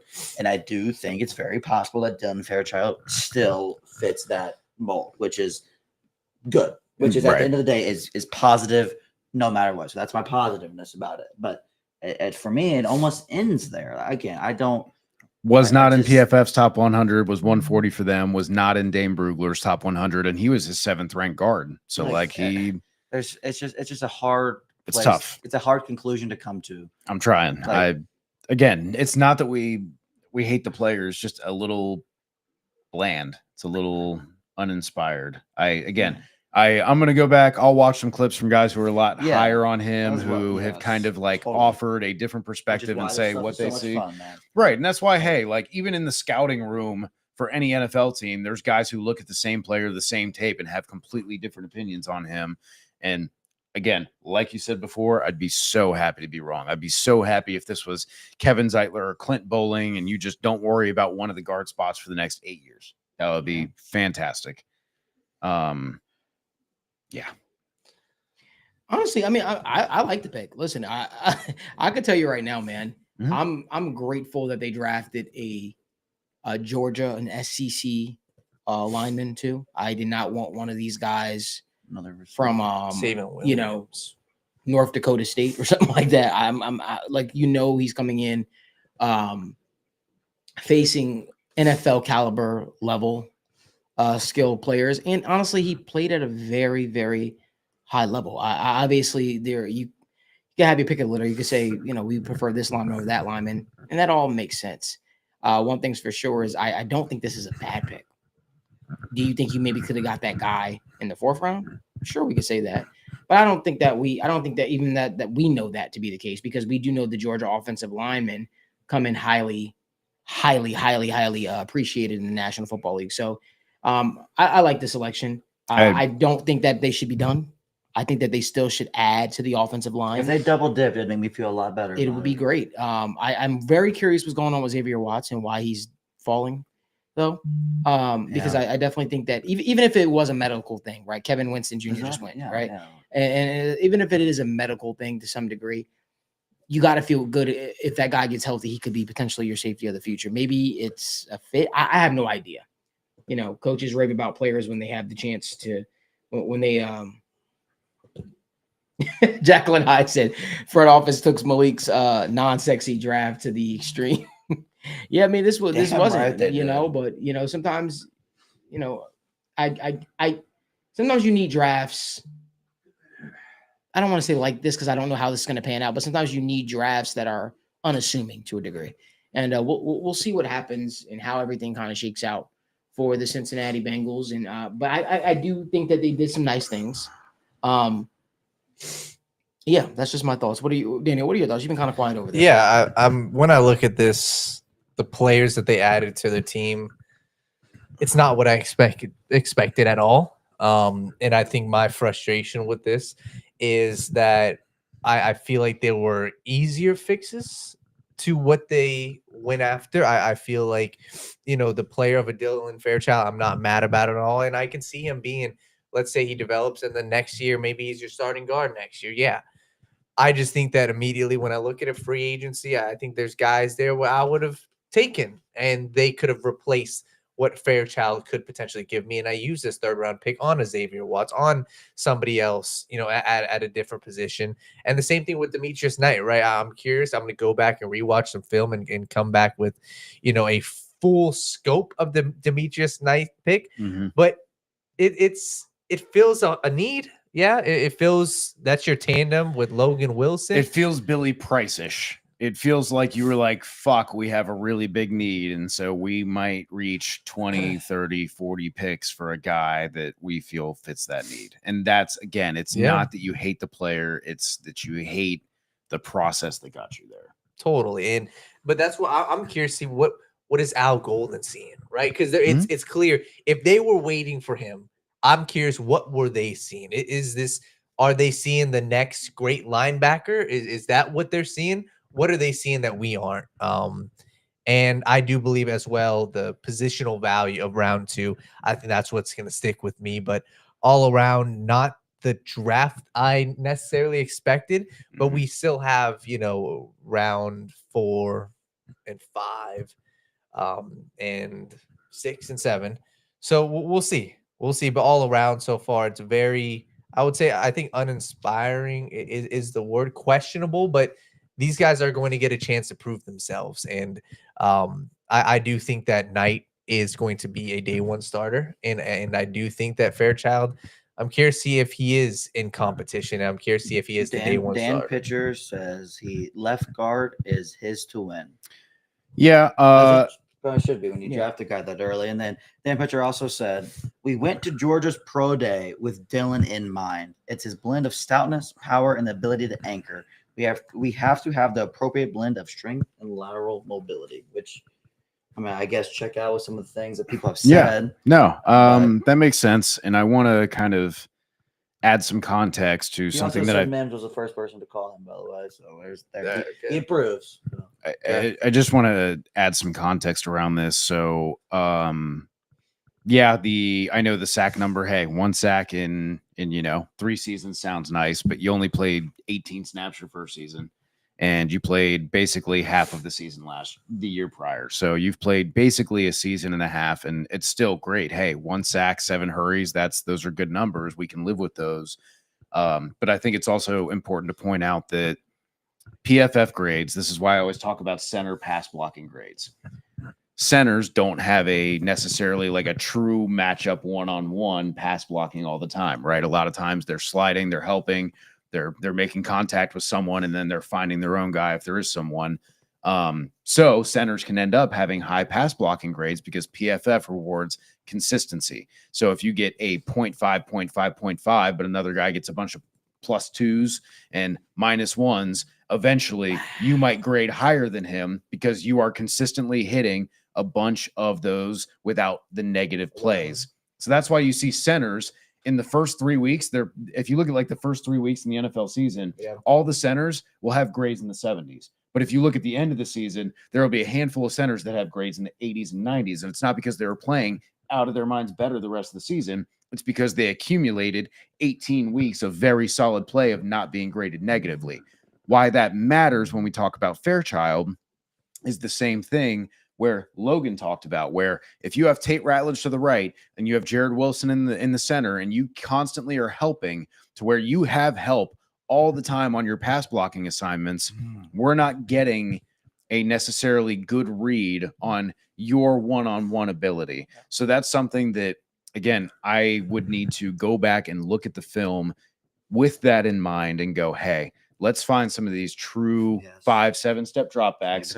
Let's find these plays where you don't have Jared Wilson, who's going to be a very good player, we believe, coming over and helping you on so many of these instances. So I don't want to say, oh, the grade's terrible and it doesn't make sense, because I worked at PFF. I know how this stuff works, and I know because these guys themselves who all worked there, Zach Robinson, Steve Palazzolo, Eric Eager, all these guys would go back and say, I see these grades. Let me go back and look at the tape and see what matches up and what story that tells. And I think that's going to be an important process as we kind of go back now and do deeper dives on some of these Bengals draft prospects, framing them in our mind now as how exactly do you fit with the Bengals and what can you do? what can you do well, and ignore the shortcomings and say, where is your bread buttered? What is your strength? What will let you hold on as an NFL starter? I think that's kind of where we have to go back to now. Yeah, no, I'm with you. And I think just looking at the rest of this board, sticking on, what you said about Dylan Fairchild, I do think that there is going to be a potential where offensive line is best play available at next pick. Like, obviously, Wyatt Milam off the board of the Jaguars. There's still some guys like we talked about. Maybe this is the route. We talk maybe round 4, maybe round 5, whatever it is. Maybe they go after one of these guys that could be a tackle, right? Mm-hmm. Maybe they say, "Hey, their tackle depth still sucks." The Charles Grant, Cameron Williams, Emory Jones, all 3 fit their size, prototype, and they all fit playing. Besides Charles Grant, they all played at big school. Charles Grant has that, the background. He has the experience. I'd be curious to see, just looking at, because I know we had a couple questions about who could be available. Those are guys I'm immediately looking at saying, hey, that fits a need for them, and that could be best player available. Obviously, Jared Wilson inside, the center. Mm-hmm. I like him. I also like Seth McLaughlin. I don't know if they would end up going there, but Ohio State center is, was people raved about him at the combine. I like going there, and just looking at the rest of the board. Jack Sawyer's still on the board. Deion Walker's on the board. The safeties, Aeneas Peebles. If we talk about defensive line, a lot of Bengals' favorite pick, Ty Robinson, right on the board. Still, you got Ty Robinson, C.J. West, J.J. Pagais, Aeneas Peebles, defensive tackle. There's a potential spot there. So we'll see how the rest of round 3 kind of shapes out. But I'm looking for upside here, in round 4. That's what I'm looking at. I'm looking at guys. Hell, even Malik, your guy, Holland Pierce. There's a world, and it may sound like a reach. If I view a guy as a potential starter in a year or 2 years, I'm looking at it here. That's what I'm looking at upside now, because round 4 is a crapshoot. If you think that Peebles can I'm shocked Cam Scatterville still here. It shows that the NFL must view him lower. Dylan Sampson even still. But he's going to be one of those guys, and maybe it's just the running back position. He steps into a team, and he could be there. He's good. He's just a damn good football player. And I do also think that's what round 4, you see these guys who weren't elite athletes, but just damn good football players. This is where the range you start to see. Rams are about to pick, and Shedeur Sanders still on the board. They didn't pick him. That's going to be the story for if he doesn't end up getting taken today. Yeah. Wait. Josiah. Josiah Stewart. Oh. They got your guy last year. He's good. Yeah. Him with Verse, and they have Kobe Turner and Fisk. That's a fun. So what do the Bengals do at right guard? Is it Cody Ford? Is he slotted in right now? Would you say? No. All right. So then so that means, which the bigger issue would be, that means Cody Ford just swing tackle. Well, who would be slotting in right now? All I can say, and all I can hope that their plan is, they've got Brandon Scherf on standby and just saying, hey, we'll call you after the draft. We're interested, but we just need to figure this out. And I think if I'm giving the Bengals the benefit of the doubt, saying they had a plan, then that would be my idea, because I don't know how you can honestly switch Cordell Volson to the other side, which is he's already not great on the left. So why flipping sides would make anything better would be beyond me. And Lucas Patrick sure as fuck ain't the answer. Yeah. I mean, there's still some solid options if we're going to consider drafting another one again. I mean, I know we kind of made fun of Emory Jones a little bit, but that's one we could easily slide. What is with you and Emory Jones? I just think he's really trying to he knows something and he's trying to soften me up a little bit. It feels like he's a Bengal. He's played at the SEC. He's a good athlete. He was projected to, I know projected coming into the year, he was looked at as a first round pick. And, he didn't play great, but he also didn't play as bad as people thought. It's a toolsy guy that is clearly projects better inside than he did at tackle. But again, just considering that theme, these linemen are still here. No linemen have been. Thank you. Have been. Ravens. They know something. I'm telling you. Emory Jones. Thank you. They're not laughing. They have weird taste in tackles. They do. Yeah, they had Roger Orlando Brown, Morgan Moses. They've had some hard ducks. Guard Emory Jones. Yeah, much better already. Yeah, dang man, they've been weird with them. So you're kind of sad? Yeah. Really? I mean, he's better than Dylan Fairchild, so yes, but I'd like Emory Jones in these ranges. I think there's a ton of upside to be had there at guard. I don't think he's a tackle, but again, like I was saying, Charles Grant's not a tackle, Cameron Williams not a tackle, Imbo's not a tackle. These guys project well inside that, are fun. I still like Miles Frazier a ton as well. That can also come in and play right guard. There's still options that could be better than the ones we have. But then again, if we do draft another lineman, which I don't think any of us are necessarily against, but then you have a lot on the roster. Obviously, somebody's gonna have to get cut. Or especially if it's not you need to draft somebody with tackle versatility if that's the plan. This next pick. That's why I was looking at Jalen Milroe to the Seahawks. Ooh, Over Shedeur. Over Shedeur. Well, they had Bust out my head AP, coach it's perfect Mike McDonald, timing. Lamar Jackson, Sam Darnold. Yeah. Oh man, Bust out That's my fun. AP, it's perfect timing. Man, Well, if you're Cleveland, what do you have to lose? You might as well draft him at this I point. agree. yeah, I don't know what they're doing. What man. a QB room, man. They got Joe Flacco, Kenny Pickett. Sean Watson. Sean Watson. That would be great. Nobody probably talks to that quarterback room. Stay the hell away from me. That's what they're all thinking. Oh man. Because I mean, who else? Sean Alexander. Nightmares for you, Logan. Yeah. Sean Alexander, man. Yeah. Wow. Is that his nephew's? Yeah, I think it's his nephew. Yeah, but yeah, very good. Player. Raiders have back-to-back picks before the fourth. Man, if I'm the Bengals, I'm making a call, man. Somebody take Jermaine Pratt for anything. How do you trade up when you have 3 more picks in the draft? What do you By give up? saying, "Hey, Jermaine Pratt I'll is give you a an extra great fifth. football We're gonna give player." you our Pratt. 7th round pick, Jermaine Pratt. Yeah. Like that's I don't. How what do you trade up with now? I'm Like just spitballing, man. I'm beyond. We've been live for over 3 hours. Almost I am 4. beyond. I am beyond the point of making sense. Okay, of these. I'm just saying, somebody take it. Like take them. Jalen Milroe to the Seahawks. Now they can trade Zach Charbonnet. Real running Yeah. back Well, there. who's there? Kenneth Walker.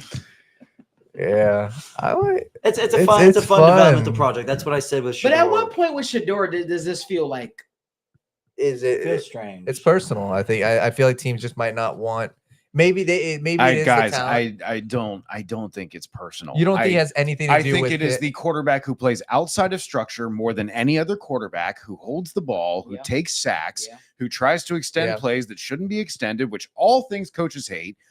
You are a small stature quarterback who is probably close to like a Tua Tagovailoa, right? Where you don't have the velocity, you don't have the arm strength. We constantly see him underthrowing balls where Tyreek is working back to get him.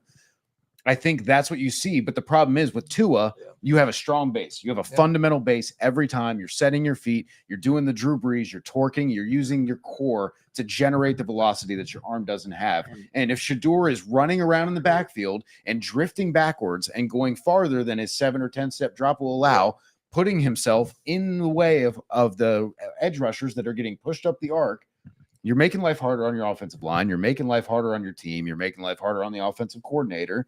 And it's just coaches crave structure. Totally. They want you, if you can just execute this, X's and O's all work on the field. If you could just do this, it'll work. They like the X factor, the creativity, but not to where it's detrimental. And with Shedeur, I feel like you're in that spot where you're detrimental, where you're just going all over the place, your mechanics and your feet all over, you're drifting, you're moving backwards. Like it's not. Josh Allen can do that because Josh Allen can laser a ball 40 yards with no base and not using his core. But 6'2", 210-pound, mild arm Shedeur can't get away with that. Totally. My only problem with this, and the reason why I think I don't know if it's fully like because of a Deion or Shedeur, something that I personally value in a quarterback, and I understand this isn't everything, but I do value the fact that he went, and completely changed, Jackson State and went to Colorado. I value him being, that person. I value his leadership, and I value him coming from, obviously Deion Sanders was a different player, but I value his mindset as a quarterback. And I think that when you talk about a guy who can be a franchise quarterback, if we're talking about Jalen Milroe, a guy who isn't a great quarterback at all, if he's getting drafted here, I think Shador definitely deserves to be in the spot. Remember earlier about 20 minutes ago when I said if you talk about a player and you say nothing about what he does on the football field, you just gave me a bunch of he's a leader. Yeah, he's a good guy. He changed the culture at Colorado. How much does that matter to you when it's live action and you snap the ball? I disagree. How much does the fact that he changed the culture at Colorado affect the football field? Well, the NFL is a lot more than just football. And I'm not disagreeing with you in the fact that he shouldn't be drafted, in the top 2 rounds. But you also have to understand at this point, he was not a terrible quarterback in college. He was a successful quarterback. I understand that, but a college quarterback and an NFL quarterback are extremely different things. But these guys, we're talking day 3 now. And I'm talking dudes I understand. who like Jalen Milroe, once again, you're betting on upside. As my quarterback 3, I am taking a shot on Shador Sanders, especially in a franchise like the Cleveland Browns, who has had no hope. But Jalen Milroe has prototypical QB size, which NFL guys fucking love. Yeah, they absolutely do. He's an elite athlete. There is a height bias to NFL quarterbacks. And also, again, he has the requisite arm strength. He has the running ability. Shador Sanders does have the mobility, but he doesn't have the thing that makes Lamar Jackson so deadly is not just his speed, but how well he knows to work the sideline, the way he knows how to work angles, the way he can avoid taking hits. And Shador is not that. Shador is the Josh Allen jackpot that you got in his rookie year if he might throw it to the linebacker when trying to throw a lob pass to the fullback. And again, coming back to everything we talked about with the off-field headaches, as well as just the general form and lack of physical traits. Yeah. You also, again, a third of your completions were screens or just quick, immediate throw passes. So you're not getting true NFL drop back concepts. You're just running around playing backyard football, and you got guys just streaking down the field. And NFL coaches have not seen him effectively run an NFL offense, and so they're scared of that. They don't want to take that. And that's why I see that. I do think that there is also a lot of teams may not want to deal with the headache. I think that's part of it too. Does he want to be that third stringer that you're saying he'd be good at? And but he's going to have to be. And I think, oh my God. But that's the thing is the whole time is it? The Browns just took Dylan Gabriel over him. But is that the thing is if he's the second string or the third string quarterback, are you going to have to worry about him doing the Odell Beckham Jr. dad thing every week? Yeah. But instead of doing it on Instagram Live, he's doing it on NFL Network. And to this point, let's Dylan Gabriel versus Shador Sanders. Dylan Gabriel has played in multiple schemes. Dylan Gabriel is these are backup quarterbacks now at this point. Yes. You want a guy to come in, manage the ship, not throw interceptions, and run the fucking offense. And is that Shador Sanders? Right. So you got a guy who's destined to kind of be that high upside backup, but then he's never going to be happy being the high upside backup. So it's like, what do you do there? Do you even invite that in? But this is where all it takes is one. And I think if you're a team like the Raiders, I think that is the perfect spot because he is the type of person where he is a leader, but you have an organization where they have Tom Brady in that organization. I mean, and while everybody's saying he's this personality that can't sit by, I think that he would, if he has somebody telling him like a Pete Carroll who's won a Super Bowl, I think he needs somebody to tell him that wasn't Deion Sanders. And I think if somebody sits him down and says, "Hey, you're my backup quarterback. This is what you're going to do. Work your ass off." I think the Raiders. It's got to be the Raiders, man. What if it's someone just said this guy must not have watched much Jalen Milroe. Oh, Evan is a bigger Alabama Crimson Tide fan than me. I went to Alabama. Dude. Like I promised, I watched every Alabama game, and as people sat there and told me he was going to be a top 5 pick and a Heisman finalist, I won a couple lunches for free at work off of. He won't even be a top 10 pick, and he won't be a top 5 Heisman finalist. He won't even be at the ceremony. Yeah, I trust me. I'm not I'm not saying anything about his ability as a quarterback. We talked about we don't believe in that at all. It's the NFL values a guy who has prototypical size, prototypical arm, and also is one of the best running quarterbacks to where they're like, hey, if we can just tweak the throwing mechanics to be a little more consistent, we can have something we can build an offense around a little bit here versus, again, with Shador, you have to fix the mechanics on the throw because, again, I didn't say he throws picks. I said he doesn't throw the ball with anticipation and velocity that when everybody in the NFL is faster and has better instincts and is bigger, stronger, longer, the windows are tighter. Yep. Josh Allen himself, even with his cannon, had to spend a whole 2 years, and he himself has talked about it, understanding that NFL windows, I can't get away with that. Joe Burrow said as much. Like, their windows you can't get away from, and being able to put velocity and zip on that matters. And if you don't have that physically just in your arm, then you need to be feet planted, pointed where you're throwing, get your core in there, because that's how guys like Drew Brees, who didn't have the strongest arm, generated all their velocity. And again, if you are drifting out of the pocket, if you are drifting too far backwards, if you are not setting your feet on top of the fact that you already hold the ball and run around like crazy, that's a lot of things I have to fix instinctually, intuitively. I can teach you technique, but I can't make you change who you are as a quarterback in general. Totally. So I think at this point, man, it's crazy. Like Dylan Gabriel over him, he's just got to go to a team, and like I said, the only team I can see at this point where he can have a successful NFL career is, and maybe this is me just shutting out every other team, but is the Raiders. Like the rest of these teams at this point, he's coming in as a quarterback 3, quarterback 4. And you know where he'd be a great quarterback 3 or 4 at? Where? The Jags. Let Travis Hunter be happy. Just keep his friend in town with them. That actually is a good point. They got 3 Who's picks. their backer? They got 3 picks in the next 15 picks. Might as man. well. Like, I mean, that as dumb as that sounds, man, but shit. Like, you imagine, like, if you're going to get so much money from it, from a GM perspective, you're going to get so much attention. Maybe they can deal with it better. Like, you're going to make Travis Hunter happy, unless he hates him, which he clearly doesn't. But, I mean, crazier things have happened. I mean, we're at that kind of point. It's gonna be day 3 like he's right a now. backup quarterback. Like, and if that's probably one of the places he would accept being a backup quarterback, because he's with he's with a guy he spends most of his time with. Like, and they got a shitload of picks. That's insane, by the way. I don't know, like, we've kind of talked about it a little bit, but I don't know, Dylan Gabriel. They got another interesting quarterback room, man. I know, like, I don't mind Dylan Gabriel. No, not at all. In general. The thing with him is just gonna be, does he have the size like that a quarterback? I don't know what the Browns are doing taking Dylan Gabriel. Geez, how long ago did Dylan Gabriel play? Son of Hawaii quarterback. How old is this guy? Is this Tyler Shelby?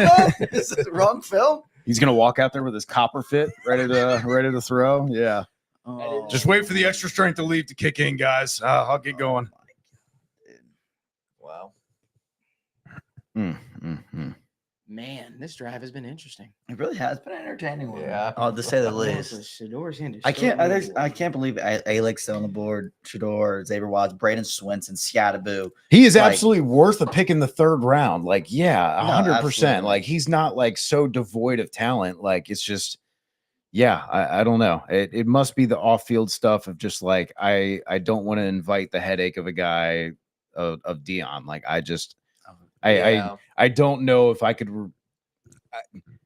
I like Dion. I think he's done great things for Colorado. Like, yeah, he's unorthodox, but like he's doing things his own way, and as long as he's not hurting anybody and taking advantage of kids, there's no problem with it, right? But would I expect him, if he thought his son should be a starting quarterback, as soon as he saw, let's say the Raiders got him, Gardner Minshew goes out there, like, Geno Smith now. And Okay, then so Gardner Minshew. yeah. Any of those quarterbacks out there, different and suddenly you start throwing 2 picks. Are you sure that like Deion Sanders ain't going to be tweeting out, and then that's going to lead SportsCenter or be everywhere, right? Like, because again, this isn't Odell Beckham's dad screaming into the Instagram ether. This is Deion Sanders, Jared Wilson, been on the NFL. Patriots, baby. Hell Good, yeah! dude, good for them. pick. They're having a they're really. having a great, fundamentally sound football draft. You know what I love about Will what they're Campbell, doing? Jared Wilson. They're doing the Caleb Williams thing where we need to know if our quarterback can be the guy. So we're just going to give Dylan all Fairchild, the 5 yards in the resources. backfield, by the way. Dylan Fairchild, beat Get again. God, Beat no. again. We're too. Oh my God. Dude, he's getting mauled. He was so upright. Oh my God, the leverage was terrible. Man, even Jared Wilson's making. What me wasn't sad. he? Wasn't he quick out of his stance in pass pro? Wasn't that the plus? I've never been so sad to watch Jared Wilson highlights in my life. Holy shit! It was almost like we were watching Shamar Stewart, and then you're like, Nick Skirton's got some moves over there. Nick Skirton's got some moves over there.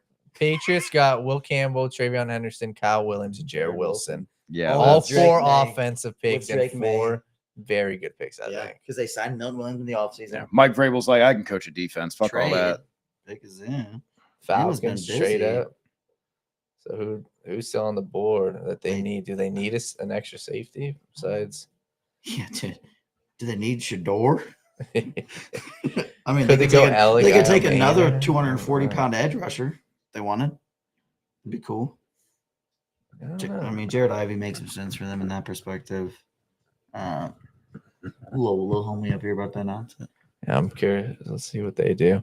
Man, dude, day 3 tomorrow might. I don't know what it's gonna do to me, but I'm not looking forward to it. To be honest with you, Michael's side. This is You said what? I said Michael just let out a big sigh. Xavier Watts and Jesse Bates. Wow, that's a good pairing, man. Yeah, they traded up. Hey, this is okay.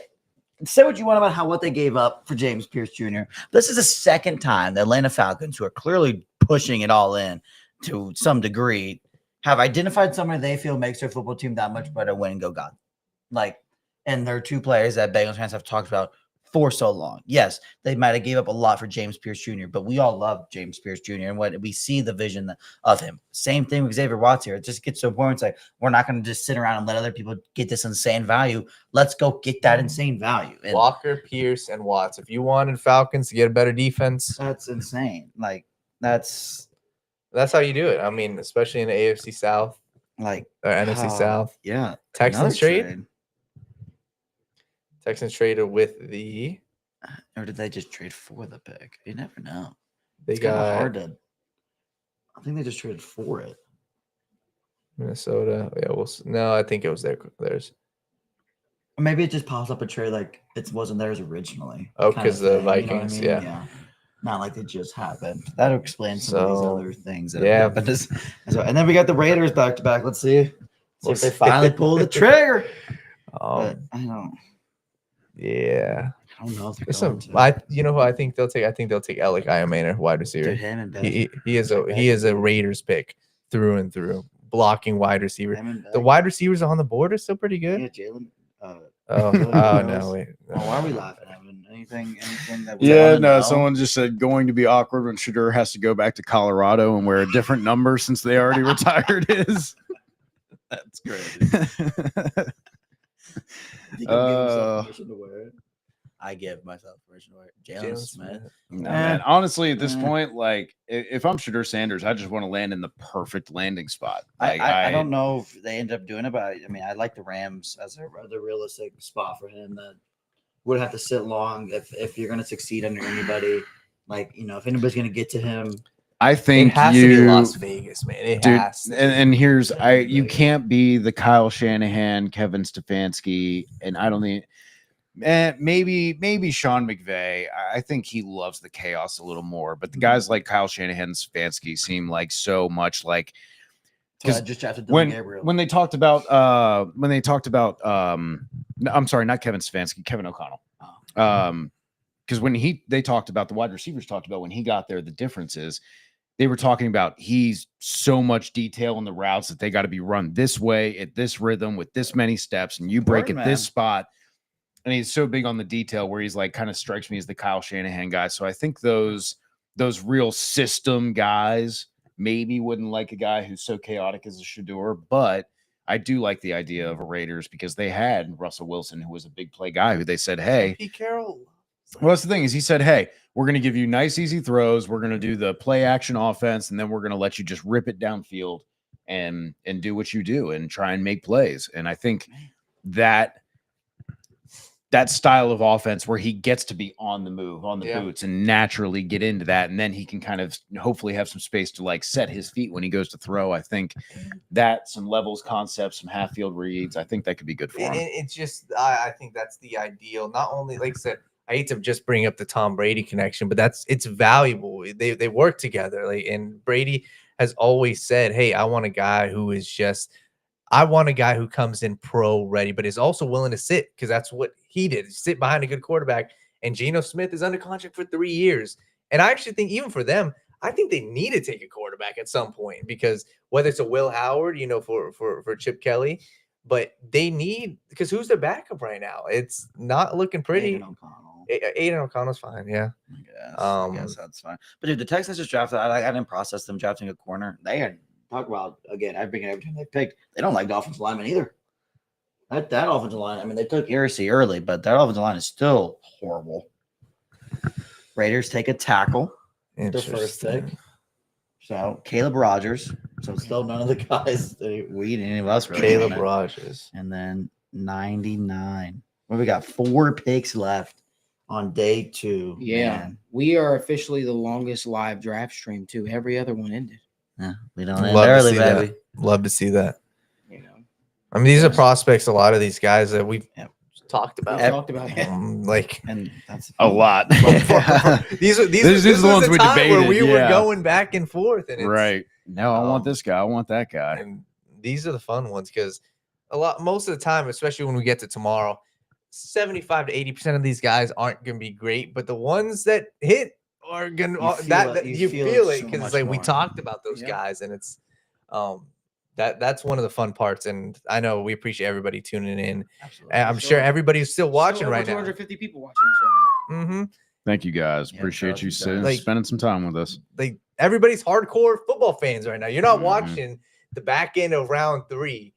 If you don't love the game of football, if you don't love these prospects, so it's we appreciate you guys, and we've got a lot more content coming our way. We officially hit our longest stream. We're at 4 hours. This is 4 hours so far. 4 hours. You talk about dedication, man. Shout out to the entire team. Shout out to everybody for hanging with us, man. Sir. Absolutely.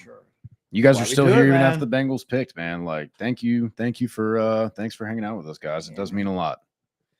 And honestly, we've just been talking ball on here. Yeah, this is honestly. We've just been talking. My eyes hurt a little bit, but it's been fun. Man, I don't know if I got another Wawa running me tonight. I don't think so. Wawa that sounds gas. It sounds gas. Oh, dude, it's so good. 30? It's so good. Where's this Wawa you're going to? Is it like in Dayton? Like what? Yeah, it's up there, brother. It's y'all just driving to Dayton for some Wawa. God, the other day, Evan. You did? Yeah, you drove there? I drove 45 minutes for some Whataburger when I was high as fucking college, but now I'm a 30-year-old man. I don't do that anymore. Man, wait, Raiders. Listen. Is this the first? This is their first one. We're gonna see if there's. Man, if I'm Shador, I would disown Tom Brady as my godfather too. Just like Xavier Watts blocked out. Yeah. Oh yeah, Xavier Watts. Don't text me. Don't tell me. Hey man, happy for you, buddy. None of that. None of that. You're not. No. Uninvited. What's it? You're done. Yeah, you're done. You're done. I mean, who's the camera on at this point? Is it on me? Okay, good. I'm just asking. Jimbo loads out. We appreciate you, Jimmy. Shout out Jimmy. Shout out Marissa. We might need to sub in our backup. We might. Shador, come on. Marissa. Tap in. Marissa, tag team. Caleb Rogers, man. Tag. Caleb Rogers. You're it. Started all 13 games. Somebody said, "Am I streaming tomorrow?" I'll be streaming at the end of the draft to recap everything. I will not. I'm sorry, I can't stream rounds 4. You don't want to stream another 4 hours? Oh, no. Yeah. You don't have that in you? Come on. Listen, I love the draft. But when we get to rounds 4, 5, and 6, man, there's some names on there. I'm gonna text Dalton Risner, man. I'm gonna say, man, do it. Just tell him to beg. You should have him. Guys, I'm playing for you. Take $1 million. Whatever it looks like, I'm playing for you. I'm showing up. Do what you want to do with that information. But I'm here. Man, this second Raiders pick is taking forever. Is it because Shador changed his phone number or something? What's real quick? Matt Friend said, "What would you guys grade the Bengals draft so far?" I'm gonna say I'm gonna give it a hard C. Ooh, just like the word cat. The Raiders took Charles Grant back to back. They went back to back offensive line. The new Colton Miller, Caleb Rogers, Charles Grant. Good pick. Build the offensive line, but man, Shador's gonna have to wait till day 3. Man, Tom Brady better not text him. I'm telling you. Yeah, I think the Jags is definitely. I'm telling you, man. If that doesn't happen there, man, I don't even know at this point. That talk starts immediately because that means Trevor, he didn't sign an extension yet, did he? Yeah, he did. That's right. It don't even matter. It ain't about that. Bro, the Jags have pick 104, 107. Well, the and Raiders somebody have else. 108 as well. Yeah. I don't know. man. Bro, This they're is- fighting with themselves at this point. It's not.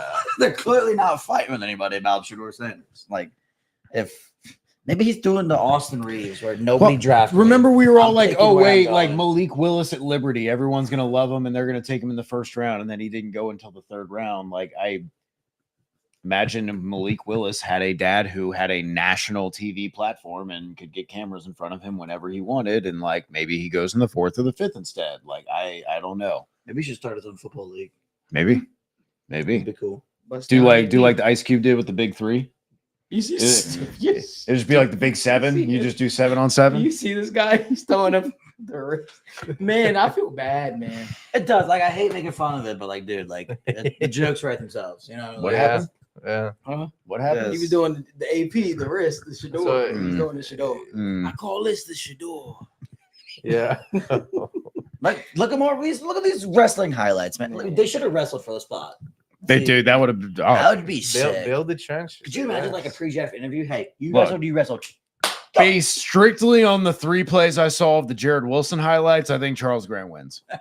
Just based on only those 3 plays and nothing else. I would agree.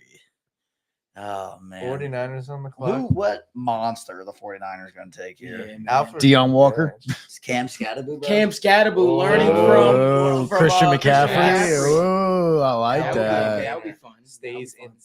He stays in Really? Northern California. Jalen Ruggles kind of makes some sense. Because who else is there? They don't have a big or Jamal. CJ West kind of feels like a good pick there for them too. What if the Eagles were like, you know, we'll just screw the entire league. And we take we take Shedeur. Shedeur as a backup.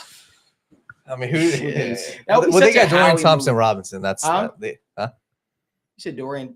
I'm joking. And? I'm joking. They got Tanner McKee, bro. And Tanner. Oh my God. Well, listen, I've made a promise to somebody that we were going to be live from the start all the way to the finish. We have 2 more picks. Evan's got a cat that's been locked up. Dog, I'm I'm not dog. a cat guy. A Jesus, dog chill that's out been with knocked- that. That's he's been locked- Jesus, Dog, man. You might I as well got a just said dog. fuck you. He has a God dog that's damn. been locked Oh, up for 16 hours. Chase is probably going to kill me. yeah. when he I comes thought- up. I thought Chase about is bringing so Daisy, bad. but there's Yeah, no yeah, way I it could is. do it, man. Yeah, I know Chase is going to be very upset with me. But Chase ain't He even gets it, making man. noise. He understands it. oh no, I He hear gets it. He's making He noise. gets He it. is. Oh yeah. Oh Oh yeah. It's just me and Evan He's here. he's losing it right now. Dude, I feel like these last few picks have fucking crawled, dude. Yeah. It's literally Dude, us. I'm like, It's I'm literally not- us. It's literally us, man. Oh my this is how God. it usually goes. Like, I So we got don't the- get it. Yeah, 49ers. Come on now.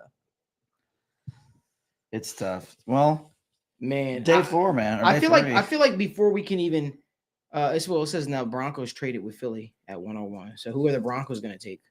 Well, who's on the clock? Alec. Alec Iamana. Fucking Braden Swinson would be a good pick for them.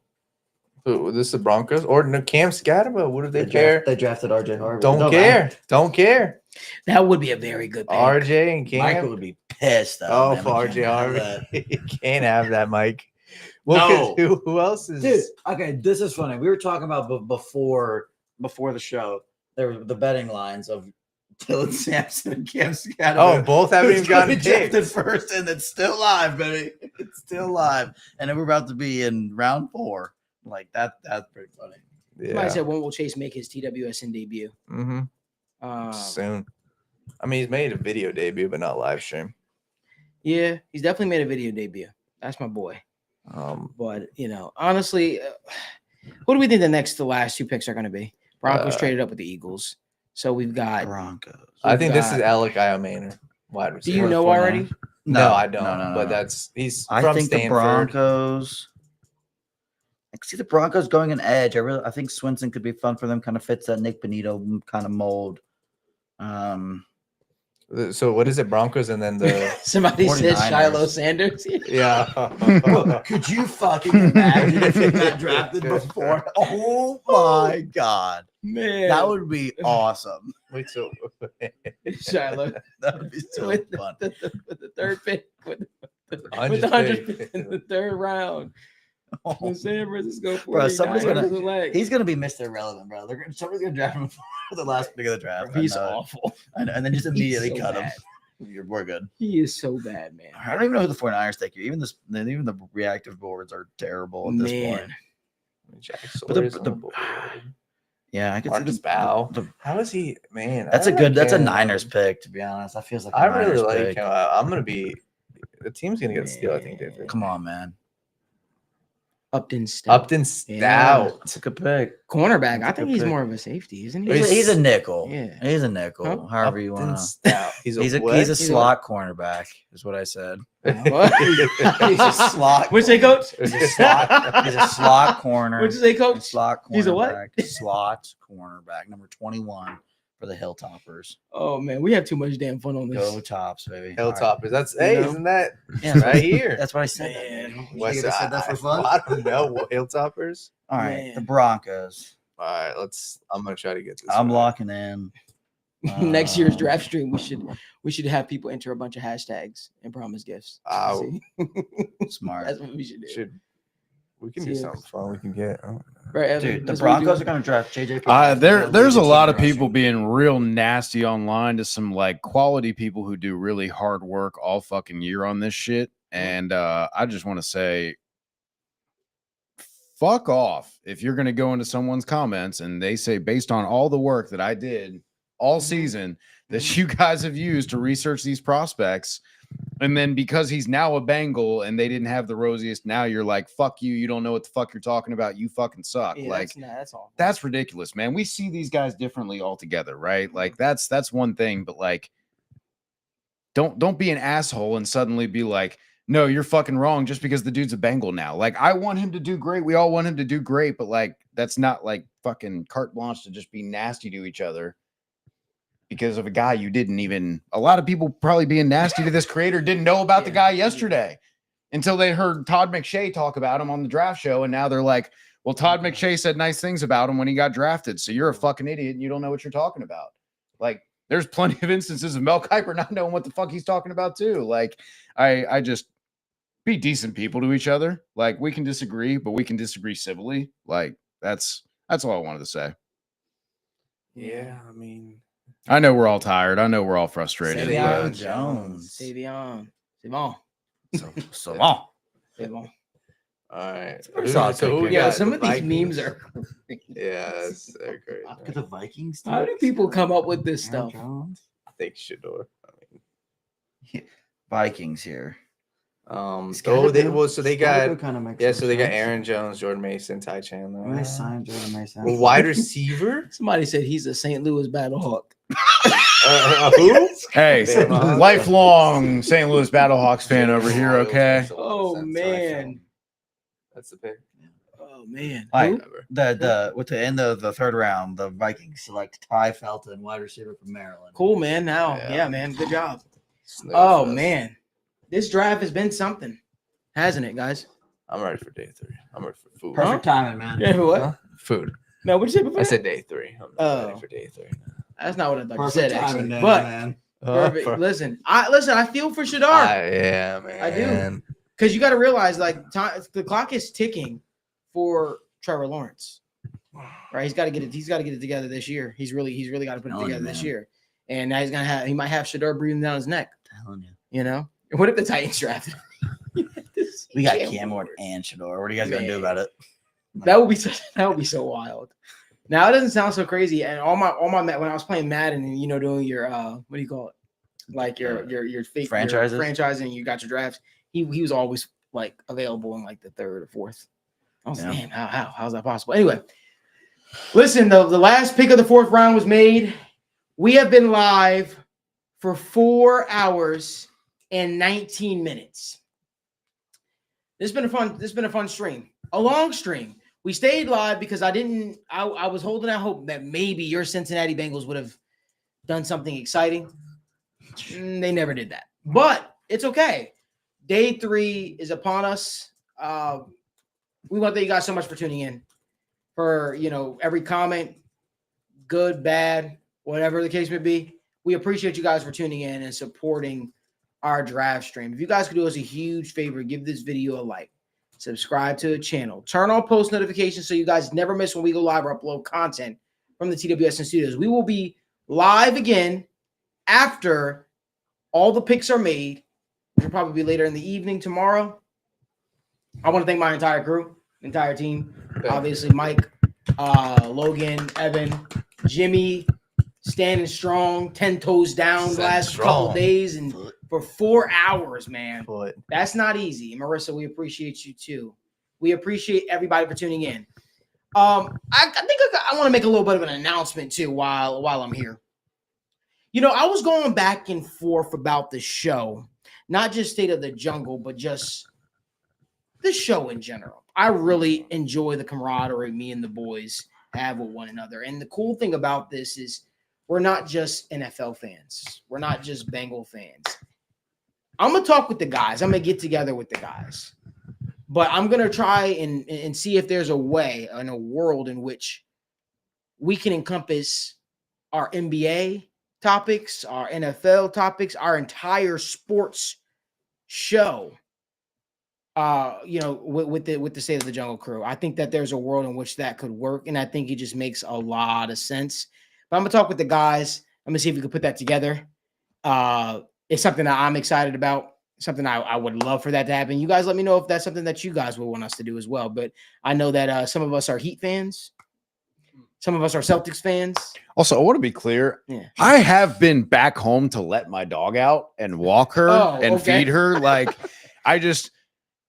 His girlfriend is traveling. I still fed her. I walked her. She's not been in the crate for total 16. Did you get a text cumulatively. Did you get a text? No, someone in the comments was like 16 hours is crazy, and I was like, I want to be clear. Like, I am. He's not a bad. He's not a bad dad.